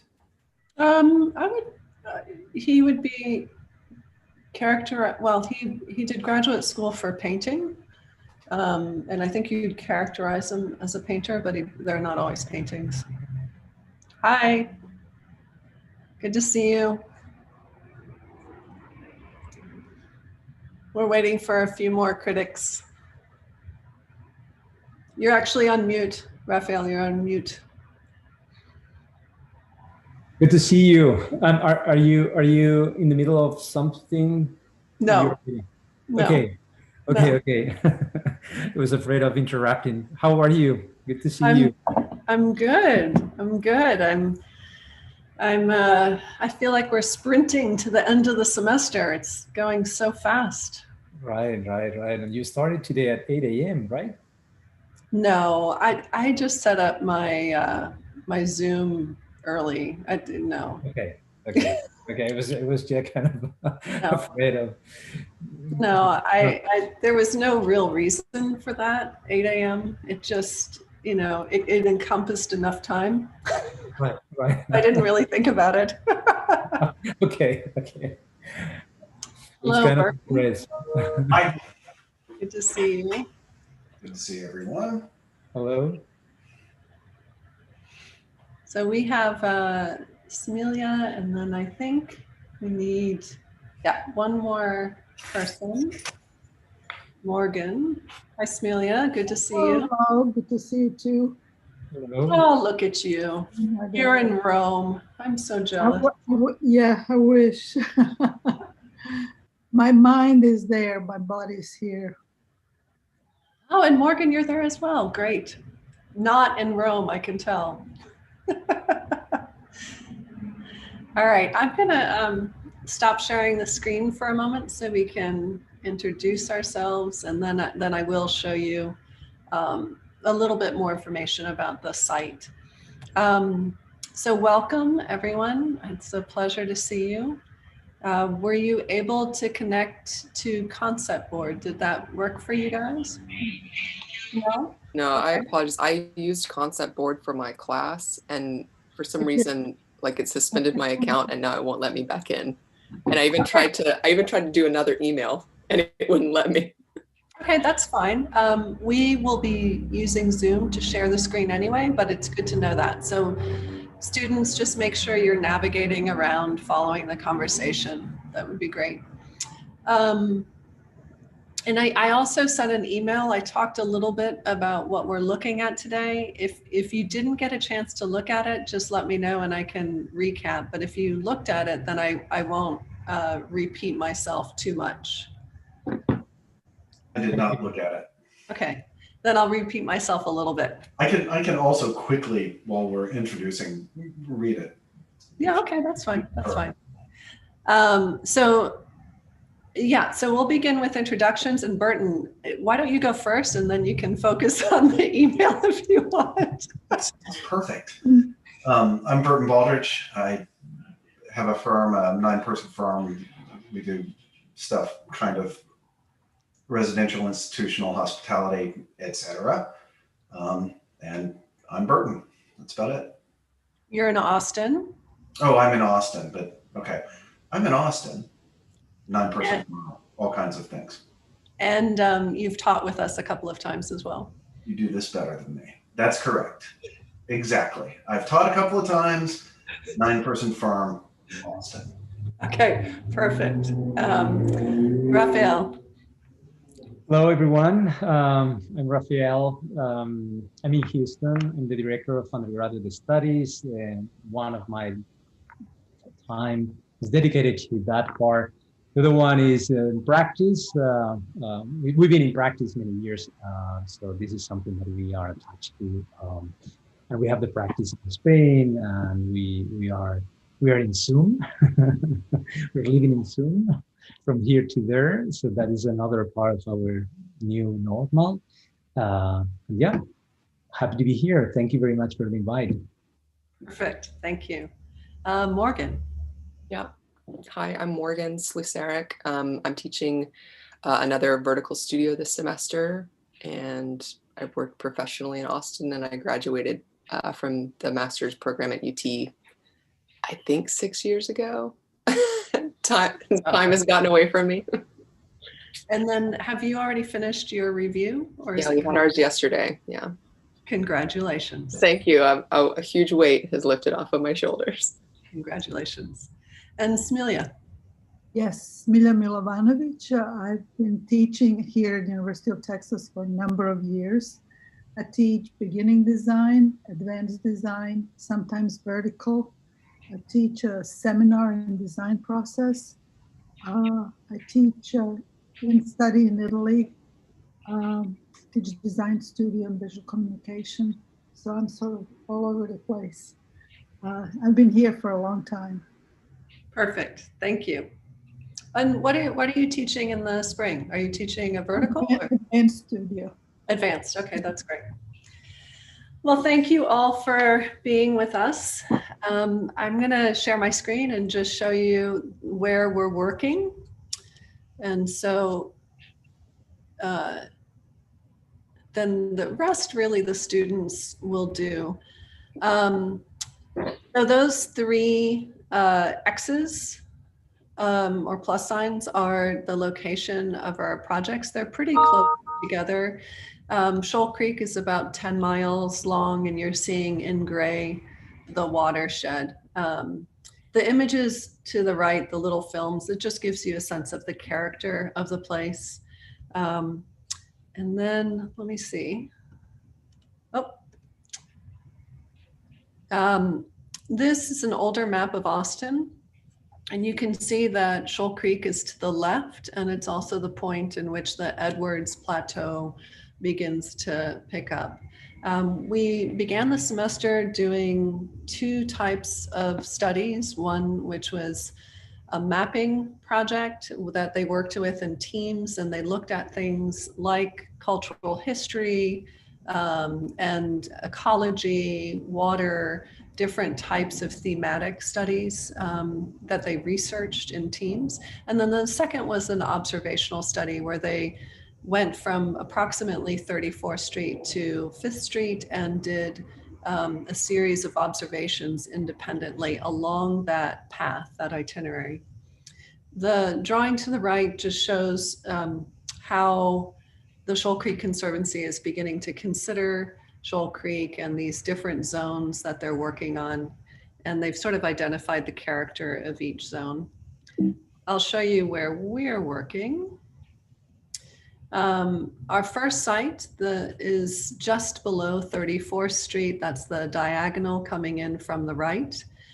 And you can see the two X's. The proposal was based on the Shoal Creek Conservancy's plan, which is to replace where the bottom X is a current gazebo and replace it with a place to gather, a pavilion of sorts. And so the students could select one of those two locations, one which is sort of embedded within the trees closer to the creek, or they could be next to the road, and to the right of the road is a school. And then up here in the parking lot, that's a hospital. But you're beginning to see how the creek is threading through the city at that point. The bottom image gives you a sense of the character of the site. It's looking roughly from the bottom X to the north. And then the other aspect is, in addition to the observational studies, we did performative studies.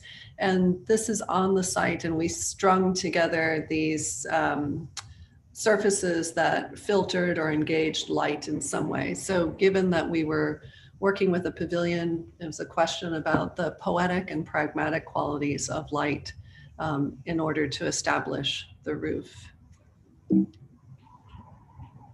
The second site for the Suspend project, which was to cross Shoal Creek, is off of Lamar, right where you see to the three little sandy bits, the volleyball courts, and that's MLK running into Lamar. And then bottom below the X is Peace Park, and this is currently under renovation. We went there with the landscape architects, with Christy Ten Eyck, and they talked about the changes, the design that they're working on.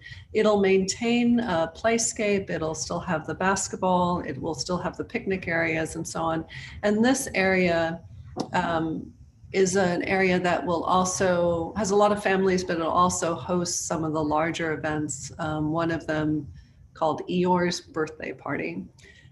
You're getting a sense of the creek in the two images. The bottom one shows a little dam that holds the water to the north, and it's a little, there's less water to the south. It should be noted, the top image is toward the north. It should be noted that the Shoal Creek will flood, so it has a fluctuating level. And then the last project, which is Refresh, is located in Duncan Park.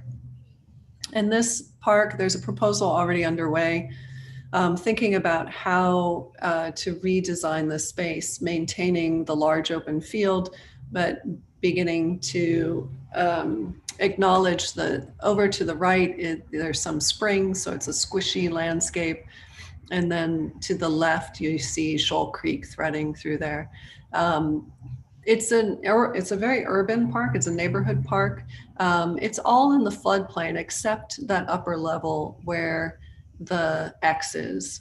To the bottom of Duncan Park, you have a BMX track. That's a grassroots effort that started in the 70s. And then up to the top, you can see a skate park. And above that, you would have House Park, a football stadium that used to be for Austin High. It's still for Austin High, but Austin High has moved. And actually a lot of schools in town use it. But this part, as we're moving down, our site is between 10th and 9th Street.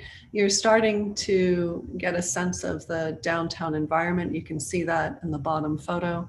And you really get a mix of the creek landscape and the development of the city. The top image shows another one of the performative studies that we did, which was looking at water, how to both shed and collect water.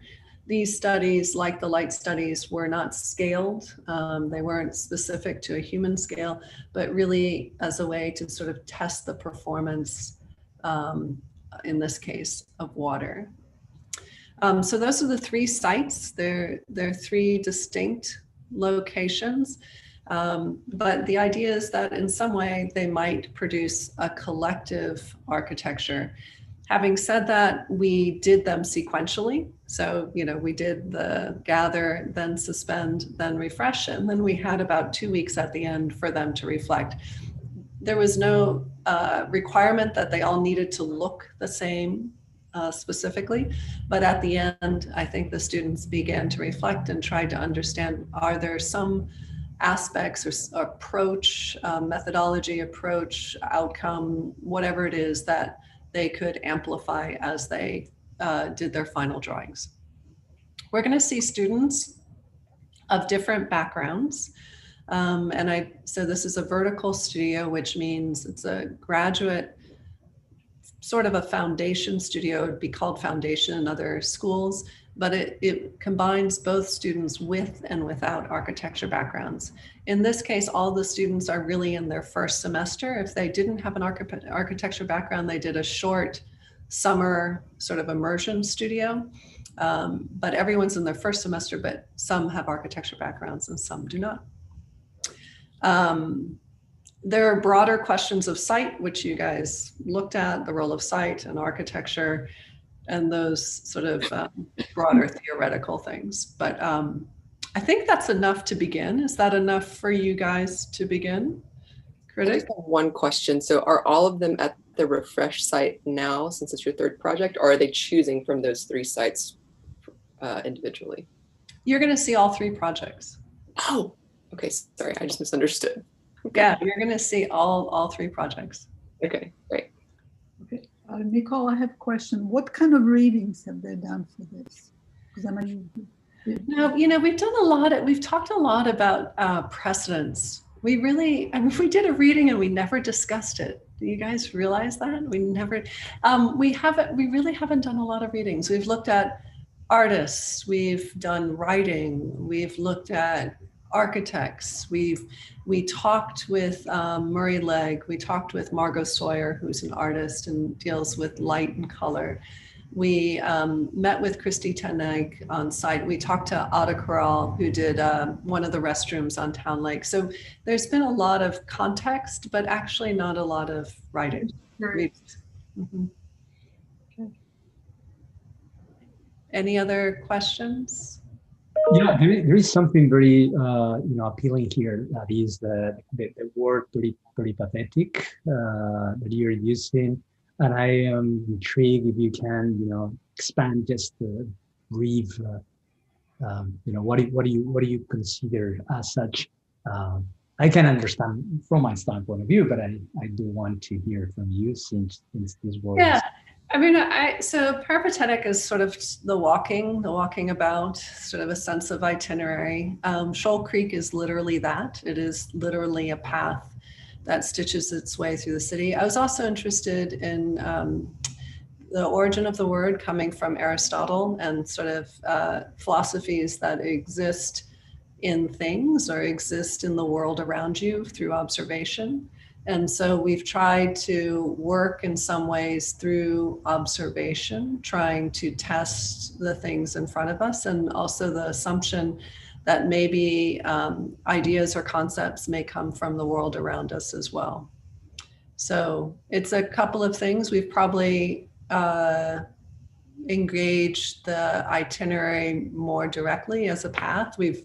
And done observations in that way. But the way that we've worked has been very much like the models that we make are photographed at eye level, or they're photographed in terms of the play of light over time, or they're less about embodying a direct concept and more about how they perform.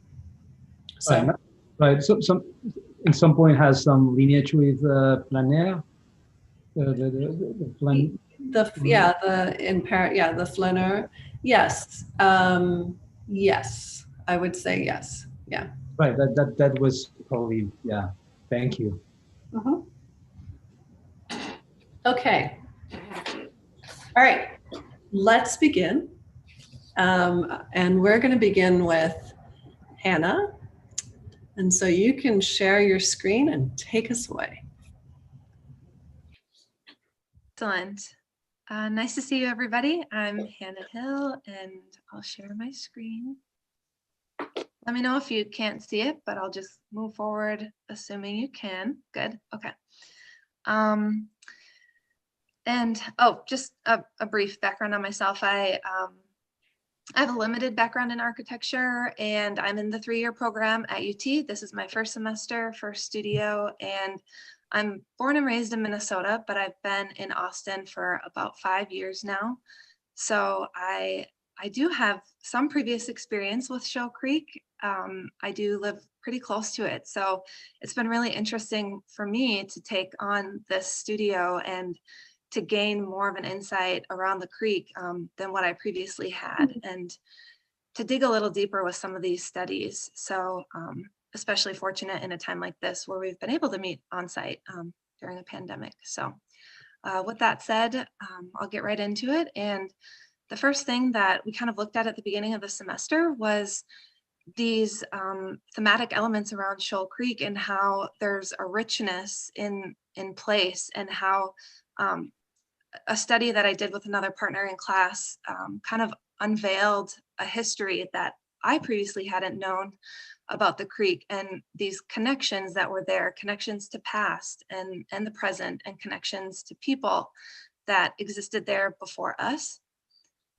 So when you look at this sort of map, these images and text resemble the stories and the memories and the events that took place near the creek over time, and the shift and variation in opacity is to represent some of those stories that may not have been as loud as some of the other ones, or maybe lesser known. So just trying to represent that visually with this map, and kind of unfolding those historic elements of the creek has been really exciting to me. So being inspired by that, I was really thinking about people and how they might experience these interventions that we're designing along the creek. And the first one being Gather, really about connecting people to each other, connecting people to place, and providing this situation between roads or paths where we can kind of collect. We can collect ourselves, we can collect memories, different scales of place. So little pockets where people might find privacy from the road, to just gather in groups of 1 or 2 people, or to, assemble and gather together as a larger coalition, maybe an outdoor classroom, or maybe there's a concert happening. So I was really interested in how people might be able to experience the creek this way, in a sense of place with the architecture, and developing these elements that sort of wrap above you or around you to create a sense of enclosure and an inspiration maybe of nature and beyond, but also of the people maybe sitting right next to you. So just moving over to the next one was a project called Suspend. And can I interject? Can you make sure to show us your process as you go along? Oh, Because absolutely. if people can't see the screen. Yeah, thank you. Yeah, so just thinking through those more formal elements about how these ribbons can wrap around or above you to create these pockets of space that sort of hug you and create these levels of intimacy as you move through it, or decide to sit and rest for a while. So then looking at Suspend, this site was, like Nichole said, located between volleyball fields and Pease Park. So recreational sort of places that people might need to cross the creek, whether it's a lower crossing, higher crossing, thinking about levels of water and the watershed too at this point, and also offering places for people to stop and rest along the way if they see something that inspires them. So I was interested in creating a structure that had these wrapping elements again, but maybe they opened up to provide these views of the creek, whether it be closer down to the water to see the fish or snakes below, or looking up above and being immersed in the trees if you're sort of enclosed and guided up against the trees above you. So just some of the models that I had done, and this was really exciting to me as well, because thinking about all the contrasts that this site had to offer, I thought it was really beautiful how there were these moments of being hidden or exposed or ascending or descending across the site. So thinking about that in the process was like, how could your experience of moving across the creek be manipulated by your location on the creek or above it? And if anybody wanted to cross the creek and decide they wanted to stay a while and were inspired by something beyond, they could stop and rest as individuals, or if they were crossing with other groups of people, they could stop and sit together for a while. And then our last project, Refresh. It was, as Nichole said, it's a more urban location, located more downtown between 9th and 10th Street, with the recreational activities such as the BMX park to the south or the skate park to the north, and thinking about how people using those areas or people working around the city might come and use the park or be near the creek and use these facilities that we're providing for them, and how that could shape your experience of the creek and of place. So connecting these elements together, again, I was sort of thinking about how these architectural elements could wrap around you and offer like a little pocket view towards downtown, or maybe you're compressed in another moment and then you shift out and you open up into a sort of plaza where you're welcomed by one of your coworkers or people that you recognize from school, or somebody from the BMX track. So that was really exciting to me, to think about how people might be using these spaces and how they could decide to gather more privately and creating these scales of intimacy, or be in this larger open space if they so desire. And another thing that was really inspiring about this project was a water study that we did. So thinking about how the formal elements, while I wanted to include a similar language to my previous two projects, but in this one, like also focusing on the water and the rainfall coming down and having these sort of elements that guide the water to this rain garden. And maybe the water, you can hear it overhead as it's running down these channels and pouring into the rain garden. If it is raining, maybe you get a little bit sprinkled on if you're standing too close. Whereas maybe in the sunlight, you are shaded by these same elements.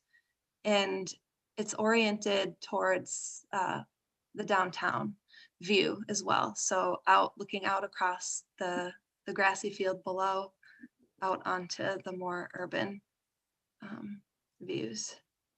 And yeah, overall, I think this project for me was also really about, thinking about how people are moving through the space, but how they can be linked together, whether that be, if they're linking themselves to something more private and connecting themselves with nature, if they're there as an individual and finding a sense of privacy, or if they're maybe more inspired by the kind of memories that they can make there and the kind of people that they're there to experience the site with. So I would like to open it up to your comments, and just let me know if you'd like me to go back over anything, because I know Morgan can't access concept board. So if you do, and I have sort of skimmed over some of the other process stuff, and I'd be happy to return to it too, but happy to open it up to you guys. Could you go to some sort of a plan or use your section for this last project if you need to just point out like where the bits of program are? Like within that pavilion space, or that, sure, either one is fine. Yeah, like on this last Refresh project? Yes, please. Yeah, absolutely. So the elements of program in this one would be like the bike racks here for people coming up from the BMX park to come and station their bikes next to the tree here. And then also the restroom facilities located more centrally in the design, and then places for seating and picnicking. So this is a larger seating area. Underneath could be a larger space for gathering, and some of these smaller elements off to the side. And how far away is the edge of the pavilion that has the overhead sort of chutes that the water goes down into that trough, how far away is that from the tree that's on the left-hand side of this? So from the bench, or sorry, Yeah, what? sure. Yeah, I just like, because it's digital, it's hard for me to like get a read on. Oh, this like the scale. Oh, I have one. I don't know if that if that helps. Okay. Let me see that. That's good. I can, okay. Okay, If that helps orient you. good, thank you. Mhm. Can you zoom into your refresh part and see what is the mechanism that collects the water and what that's made out of? Can we get Sure. closer? On plan view or section? Let's see, we have it in section here. What would that be made out of? Like the drawing sitting on a bench. Okay, all right, that's good.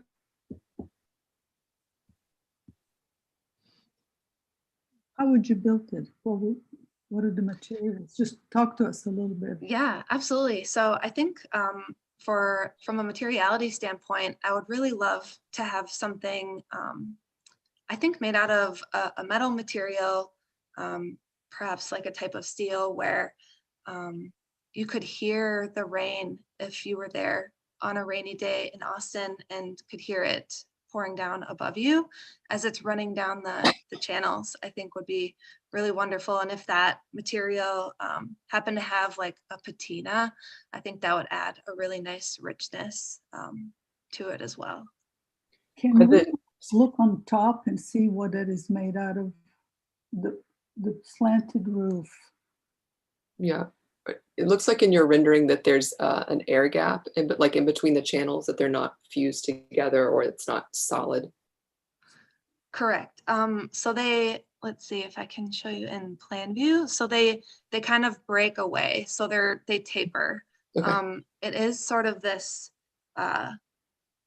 like sort of tray mechanism, probably like right over the bathroom units, offering the sense of shelter. And then these individual appendages sort of breaking off of that central spot to collect the water and guide it down the slant through the channels to the rain garden.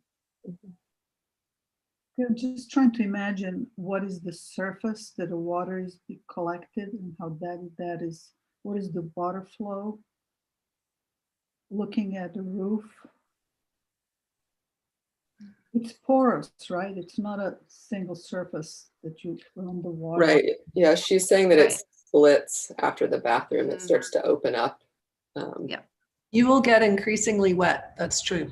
Yes. As you move That's toward the point. That's where we're going with this. Anna, can you just look at the water study at the bottom? And oh, yeah. That might be helpful. It's not resolved, but I think that's the origination of some of the ideas. Yeah. Okay, that's helpful. And did you say that it's made of metal, or is it somewhat transparent where you can see through it, or? It would be metal. My hope would be that it would be of a metal material and that the porosity would come from the tapering elements. So you'd get a sense of light coming through in some areas of the site, and then in other parts it would be a little bit more opaque as you get closer to the restroom, where it's more of that tray sheltering you from above where it comes together. And that's the part that collects the rain and then before guiding it down to the rain garden.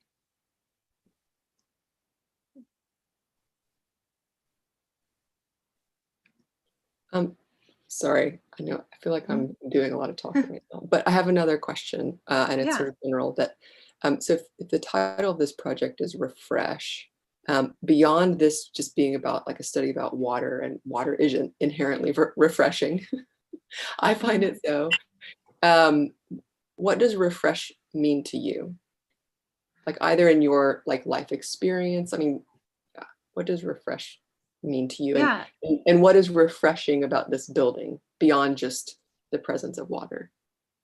That's a good question. I think for me, it means like a sense of revitalization, where you can kind of collect your thoughts, collect yourself, perhaps collect memories or experiences, and you feel refreshed by it. You feel energized. You feel excited to be there.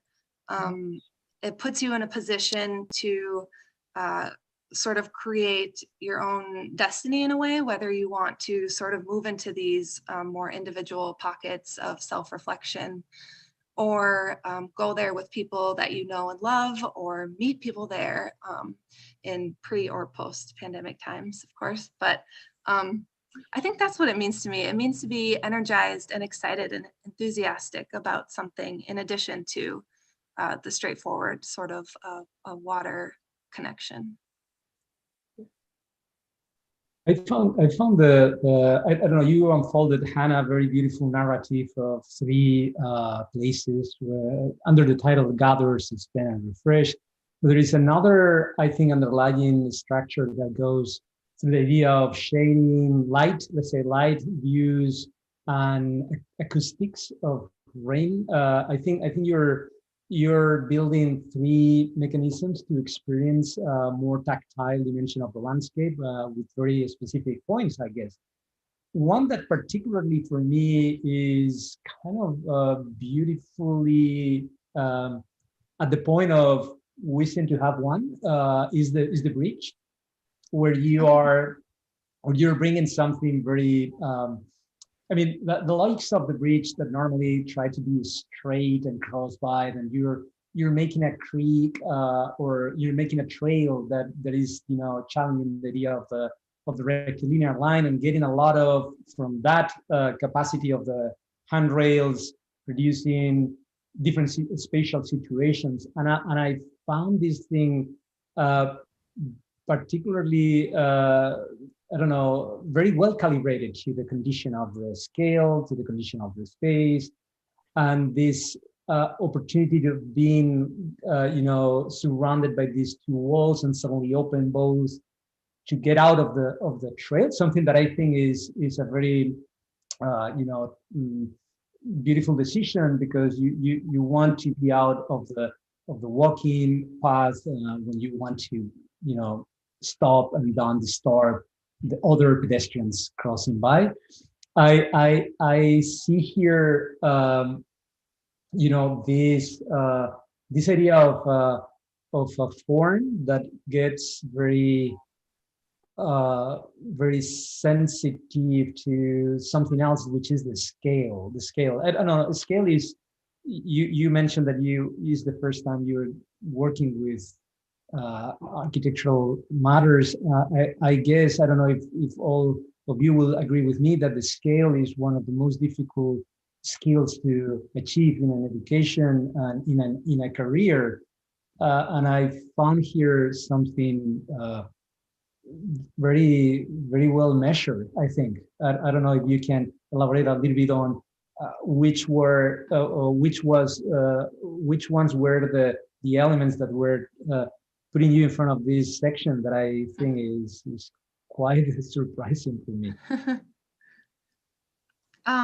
Yeah, for exploring, I really loved this exercise that we did. Nichole mentioned itinerary, and I didn't go really deep into this one, but this was something that was inspiring to me as one of the studies that we did, was for me personally, the sense of scale and looking at the other bridges along Shoal Creek and creating sketches of them, and sort of thinking about how people move through these other creek crossings, whether you're very, very low to the ground and you're standing over these rocks, and the water is kind of cascading around you, or maybe you're located 50 feet above the bottom of the creek and looking down from above. So that was a really exciting exercise to me that I think influenced a lot of my design decisions on the Suspend project. I don't know if you are familiar with the work of Richard Serra, probably yes, which invite us to work between, you know, these hard elements of steel that permit you to inhabit other realms of the form, the experience crossing by, the acoustics of those. I do find similarities, you know, when I'm looking this one, and looking the other one, the one that is for gathering, and the one that is for refresh, I can, as I said in the beginning, there is a kind of other narrative that goes to these haptic conditions of the architectural devices that are amplifying some landscape, nature, weather elements, such as, one that I find very interesting is the one that you're listening the rain and, getting wet too. But at the same time, you're making the rain more spectacular, since you're, this moment that you're listening, it's raining more underneath this, just because you are amplifying the acoustics of those. I think those are beautiful opportunities that this collection of 3 projects are opening, and maybe could be another ways of exploring. But I celebrate, novel designer getting into this specific with this, capacity of making those visible, at least. Yeah, thank you. Well, one of the things I wanted to congratulate you in the way that you have used drawings and models and the sequence of them to give us the sort of phenomenological aspect of your notes on these 3 different gathering, suspension, and refresh. So I really enjoyed seeing how you were thinking and how you were recording that. I thought it was really very, very sensitive to the context. And I'm going to begin with the first one when you talked about gathering. What you've shown us is a very light structure that it does sort of minimum to give a place of pause and enjoy the shade. And I think you had images go, it was, let's see, yeah, right there, where you're looking at how can you sort of filter the light like the tree leaves do with the filter the light. And that attitude of how can you do the least that will do the most, and to really try to be minimal with materials is what I liked about your first proposal. I think your bridge, I think it's, I like the process of the way that you explain of what it may be, and giving us also a pause on that bridge to do something else, to fish or to sit down and sketch. I'm often, when I'm out in nature, I'm always looking for a place where can I sit and draw something, or where can I do this? And I think you very thoughtfully, elegantly brought the bridge across from one part to the other. And you also gave it a sort of organic quality. But it does not have something that your first project does. It's not a minimal thing. It's not like the least obtrusive connection between the two, which I gather from the way that you looked at this whole experience on the site. So I like the shape of it and what it does physically. But I think in terms of making it, you might think about making it something that's much lighter as we go across, because I'm not really sure what is the brown, what are the sides of the bridge? I know this is built out of cardboard, but what were you imagining this to be constructed in reality? Yeah, I was imagining that this might be like a corten steel structure with just a sort of like concrete path below, and tried to incorporate some texture with actually like a watercolor paper that I used as a way to represent the corten and the texture, and tried to do these sort of fins that would align with the way the water runs through the creek, to offer sort of this structural strength, but minimally, like a minimal intervention on the creek bed that wouldn't inhibit the flow of water, if that makes sense. Well, I think the material is fine. I'm just wondering whether at some parts it is not a plane, but it's a series of lines that you can, so it's even lighter. I like the way that it comes and addresses the I guess this is north and south possibilities to stop at the bridge, and it opens out. And you can then improvise or find something to have an opportunity to look over the creek. And I think that works really well. But as I said, I think I would, you may look at some of the lighter qualities of Cortens too. And I think the Cortens is actually a good choice in terms of the sort of color and rustication, that it actually brings it to the nature and it sort of shows the effect of time. And then let me get to your last one, the refresh. I think this is probably the most aggressive intervention on your part, because it's pretty large in some ways. I think elements of it are quite beautiful. I like the way you're gathering the water, but I'd like to have that water being gathered, maybe that I can put my feet in, or the kids can stop and play. The water is actually gathered for some connection with the activities that you would have at the lake. So it would be maybe to pull back on how much you're doing and see how you can do the most with the least. But I think it's quite a nice idea. I would like to see actually some people dipping their feet in the water at the end there. And that's what kids would love to come and play. Yeah. Very nice graphics. I think the way that you have drawn really put us into the place by your, and how did you do watercolors on top of, like, I'm looking at the drawing, the one yep. to the left. Oh, yeah. So the two visualizations on the upper right are watercolors, and these were done with Illustrator. Okay. The plan and section were done with computer drawing. I like your watercolors. And, you know, green is the hardest color to do in watercolors, because it's like, I'm not make it screechy, or it's the hardest color, but you did a really good job with it. You have the cool greens and the greens that have more yellow. Thank you. I like that. I do think the graphics are pretty lovely on this, and I do like the way this holds together, the way you've communicated it as, you know, almost issues of a magazine, parts of a project. And I definitely think you should continue to explore ways to communicate your projects like this, because as time goes on, the visual communication in architecture school, and particularly in practice, tends to get a bit samey. And I think this is really, really attractive.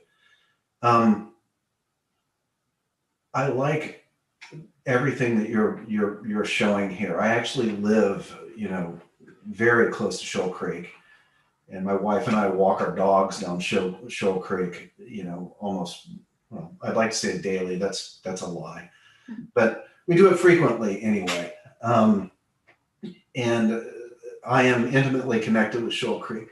The only thing that I would say is, for instance, you know, I have my favorite amongst what you've done here, and I do like the bridge, but if I understand correctly, when you talk about the steel of the Refresh project, you talk about patina. I assume you're talking that that's maybe Corten as well. Is that what we're thinking that is? Is that what's happening here?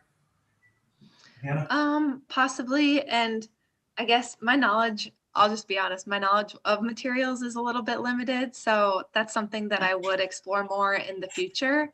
But I do think that either something with the patina would really represent like a richness for me that I liked in the Suspend project with doing the physical model.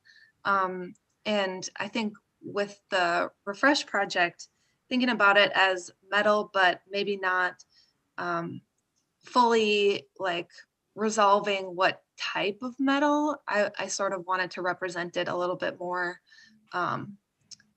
you know. Absolutely, just absolutely. Yeah. So I think they're quite lovely. I think my overarching comments would be, because everybody has talked about this was skillfully put together. I think you should be proud of everything you have here. My only kind of overarching comments are somewhat, with the exception of Suspend, which is pretty literal, it's suspended.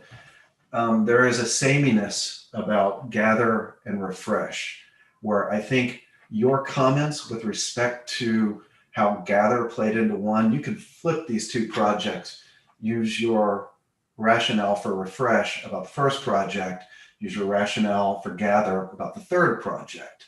And it's not so much a critique, maybe just something more about thinking very hard about those words. To say that this is about refresh, well, we do have a rain garden there. So in a very literal sense, it's a refreshing, it's a, you know, a restorative gesture right there. But it does seem to me that saying that this is about refresh because I can walk down the trail and walk under this thing and feel refreshed is probably a little less than you would want to be having the guiding hand for your project, right? Because you could say that about the first one as well. Likewise, there certainly appears to be a gathering under this. My other sort of overarching comment is I do like the visual language. You've come up for all three of these, and there are, you know, sort of echoes of each within each of them. So it hangs together as a body of work, which I like. But there seems to be an overarching will to literally connect everything. So I'm always connecting to a trail or connecting to a street. But did you see images of the stickwork project when it was there? The Darty, like, sort of huts and things. I did. I got to go there too, actually. Yeah. Yeah, I mean, it was lovely, and people were around and about these things and in and kind of peering around. And I thought it was a very successful art installation. And the thing that I do love about Pease Park is that it is a refuge from Lamar and from, you know, the fancy houses to the west. And the nice thing about that is it's a lack of connection. The connection is much more of a north-south thing. And I might encourage you next project, which will share, you know, some ideas with other projects you've done before, is maybe to think about these things a little bit more abstractly. You don't necessarily need to connect Lamar to a trail to make it a thing that is a sort of a connective strategy. These, in particular, the refresh at the end here, I can see no reason why this isn't a thing that you stumble upon with your dogs that's out in the middle. And I'm not positive that the sort of hardscape or DG sort of stuff that you have going on in there, and I would be talking specifically right in this area right here, like that has necessarily a compelling relationship with what's going on here. Because this is the main game, right? That's what your project's about.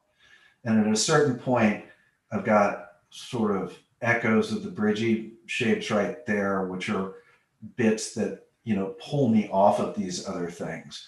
I wouldn't be afraid to focus on this and cut it loose from your connective strategy and let the power of what you've done there, this roof that starts as a roof and then breaks into strips of light and runnels of water that go down into this, let that be its own thing. And it might, to some extent, you know, benefit from not having so much of the white hardscape under it. What if this thing had these pieces of site furniture and the bathrooms, and these were rolling over, but the rest of it remained a little bit more the sort of native kind of landscape that's at peace. So it's not so much a critique, it's just a thought going forward of focusing on what your project's really about and just leaning into it. This is what it is, rather than trying to ameliorate it with, well, it needs a connection to, you know, Lamar and it needs to get over here. Just let it be. But it's very nice. Thank you. I appreciate that. Yeah. Hannah, I want to jump in after what Burton just said and say that, I mean, I think Smelia and Burton, like each of us have had a particular angle of focus on what we like or what we would tell you to work on. And mine is going to be about inhabitation. And that is just, so your suspend project, can you go back to that, the elevation or section of your bridge? Yeah. I think it's really lovely. And I kept looking at it and thinking like, it's, there's a consistency, as everyone has said, about what you've made. There's a loveliness about everything that you've made. You've clearly curated and made with joy your documents. I think you've like looked for opportunities to celebrate textures and color and the process of making, right? And so I clearly see that you have that skill of investigation and rigor with regards to your aesthetics. I think you're like, for this being your first semester, you're in a good spot. Like you're doing a good job, you've got good projects. And so what I'm going to say is going to be an encouragement to push you forward in your thinking and maybe help you in the future. And that is to say, so whenever I look at this bridge, I see you like getting close to like pushing the limits of your assumptions about a bridge, where that lovely bridge study that you did, where you're looking at how all of them sort of get from point A to point B, but then also rise up and the quality and character that they make in that sectional moment. And you're kind of starting to do it with yours as well, but I don't think you're doing it enough. Like it's still too much of just like a singular formal gesture. And moments where you say, well, I'm going to allow someone to sit here and I'm going to allow someone to sit here. And here I'm going to get rid of that edge that someone can fish. And here I'm going to keep the edge solid. But I would have loved if you had said like, okay, whenever someone's sitting here, what might they be doing? They might be sketching like Smelia. Where would Smelia want to sit? Does she want to always sit at the sort of standard height of a bridge? Or is there like some little secret stair that comes down the side and she gets to sort of nestle down in there and be on that cliffside and look down the water? I mean, there's lovely, I was walking with my husband and son a couple of months ago there, and we had this really awesome moment just over a matter of seconds where we looked up and this blue heron was gliding and like lurking across the water. And then all of a sudden he scooped up a fish and like gobbled it down and then spread his wings and flew away. And we all were speechless. But my understanding of that moment would have been different if I was up above looking down versus where we were standing, which was like right on the water, looking out over it.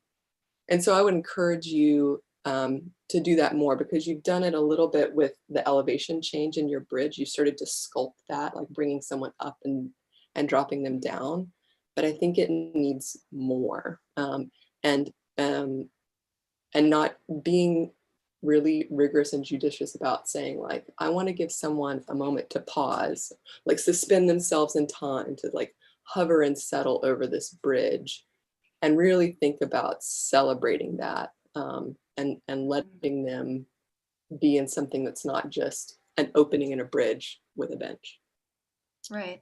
Okay, sorry, taking that and then going to your gather project. I think you also have like a singular sort of, sorry, I meant refresh. My bad. Oh. I'm like, pan. You have a singular formal gesture and it's compelling. And I think the most compelling thing for me that you said was standing under this roof and hearing the sound of the water. Like, I think that's something that all people like for the most part, unless there's something wrong with them, right? But the problem is that if it was raining, you'd be like, oh, my eye, like you wouldn't really be able to stand underneath there unless you had an umbrella. So I was sitting there thinking, and I was like, I feel like Austin weather is like weather of extremes, right? Like we've got extreme heat, and then we've got, and when it rains, it's like a downpour, extreme rain. And so I would encourage you, if you were going to take this further or do more work on it, or even in further projects, to say like, okay, you've got this formal gesture, it's strong, it's compelling, it dives down into this rain garden. It's rife with it's got a lot of opportunities in it. Like I would encourage you, like give people an actual shaded place where they can sit there and it's raining all around them, but they're dry and they're just engulfed by the sound of the water, and they're watching the water rush down these runnels into this rain garden. And maybe the rain garden is like overflowing and spilling into another rain garden, right? Like you're giving people the chance to like exist in that place during an extreme condition. And then the other is just shade, because in the summertime, this place would be really hot. And you are kind of, I think, lifted up on a hill, so you would get a little bit of a breeze coming up, which is nice. But whenever I look at this and plan, I see an opportunity for you to like grab onto the trees that are directly to the west, and like maybe even exist a little bit underneath them, where you're not just being polite to their boundaries. And maybe that's where you bring in Burton's suggestion of it, and thinking about those twig huts in Pease Park, where doesn't have to be something with a concrete foundation, but something that touches lightly underneath those trees and allows you to sort of exist in them in a softer way.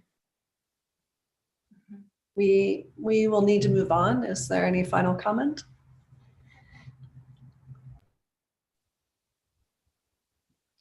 Good job. I think you did a really good job in presenting your ideas and communicating what you feel about the place. Thank you. Thank you everyone for your insights. I appreciate your feedback.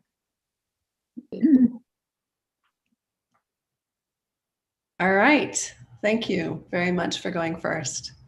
Kirsten, are you ready? Let me share my screen.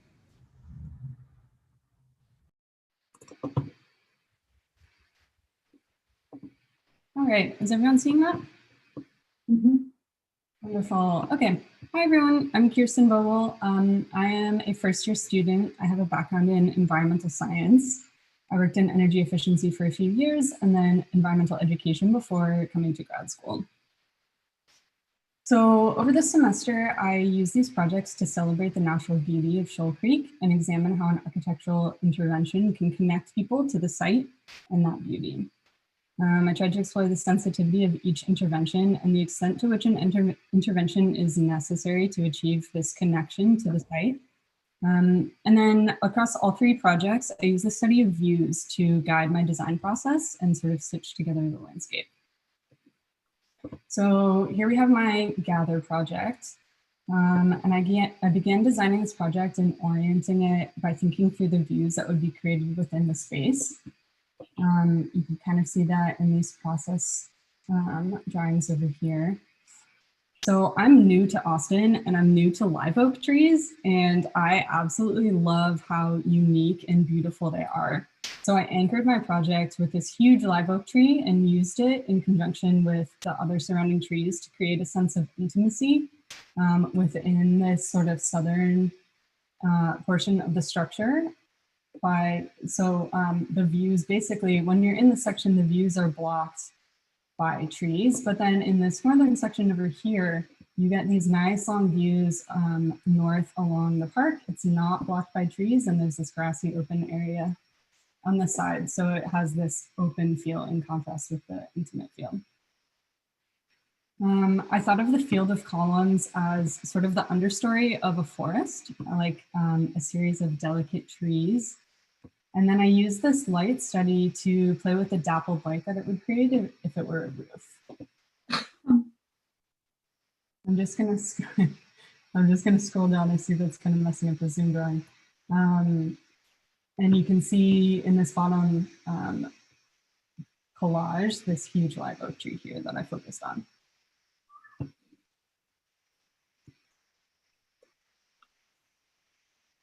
So moving on to the Suspend project. I started out with these sketches looking vertically at the composition of the site. So there are these different layers starting with the creek. So first there's the riparian zone of brush, and then there's the next layer of shrubs and lower trees. And then finally there's this tall, nice tree canopy. And I was really drawn to that canopy, and I wanted my project to put people up at the eye level, looking out at the trees. And then the aquatic habitat below the bridge is also intriguing. And I think that bodies of water is something that's really special to Austin. Like people really love swimming here and, you know, engaging when it's super hot outside with the creeks and lakes here. So I wanted to make sure that this bridge also connected people with the water. And while I was at the site, I found these beautiful trees that twist, like the trunks are twisted. And I got this idea to have the bridge twist. So where essentially the wall of the upper deck would twist 90 degrees and become the floor of the lower deck.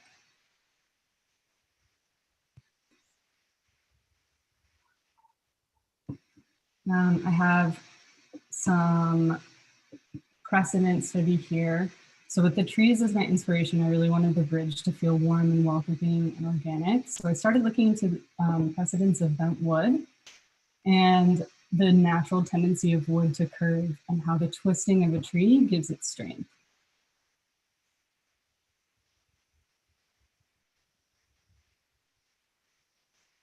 You can see sort of down here in this bottom, how bottom middle image, how the bent wood comes into play and it sort of flows off the top deck and forms a bench on its way down to the lower deck, where there's a moment for people to pause and look downstream.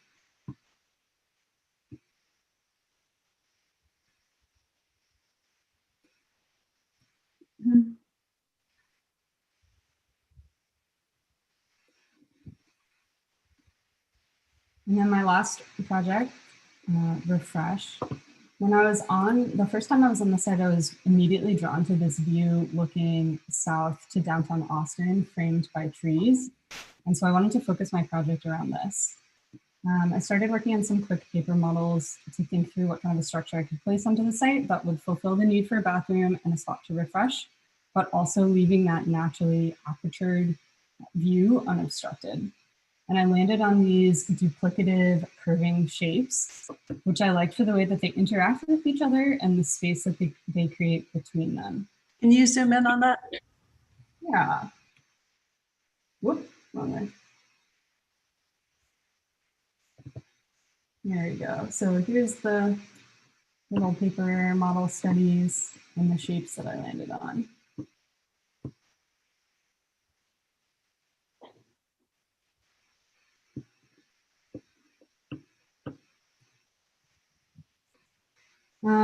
I was thinking of adding, or I imagine adding a large field of native grass back into the site that not only would act as a rain garden and help reduce runoff, but also provide habitat and add some beauty. So I have, again, bent wood as a source of structure as a precedent, and then I have these wildflowers and grasses at different heights to add texture to the project.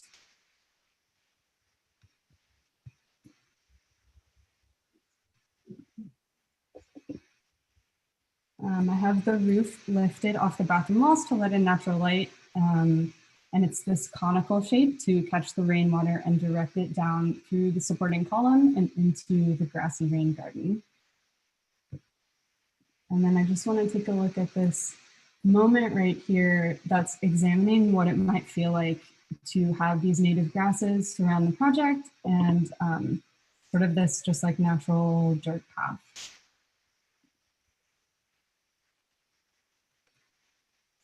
And with that, I will open it up to your comments. Thank you.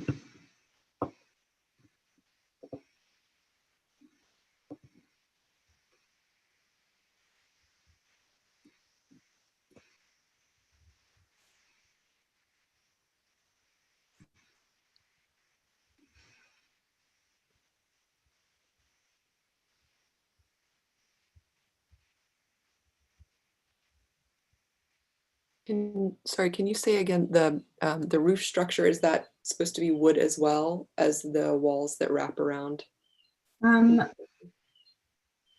So I'm assuming not, but I'm just asking. I haven't nailed down specifically the materials of this project, but I actually, something that Nichole and I were discussing was recycled steel.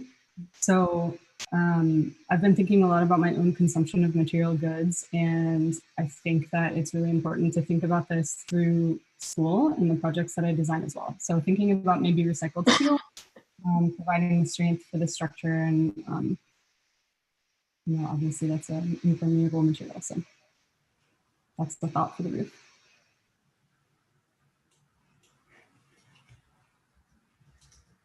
Well, I think this project, this series of projects, open a very attractive opportunity to talk about materiality, even if it was not at some point the core of the conversation. But I think in the background of all the forms that you were bringing to here, there are beautiful questions related to the role of design. I mean, being you having an education in environmental science, which is a huge opportunity.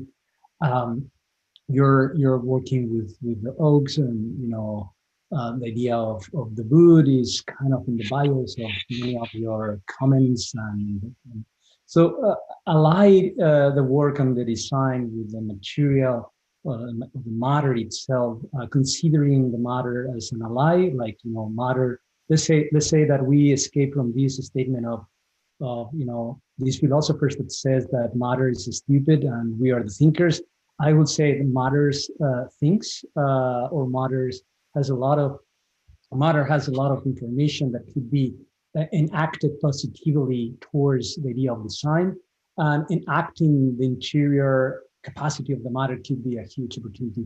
So I don't know if you know the work of David Nash, is a landscape artist from England, and he is kind of a wise person that works with the different type of woods. And he said that I'm starting the work and the wood itself, finish the artwork, trying to identify the forces that inhabit into the form. So as you were advancing in your description, I was getting more and more excited of seeing your work through the idea of this alliance between the nature and design, and you put in motion something, and I think that this aligns a lot with the idea of the project that is trying to put the unstable forms in the side of the designer as something that could be a very important discussion against stability, right? The idea of making a very stable forms that are, in the same shape forever, and never getting conversation with other forces that are in the landscape that are the ones that we are discussing here. So you might be interested in understanding, for example, or at least I understood the work of David Nash through the eyes of Gilbert Simondon, which is a philosopher that explains to us exactly this point, that the matter thinks, or the matter can enact other forces, such as David Nash was performing a beautiful cube, very platonic form of wood, and then the wood start to dry and open and crash, and it was called cracking box. And the beautiful thing is not thinking the form as a stable thing, is thinking the form in alliance to these other forces. And if I see your work of the canopy through the eyes of David Nash, or the bridge, instead of designing something that want to impose the wood some fixed forms forever, I would say, what about if you design the same? I mean, all the forms that you're bringing here under the eyes of David Nash could be fabulous, and then the bridge has a form, but then the time and the energy of the wood and the weather being porous and everything start to remold. So you are actually enacting nature through the form and form through the nature. So this is a kind of connectivity or connectiveness between both, bridging nature and design instead of being more, working with the form itself, and then after facts, trying to find what type of material will apply to the design that I was performing, which is pretty much in the side of Aristotle, that says, okay, here we have a form, here we have a quantity of matter, and then they crash, and then we have the object. And then Gilbert Simondon says, no, at all. I mean, the brick cannot be a brick if the clay is not a brick before, and then all the forces of nature runs through the brick, and vice versa. The brick is enacting the forms and forces of nature. And if I read your project through these eyes of the materiality of thinking through material philosophers, then I arrived to a very beautiful point where landscape is something else, enacting the ecology of these materials through the ecology of these forms. And there is when I'm thinking that you are opening, like there is an opening that is being opened by you and your process through this material that I see across. There is another landscaper that you might want to look at, which is Catherine Mosbach. She has a beautiful landscape in Bordeaux. I will try to put in the chat. And she works in the same directionality, which is like, okay, I start the process and nature's finish the design.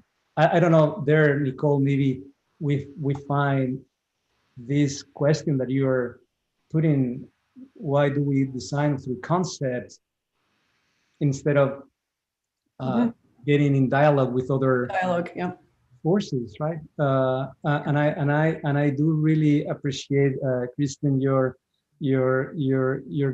capacity on, your hands are touching matters in some of the photographs, and it looks like you have this intuition at some point that I can see from the first project to the second and the third. My point here is when you arrive to the bridge and you bring these forms that are constructed with wood, I feel this wood being forced to be something else that maybe they don't want to be. And in this is the moment where I think this alliance between both could be fantastic in this process. I'm not saying that your bridge is forced to be something. I'm saying that what about this bridge as it is? Find some other direction through the matter itself. I don't know if I make myself understandable in this last bit. I'm trying. Yes, thank you. I think it's interesting to me as I was listening to your presentation. I hung on the first word that you talked about, the oak trees, and sort of the idea of the tree and how the first experience of gathering was sort of seeing through the tree trunks, and you're on the ground and the trees are framing the verticals and you're looking past that. And your last one, the refresh, the idea of the bathrooms, and there's one particular image that I think comes closer to the tree. If you go to the very end of your presentation, here is where the canopy, the cover is like a tree that covers it. So the analogy, it was interesting that you're taking that as a framework for your thinking. I think the part that I'm having the most difficulty is with the middle part, with the suspension, whether the idea of being in a tree, how would you translate it? I think that needs to be taken further through further abstractions, trying to figure out what does it mean to actually be in the tree. And it's funny, I saw that image and it reminded me of a tourist advertisement that I saw when I were traveling through Morocco on argan oil. And they had pictures of goats in the trees because they are there. And I thought, so they must have collaged this. So it's sort of, they were inhabiting the trees and they would drop the argan seeds. And then, well, I won't go through the process of how they actually collect that oil.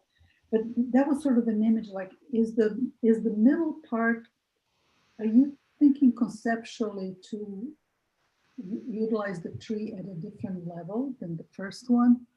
So some further clues that you can take from from the idea of looking at oak and that beginning the idea generator.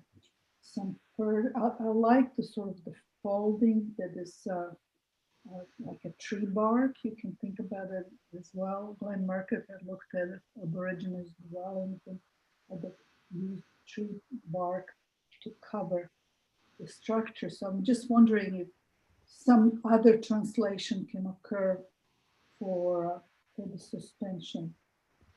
And you know, those oak trees are really amazing. When I first moved to Austin, came from Boston, the first thing I thought, wow, Austin is all about creeks and running trails. It was really all about that nature.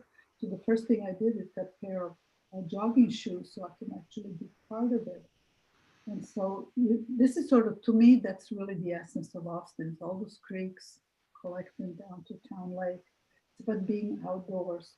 And I think you set our imagination into these possibilities of the tree occupation in some ways. How that can be part of it. I'm sure you can sort of reflect and think about maybe it's suspension from the tree. I'm just trying to capture, I like the visuals of the middle photograph just before the model that we're looking at.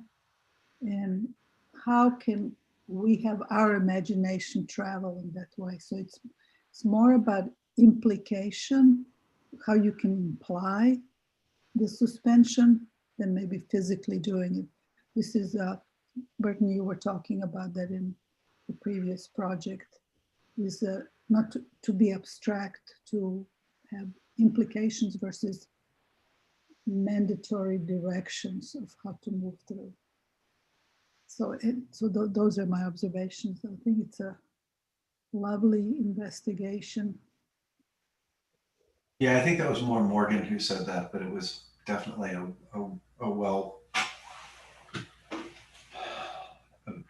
good critique. The thing that I do really like about all of this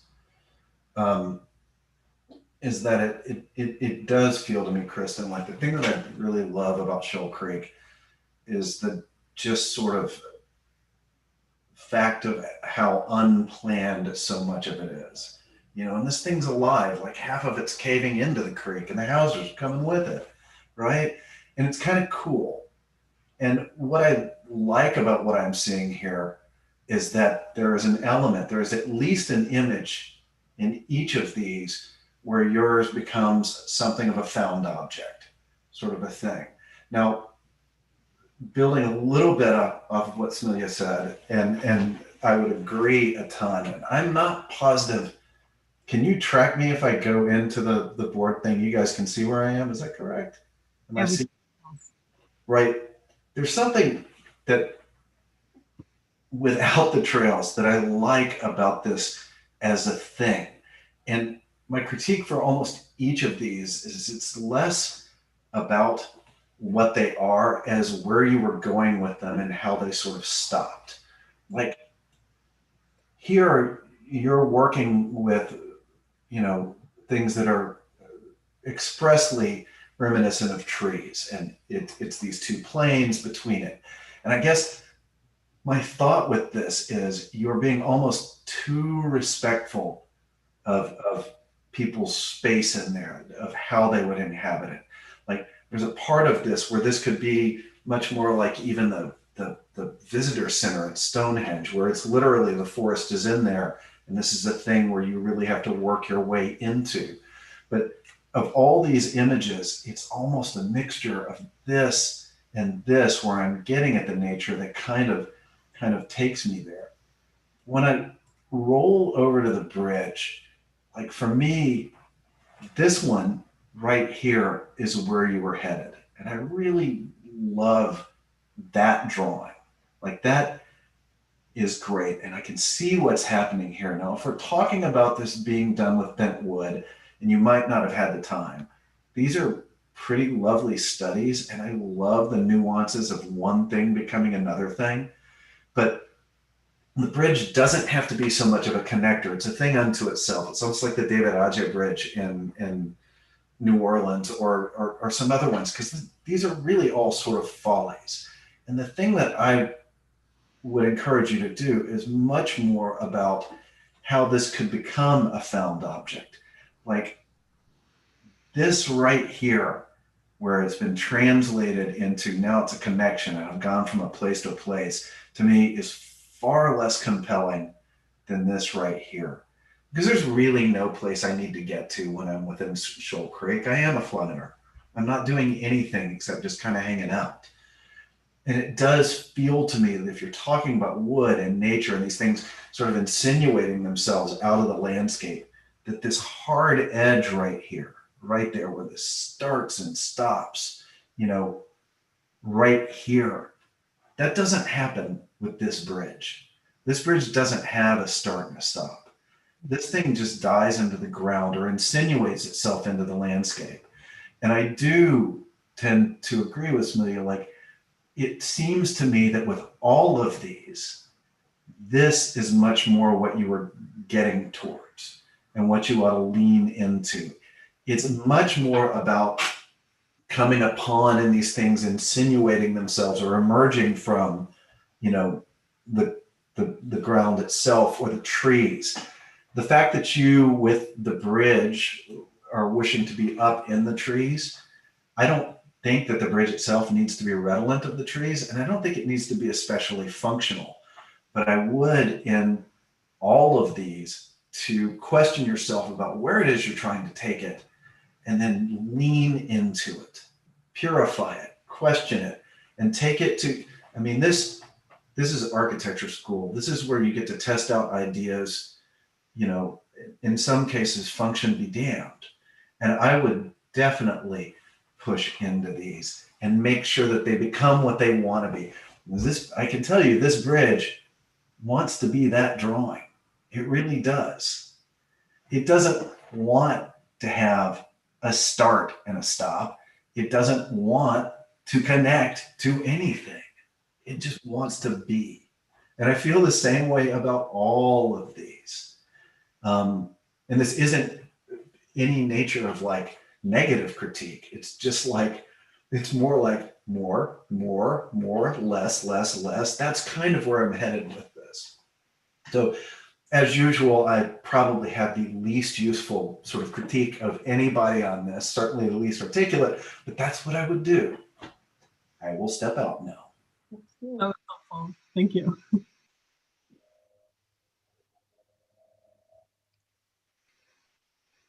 I think I'm with Burton on all that, the start and stop of your bridge. It's like, you have lovely projects, lovely ideas. Like I really respect what you've done. And I would be excited to be on any one of these things. Yeah, your Gather Pavilion, there's so many lovely moments where you're sort of creating this nuanced experience of, like, you in the Gather Pavilion, you sort of come in on foot and then you have this one area that's like thin but slightly raised up, and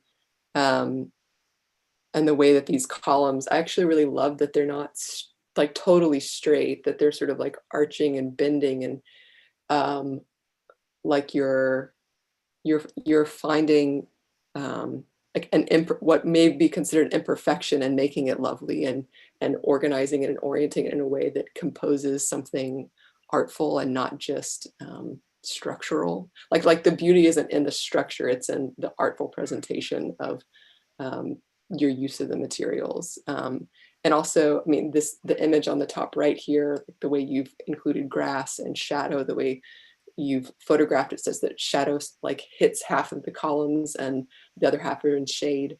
Sorry, the light hits half of the column and the other half are in shade. How you're seeing this is lovely. And then also seeing how you would want shade to come through that roof structure and fall down through the patterning that you have in your study model.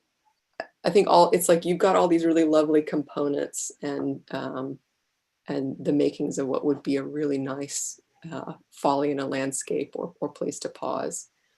Your bridge, I mean, I agree with Burton. I think like the start and stop, like how it meets that land and connects into the site needs a little bit more attention, or even a lot more attention, because like right now, I think his comments on the last review as well as this one of like just connecting into a path doesn't necessarily make it connected into the site. So the start and stop of that, and whether or not this thing like dives down into the earth or appears to like cut down into it and has some sort of like tension or bow as a means of beginning to explain to the eye how this thing has been twisted or contorted or molded, maybe not by your hands, but by the earth itself. And then in your last project, and this is, can you pan over? I think it's your rendering. Yeah, the bottom images. I think they're lovely, particularly this one in the middle that's focusing in on the building. This is like it's like, I hate what I'm about to say, but it's like literally, I want you to put more of those roof structures around there at different heights. Like I want you to spread it out so that maybe like at some point I encounter it and it's actually like a basin of water, right? That you could like, maybe not dip your toes in like Smilia wanted on the last project, but dip your fingers in, or maybe like one like sinks down into the earth and it's a place for your dog to get a drink. I don't know, like it becomes useful in some way other than just shading you. So it changes meaning as you move through it and as you encounter these objects underneath it.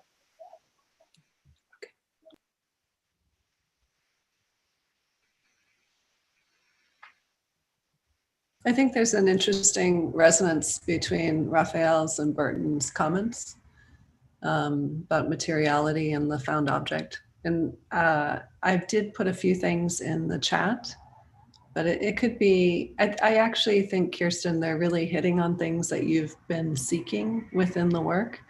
So, and you didn't say it explicitly, so that says a lot about how you've studied your work and how it speaks for itself. So I think you should feel pretty good. Review down, semester, yay. It's been, I think for people just coming into the school, it's been a crazy semester because we've met on site a few times. We've more on site than in the studio, but it's just been so atypical. So it's been a really, really good, but I know there are things that I've begun to realize about what makes vertical studio work. And a lot of it has to do with just being in one space. And they've been amazingly good at going into the studio to be with each other. And I think that's been wonderful. So anyway, that's a bit of an aside. We are going to finish up with Tori, and she does have a project we can dip our toes into. So Me too. Yeah. Okay, great. I'm just gonna share my screen here really fast. Okay, can everybody see that? Yes. Okay. So sorry to introduce myself. Hi, I'm Tori. This is obviously my first semester in the school. I do have a background. I have a bachelor's of science in architecture from Texas Tech University. So it's kind of my past coming into this project.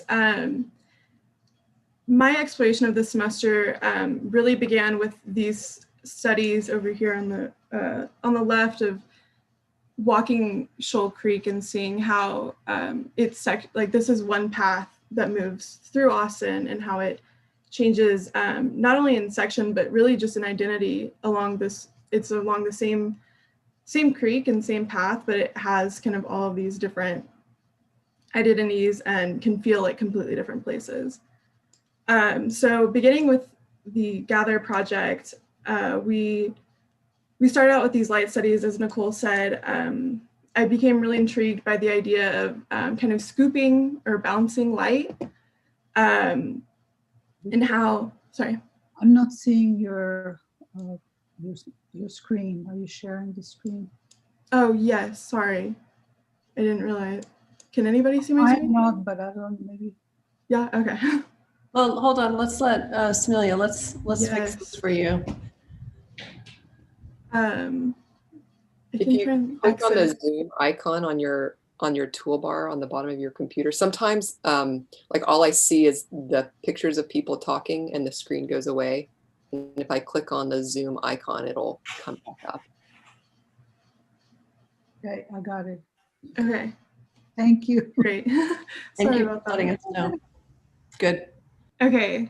Yeah, so I was really intrigued with the idea of having this sort of like datum plane where these scoops kind of come down and then can become occupiable or not. So with that, I was looking at not only can they come down from this sort of like roof structure, but also how they might come up from the ground and become other places to sit. This is sort of a small sun study of how that might change, like the light changes throughout the day and really moves through this kind of structure.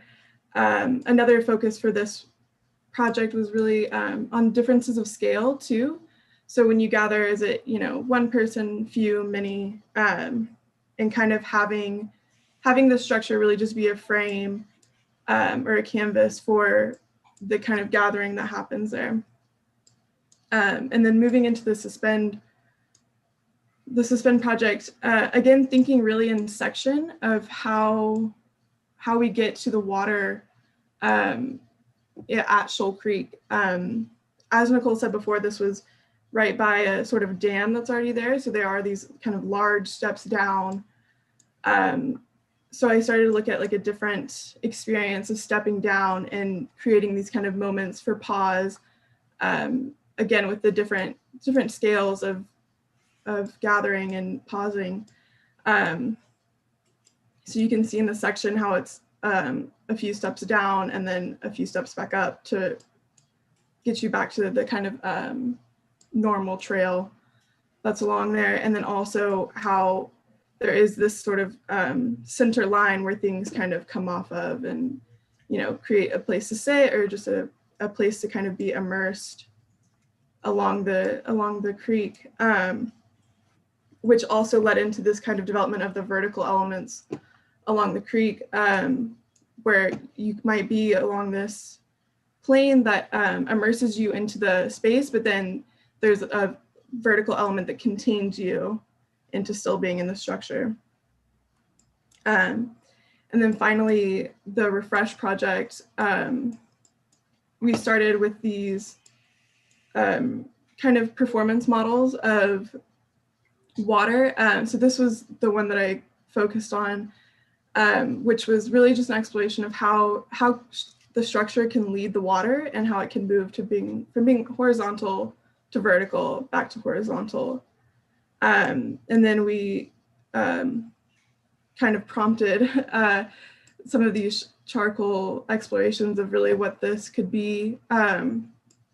And as Nichole said before, I started looking at after this water is moved from being vertical back to horizontal, how can it be caught there and kind of create these sort of pools where people could come and sit and maybe dip their toes in, maybe just kind of be refreshed by that water around them, etc. But within this sort of module of design, it creates one section that's pretty much completely opaque. You can't really see exactly perpendicular through, and then the other one, which is much more porous and is almost completely see-through. So I think that kind of idea of vision through is really important.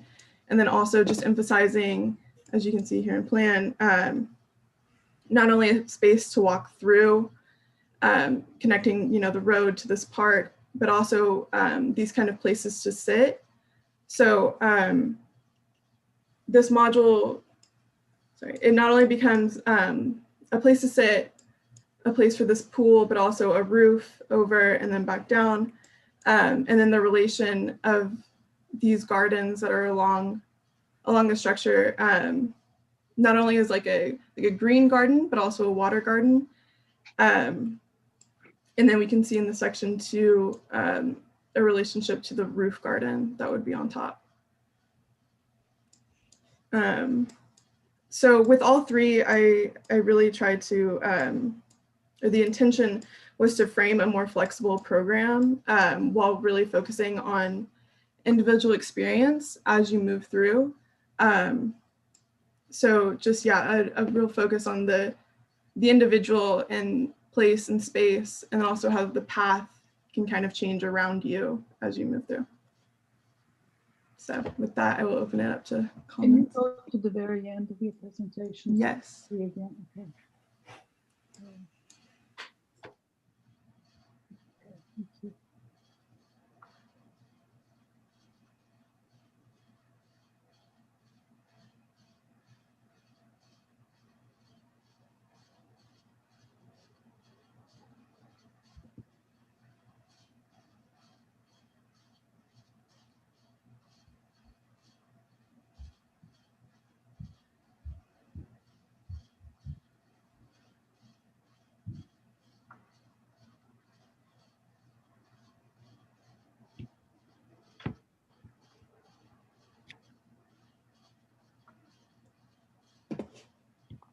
So your last project is it in a different location in the park than your previous two studio mates? Like, is this on the south side? No, it's on the north side. It's just the plan is oriented. I see the arrow. Sorry. Yeah, sorry about that.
Well, Victoria, I think we met in Lubbock, right?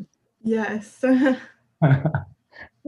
So happy to see you again. I think something to celebrate here is it's clear that you have experience with the graphics and other visual grammars that permit us to see features across the different three projects. And I think it's a value, the game that you're displaying here with the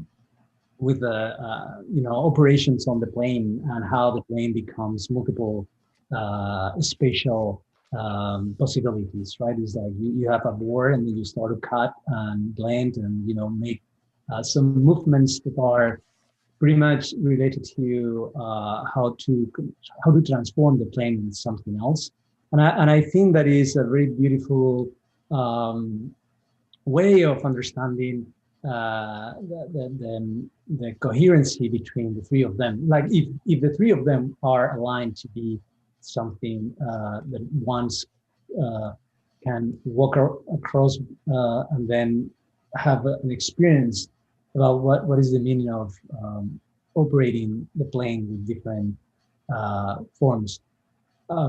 I think the last one put us, I think, in front of kind of place where I think some of us will be before, but I do think it's beautiful, the idea of the frame. Just what are you framing? I think there is on top of the control of the plan that I really like it, and I really think you're doing a beautiful and precise exercise in terms of the scale. I think there is something that could be also manifest, which is what are you framing? What do you see through the frames? Because when you frame, you're assessing or emphasizing or giving value to things that are within or without. within the frame or out of the frame, and that is something that probably will enact, the movements of these frames a little bit beyond itself. What I think you're paying a lot of attention to the form, and I think it's very, very well under control. The question is how much these movements and these frames are emphasizing the non-architectural things that are, or the non-man-made things that are around. And I would like to jump here back to some comments of Barton when he was bringing the folly, and then how this device, this architectural device, produce within it some special conditions, but also how do you merge this form into the landscape that is around. And I think it's very close. I think it's really about the representation, and in the plan saying, okay, from this frame you will see this, from that you will see that, and it doesn't need to be a form. It doesn't need to be something concrete. It could be something experiential. It's like when you are presenting the shadows crossing through the form. The question is how much this form emphasizes things that are specific features of this landscape. So the question is, as much as the pavilion, the last one that I have, the one that we have in front on the screen, as much as this pavilion is very well calibrated itself, I will say in this moment is a very, very important opportunity for you, Victoria, to say, okay, now it is itself, but within this specific landscape that is in Austin.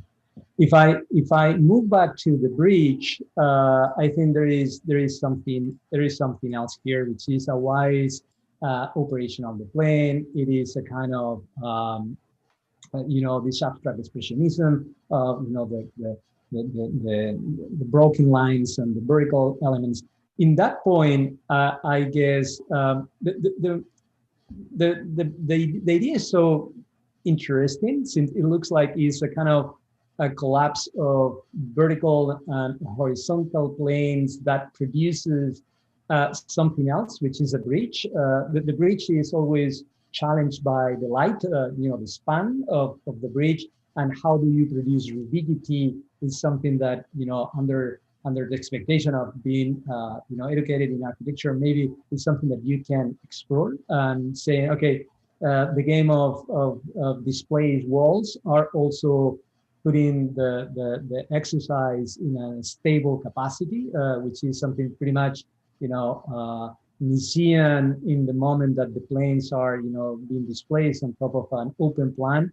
There are very readable patterns on these capacities. So in this point, I think you did a great, you opened a great discussion on how to build a bridge with two elements that in the game of their positions produces the rigidity that the bridge needs to cross from one side to another, and is almost there. But if you go to the section, there are a couple of points where the bridge will collapse because of the tensions, and that is something that maybe was not exactly in the conversation, and maybe it's not fair in this moment to talk about that. But I think it's an opportunity for the design process and say, okay, it looks like a collection of horizontal and vertical planes dissolving the spatial enclosure, but producing a feel of orientations that is also a rigorous and stable technical form.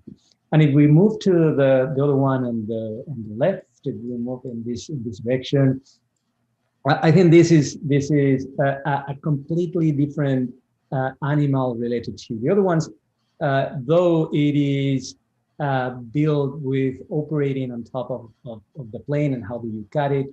I like the point in here that is, it's a kind of the ceiling or the roof going down and the floor going up.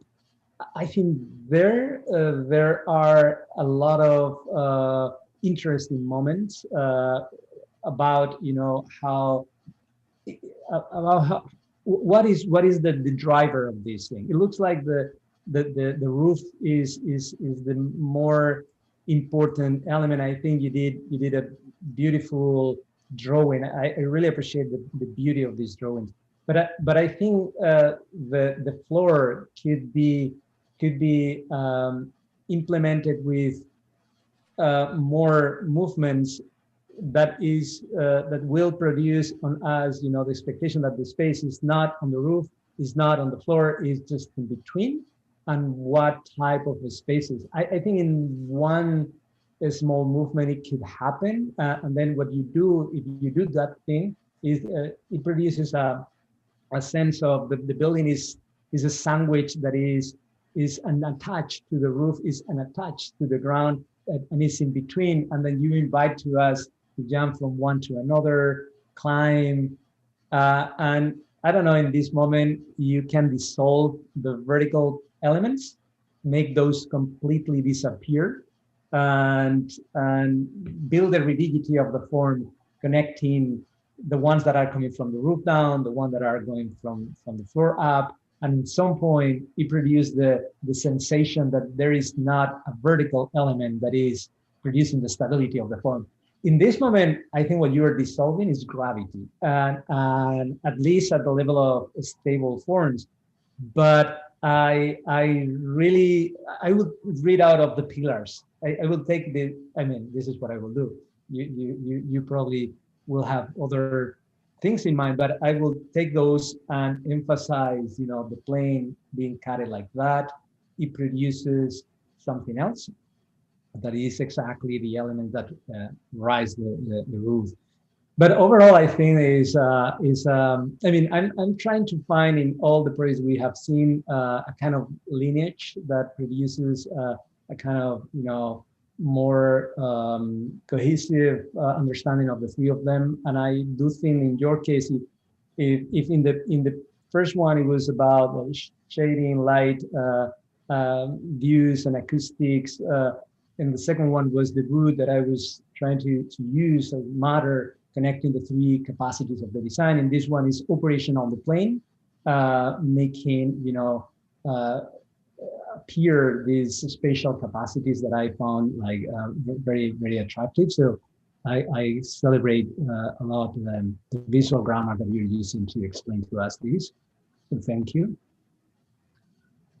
Victoria, could you move it to the last, the refresh? As you were showing this, what went through my mind, I really like the idea of taking a piece of paper and then folding it and making spaces underneath that you can walk through. And then what I was thinking, what if this is the one thing that you invent and you propose that we have for gathering, you're under your construct. For refreshing, you walk on your construct. And then the bridge can be for our imagination. Can that system then bridge over? But we might not have to walk on it. Maybe it's just for our imagination to inhabit the bridge. But I'd like your third component the best. And I'm thinking that if you can sort of adopt the modernist notion, how can you get one thing that does everything? And could that system then be adopted to be under, to walk above, maybe to repeat and extend over? Because I think there's some really beautiful moments in the sort of section, but I think for refresh, I would, maybe it's just the ground, while the first one you're under it, and that the system that you invented for this third one, for refresh, can be part of the gathering, just as a shade. I think you have a lot of great ideas, though. We have almost too many in many ways. So I would be really ruthless about it. Said, really, how can I do one thing that can do everything? Because those are three very different spatial conditions. Things that are on the ground, things that are above, that are covering us in the first one, and then the connection across. And to sort of follow up on what what was said in earlier, maybe it's your imagination that occupies the bridge. Anyway, I mean, those are my thoughts. I think you're going to hear a lot of some flavor of the same sort of critique, because building off of what Rafael and Smilia said, what you've designed here are systems. You've designed things that can be deployed in the landscape to do various things. And the problem with designing a system is that it begs everybody to nitpick the resolution of the system, the departures from the system, the places where you were, for instance, in terms of the gather, you did fold those guys down, but they're columns, right? It's not like the most compelling fold you've got going. And then even so, looking at the hoops that come down, the folds that come down, where above that you've connected it back and made different apertures that are clearly not a part of this system, that are almost like little skylights up there, which the thing that I think is getting it lost a teeny bit is that the horse is buried right here. And you had to do that out of a single sheet of paper, right? Consequently, well, no, not quite sure how that happened there. But I guess where I would be heading is to amplify what Smilia is saying. If you've got these systems, you need to deploy these systems rapidly in bunches of ways and find out nuances. Because, for instance, in terms of the refresh, it is the one of these where you clearly have stuck with a single thing and it solves everything. But there's a version of this that solves more. Is there dead space between some of these? Should there be dead space? Should there be room to breathe? Because this one is, about refresh. It's not a connecting strategy. Like, there is something within the plan drawing that I'm not feeling in the ultimate resolution of this. So it's less like any kind of a greater critique of the strategies or of the resolution. It's more that to do what you've done right here, you're going to have to generate multiple iterations with very specific operations on the individual bits and pieces. And it's interesting because there's some really nice moments, and I do like graphics. There's some really nice moments in this, but I find myself unable to take them on as finished projects. And I find myself only able to start to poke at the bits and pieces where the system isn't solving everything. And that's a game that you set up, and unfortunately, I think it's real. I think that's how this would play out in the landscape.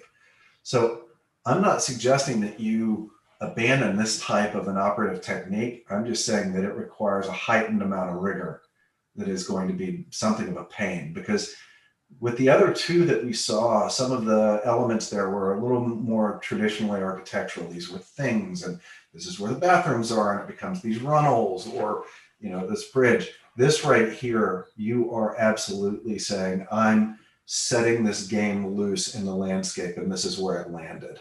And that's kind of what you're going to have to really grapple with if you continue this type of thing, which I love. I haven't said anything especially different than what Smilia said, or Rafael to some extent. So just something to think about. It's very nice. And I do like the graphics on it. It's cool. Okay, Victoria, this is probably going to be a critique 4.0. But so I really like all three of your projects. I like the continuity that you have sort of, it's not the same formal gesture, but there's a similarity in all of it, these bended or pulled shapes or stacking planes. And so I appreciate that you've explored those on the different sites and come up with three things that are different and yet similar. Whenever I look at your projects, I see like an underlying current of discovery and playfulness. And maybe I'm just colored by the first project that you showed us that had kids in the renderings sitting up on these benches that almost look like swings.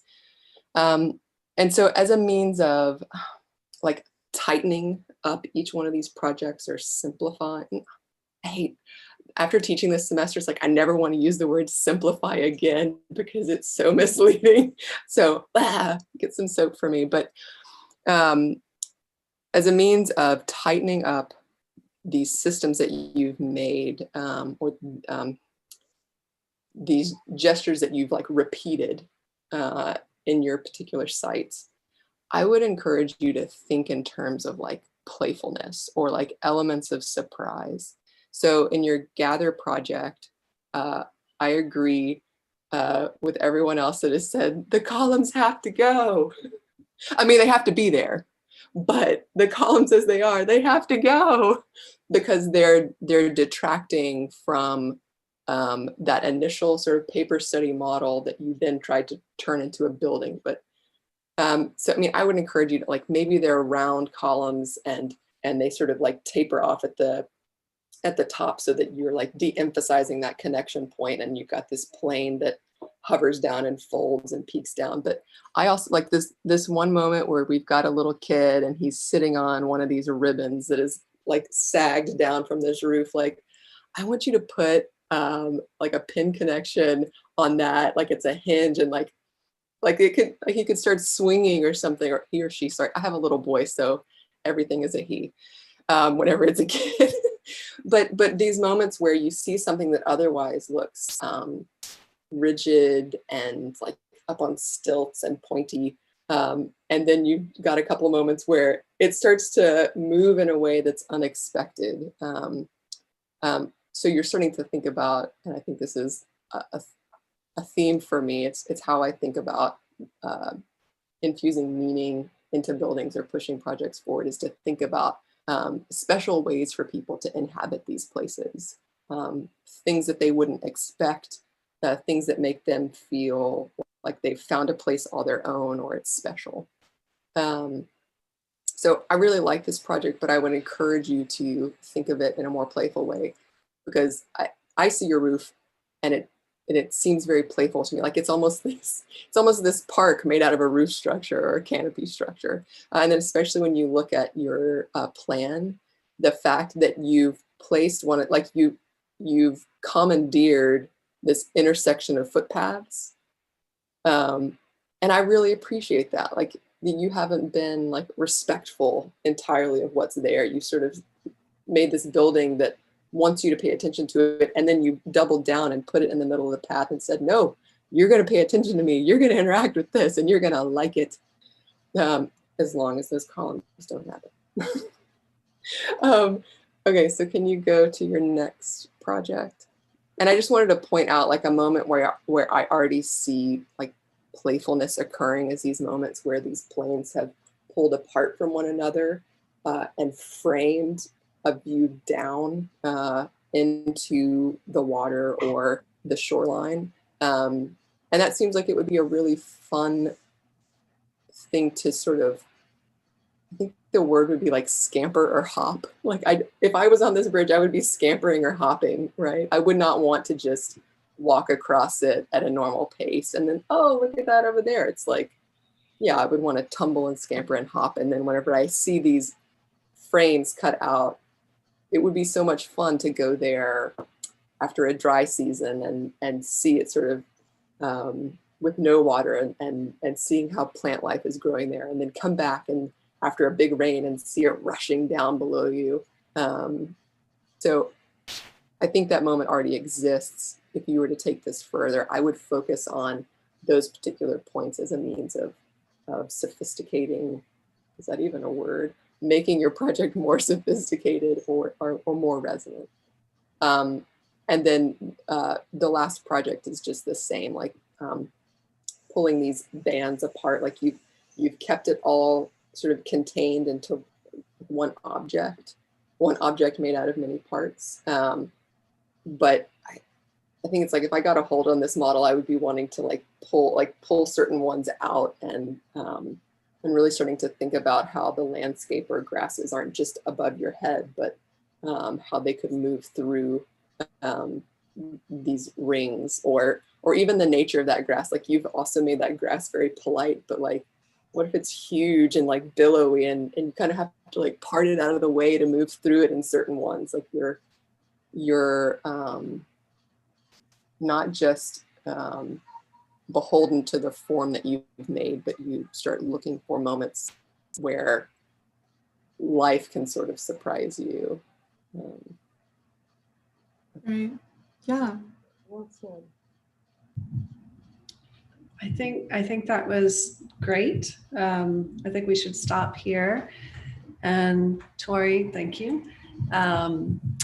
And then if you have any closing thoughts, we're at 5:04, so I know we're a little late, but if you have any comments, we'd love to hear them.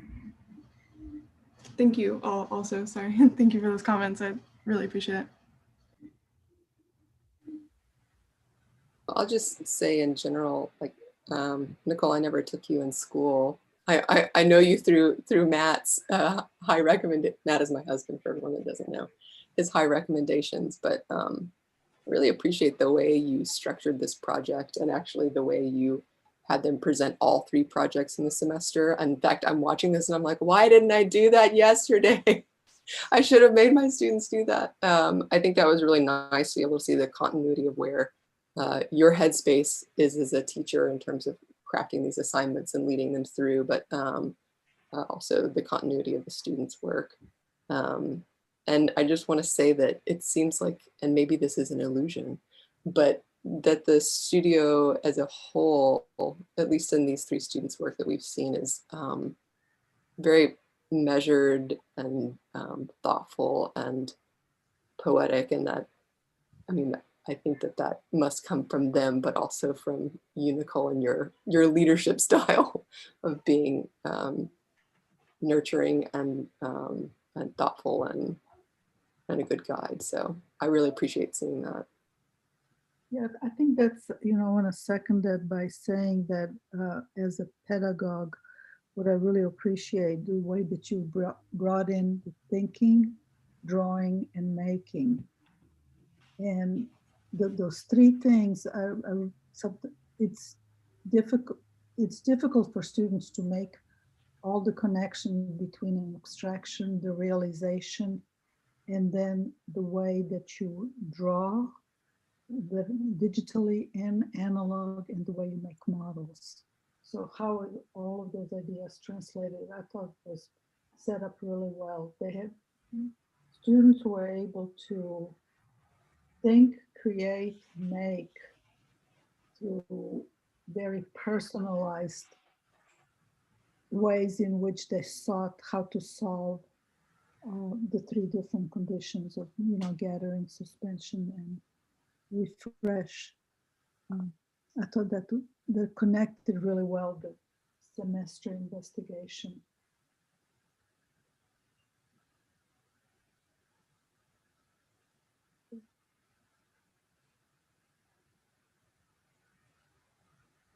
I definitely, it looks like Raphael's talking. Go, I didn't realize it was muted. Go. It's 2020. It's the most said thing this year. You're on mute, Raphael. Excuse me. You're on mute. Yeah. I do want to applaud the mixture of media that you guys worked with. And I don't know how much of that was a function of Nichole, how much of that was a function of being siloed at home and not being able to look at what the others were doing. But it has been a weird year to be a practitioner. It's been a weird year to have son stuck in Scotland in college and a daughter who's 17 years old. And I can't imagine how weird it was to go to architecture school working out of your house. So I do think that you should all be encouraged to continue to work with as many media as you can to express your ideas, because they will ultimately bear a registration on what you design. I went to architecture school after a failed career and another job in the 90s. So it was 1996 to 1999. And I was at Columbia and everybody was starting to work with Alias. So we would declare some sort of a game across the site. You divide it up and you get these reading points, and then you skin it. And they all looked exactly the same. And the registration of alias wavefront on the designs we were doing was so completely just instructive to me. It's the same if you're always working in CAD, always working in Revit, always sketching, always anything. So keep doing this. And to all of you, I would encourage you not to think any point along the design process needs to be precious. Work fast, work iteratively. Abandon things in the middle, but hold on to them. Show where you were headed with them, because that is how things are ultimately. You're going to have discoveries with each one. And the faster you can work with varied media and cycle through ideas, the more these are going to come to fully resolved projects. And it's going to be hard as you move on, because it is difficult not to overwork the individual thing you were working on. The one guy who used to work for me, Michael Hargens, when Michael would be working, and he's typically working in Rhino, when you open up his models, it is just like a landscape with hundreds of half-completed buildings.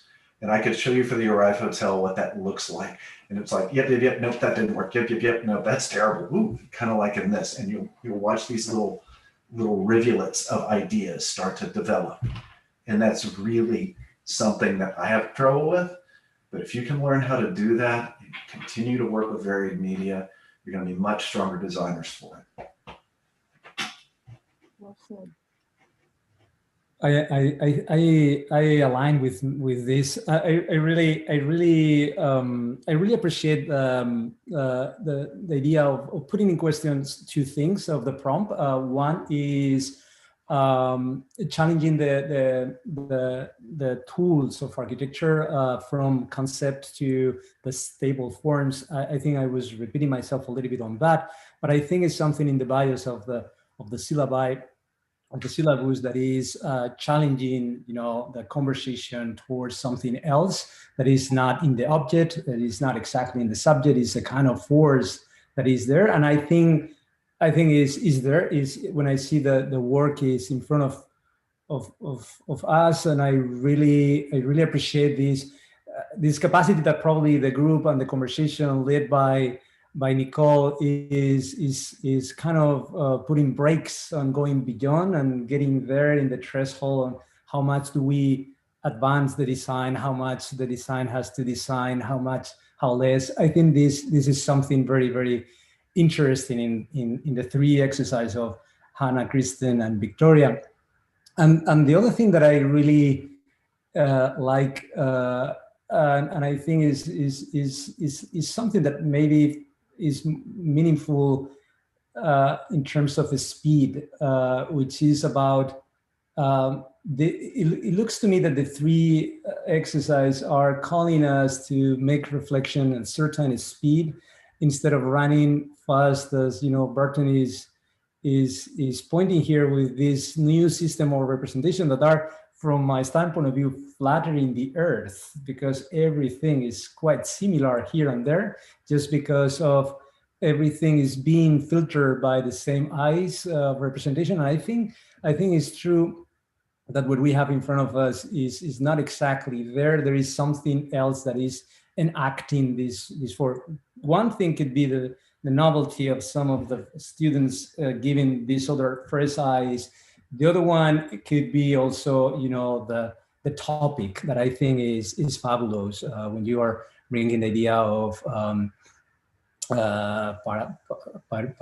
how you call peripatetic, which is about what the flaneurs do in Paris is walk without an ending, work without looking for a happy end, leave the things just there between the intentions and the really formalized things. And I feel this a very beautiful threshold where you are enacting very well, the work. So I really enjoyed the position of you looking at architecture with these eyes. I'm learning a lot from this. Well, it's been a great day and a really great afternoon. So I want to thank our critics very, very much. Really, really appreciate it. I've been taking a lot of notes, and it's really great to see the students and the work and great presentations verbally and visually, but also just to think more broadly about architecture in general and site as well. So thank you very much to the critics. And may you have fantastic reviews or beyond reviews, and it's fantastic, and a great holiday. And if I can just have one moment with the students, that would be great. Take it easy, guys. Thank you, guys. Thank you. Nice to Bye. meet you all. Bye-bye. Trying to. All right, you survived. Was it a pineapple?